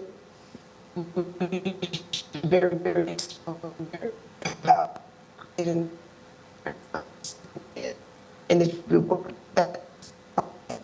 Unfortunately, you want to tell them? Councilmember Brown, you are cutting out very, very badly. We can no longer hear you. But I think we got the gist of what you were saying. Given the updated understanding from the clerk, I'm willing to withdraw my amendment to that. It sounds like both of you are amenable to that, so we'll go back to the original motion, if that's okay with you. Which we got the first and the second. So now, following your lead, Madam Chair. All righty, call the question. All those in favor of the motion as it was originally stated to accept the first two staff recommendations as per slide 3? Aye. I've got one. Aye. Councilmember Johnson and myself, we will record Councilmember Brown when she gets back. Aye. Oh, okay, perfect. She's. We Yeah, thought we may have lost you. Yeah, it went down. I saw that it went down to one signal, 5G, one signal. I'm on Wilkinson Boulevard headed in, but I don't know what's up with that. But okay, yeah, I see. But you guys able to hear me? I heard that you went back. You pulled back, Madam Chair, on your amendment to go back to the original as it was. Yes. And then you asked for us to take a vote on that, correct? Yes. Right. And so you got an aye from me as well. Perfect. Thank you, ma'am. That is unanimous. I did want to go back to Councilmember Johnson to recognize you. Were you wanting to lift up potentially another motion pertaining to this topic? Sure. I mean, yeah, if I can make a motion that city staff would come back with the information on revising the requirements for the CRB board, for sure. And then we'd also like information, as you stated, generally, on all of our boards, the eligibility. Well, let me ask a question. Deputy City Manager, do we need a motion for that, or do you understand kind of what we're looking for to come back with? So I think the original intent of the assignment was that we would identify other council-appointed boards and commissions that have similar eligibility provisions, and not just list them, but also identify what are those eligibility provisions related to criminal background, because they may not be identical to what we have for the CRB, and that would then be enough information for this committee to decide how might you want to advocate for policy referral of a certain specific scope, rather than us fast-tracking something just related to CRB without knowing what the bigger picture looks like. So that was our recommendation. And I think that's good. If we can we can talk about it, Dr. Wallington, but I'd like a time frame because, we're a second chance city. You accepted an award that we're a second chance city. We know 95% of those who are incarcerated come home. And we really have to take a look at why are we putting that barrier in place. So, and I think with Councilmember Brown on our team right now, she's a leader in this area. If we can make that type of change, I think that would be an important change. If we can get that done instead of kicking the can down the road and saying we'll get it done, I think that we should be bold if the time is now. So if we're not going to make the motion, if we can get a time frame of when we're going to get that information, I'd like to see that. And Councilmember Johnson, thank you so much for acknowledging me in that area. And so, Mr. Heath, you have done great with your research, with your work, with your support in the community. I applaud you. It doesn't happen every day. It is a sensitive but also tough subject, so you've done great works. And I've enjoyed being on this committee, as I always lift us up, no matter where we go. These ladies that I work with on this housing, safety, and community committee, they are amazing and phenomenal. And I say that in every breath that I can when we're in the space and the work that I do. I enjoy being on this committee with these bright women. And so you have done great works, but there is always more work that we can do. And we do offer ourselves up as a second chance city. I still beg to differ that we are not a second chance city when I go into some of the other cities. Now I won't get into that, but we still have a long way to go, but we are trying. And I understand that we're moving the needle forward, but it sometimes gets stuck. It looks like it goes back and then we move it forward again, but that's where I'm at with it. Thank you. As it relates to timing, I know that we will definitely be focused on the community safety work, at least for the next month or so. So when it comes to timing, is that something that we could get back maybe via memo sooner and then add to a future agenda item, maybe probably November-ish timeframe? Yeah, I'll defer to Clerk Kelly on specific timing in terms of a memo. We can provide a memo to you perhaps the last week in this month. I'm going to an international study abroad next week, so I'll be out of the office. Where are you going? To the UK again, to a symposium over there to our sister city. Our sister organization in Liverpool. Awesome. Have fun in DC. Can I ask a quick question? Well, 1 second. Just, Councilmember Johnson, did you hear that? A memo with the information you requested by the end of the month, and then we add Yes. to? Okay. Yes. Perfect. Thank you. Go ahead. Thank you, Madam Chair. Just a follow-up, because I was thinking with the recommendation, since we have a short timeline, if October, and Mr. Heath, you and Clerk Kelly could clarify that better, if that would be a better timeline to have a report back, because I know I also requested at our previous meeting that we get an update regarding our housing partners. So, and we're looking at potentially October for that. So right now, it looks like those potentially might be the only two pieces, and that will give you all the time that you need. And I want to check with my colleagues to see if that seems reasonable to the two of you online.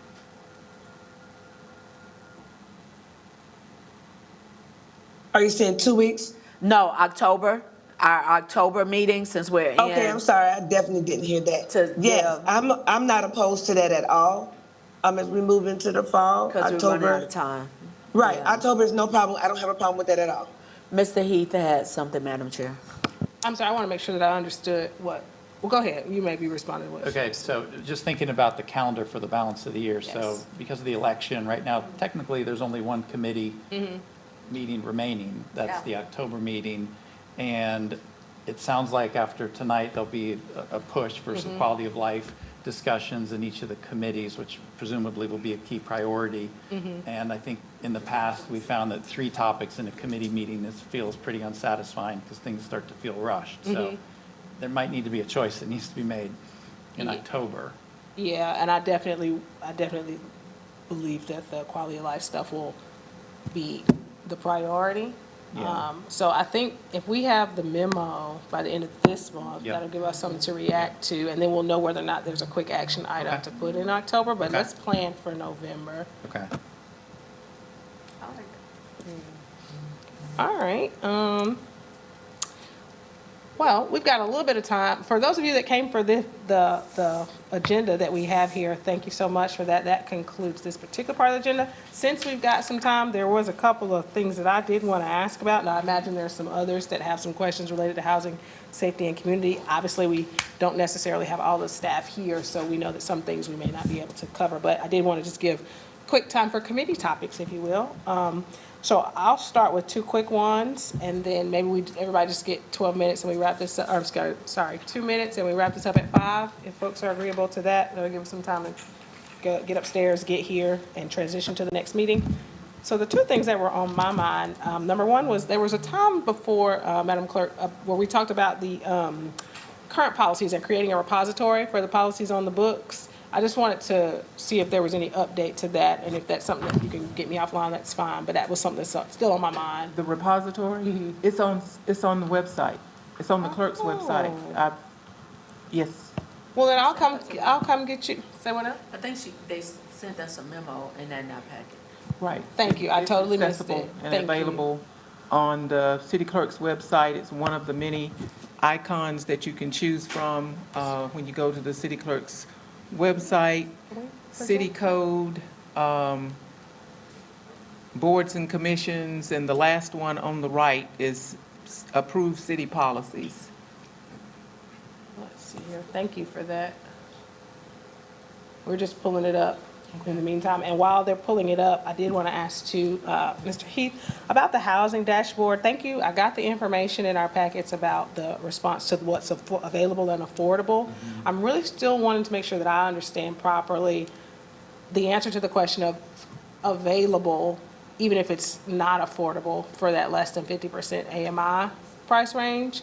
And so I don't know if that's something that maybe, I just need more clarification of what was already provided, but I saw the available and unaffordable gap of 35,000, but I'm still not super clear of what is actually available in the market just from a vacancy rate standpoint. Okay.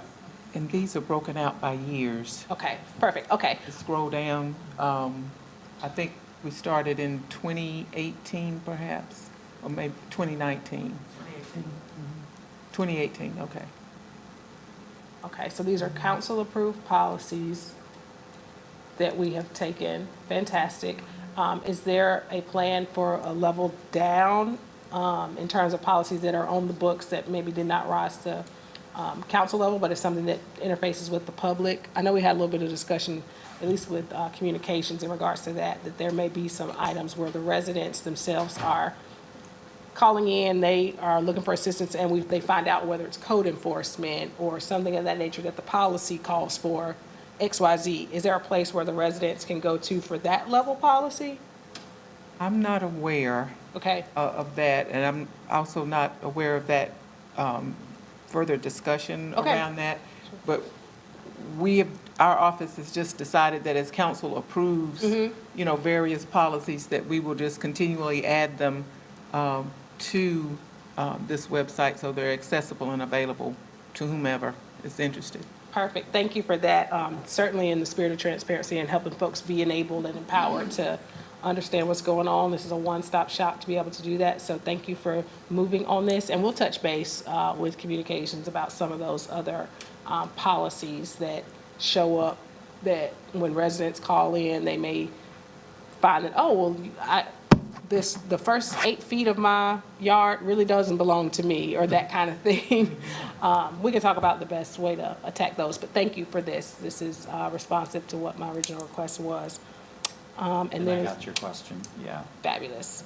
All right, that's all I got. Vice Chair, do you have something? Thank you, Madam Chair. Mine is, again, just a reminder that I think it will be helpful for our committee to have an update from our partners. Mr. Heath, thank you for the information you provided in our packet, yet I will say that information was heavily connected with Enlivian. I'm looking for Dream Key and some of our other partners that we not only fund through Housing Trust Fund the construction of a workforce or senior development, but we also on some level provide subsidies to offset those costs. I want to make sure that we're putting ourselves in a strong position to be prepared regardless of what's happening on the national level, since I'm hearing concerns regarding a lot of the partners, their funding sources being reduced or eliminated. My greatest concern is that we funded these multifamily. What happens with these vacancies? What happens to that individual renter if their subsidy is reduced? They can afford $500 a month, but they've had a subsidy for $1,500 because the rent is $2,000. I think we also need to look at having a conversation of putting more finding out legally, can we put, since our legal representation is here, can we put some more requirements around that 30, 50, 80 area median income? North Carolina Finance Housing Agency, in the contract, the General Assembly approved a sentence that says that they have an escalation clause. The way that's playing out on the ground, especially for my elders in community, is they may sign a contract to renew their lease and then 2 weeks later receive a 30-day notice that their rent is going up. So a lot of our elders are being priced out of these units that we have funded through trust fund dollars in support of 30, 50, 60, 80% AMI. To my understanding, no one's really tracking that because we've used this model of if we build it, the rents are going to go down. Well, we know that that's not happening because part of that business performer, they have X amount of write-off. So we still have these units out there that are very expensive, and if our seniors, the cost of moving, and our seniors are keep getting shifted around, there's a challenge. So some kind of way, this is the second part of this is probably going to go into the new year, potentially with us, potentially with the new council, but there has to be conversation of how we're tracking our residents when they have access to these units and how long they're able to maintain sustainability in these units versus how many are being priced out of these units, and then where are they going? So hopefully we can, before we get to December, we can have Dream Key, possibly Laurel Street, some of our partners to come in to share if they're seeing financial shortfalls and what that can look like so that we can get ahead of it and not be reactionary. Thank you, Madam Chair. Thank you. Councilmember Johnson? Thank you so much. So since we're bringing up topics, I would love to meet with the state or get some information on litter and litter cleanup. I was at the polls today, and not just at the polls, we hear that from constituents and residents constantly, and it's a huge problem in District 4 because we have all of these state-owned roads. So I would like to know what we can do from a city perspective. I'm sorry, my husband's behind me. A city perspective and working with the state, we can get this state schedule. I do have someone at the state NCDOT that we can work with, but we really, it's getting worse. The problem's getting worse as the population's growing. We know that 157 people are moving here per day, and we've got to get a handle on that. So I'd like to know what our plan is, if there are any initiatives, if we can, more signage, increase the fines. But if that's something we can discuss at a committee level, I think that would be great.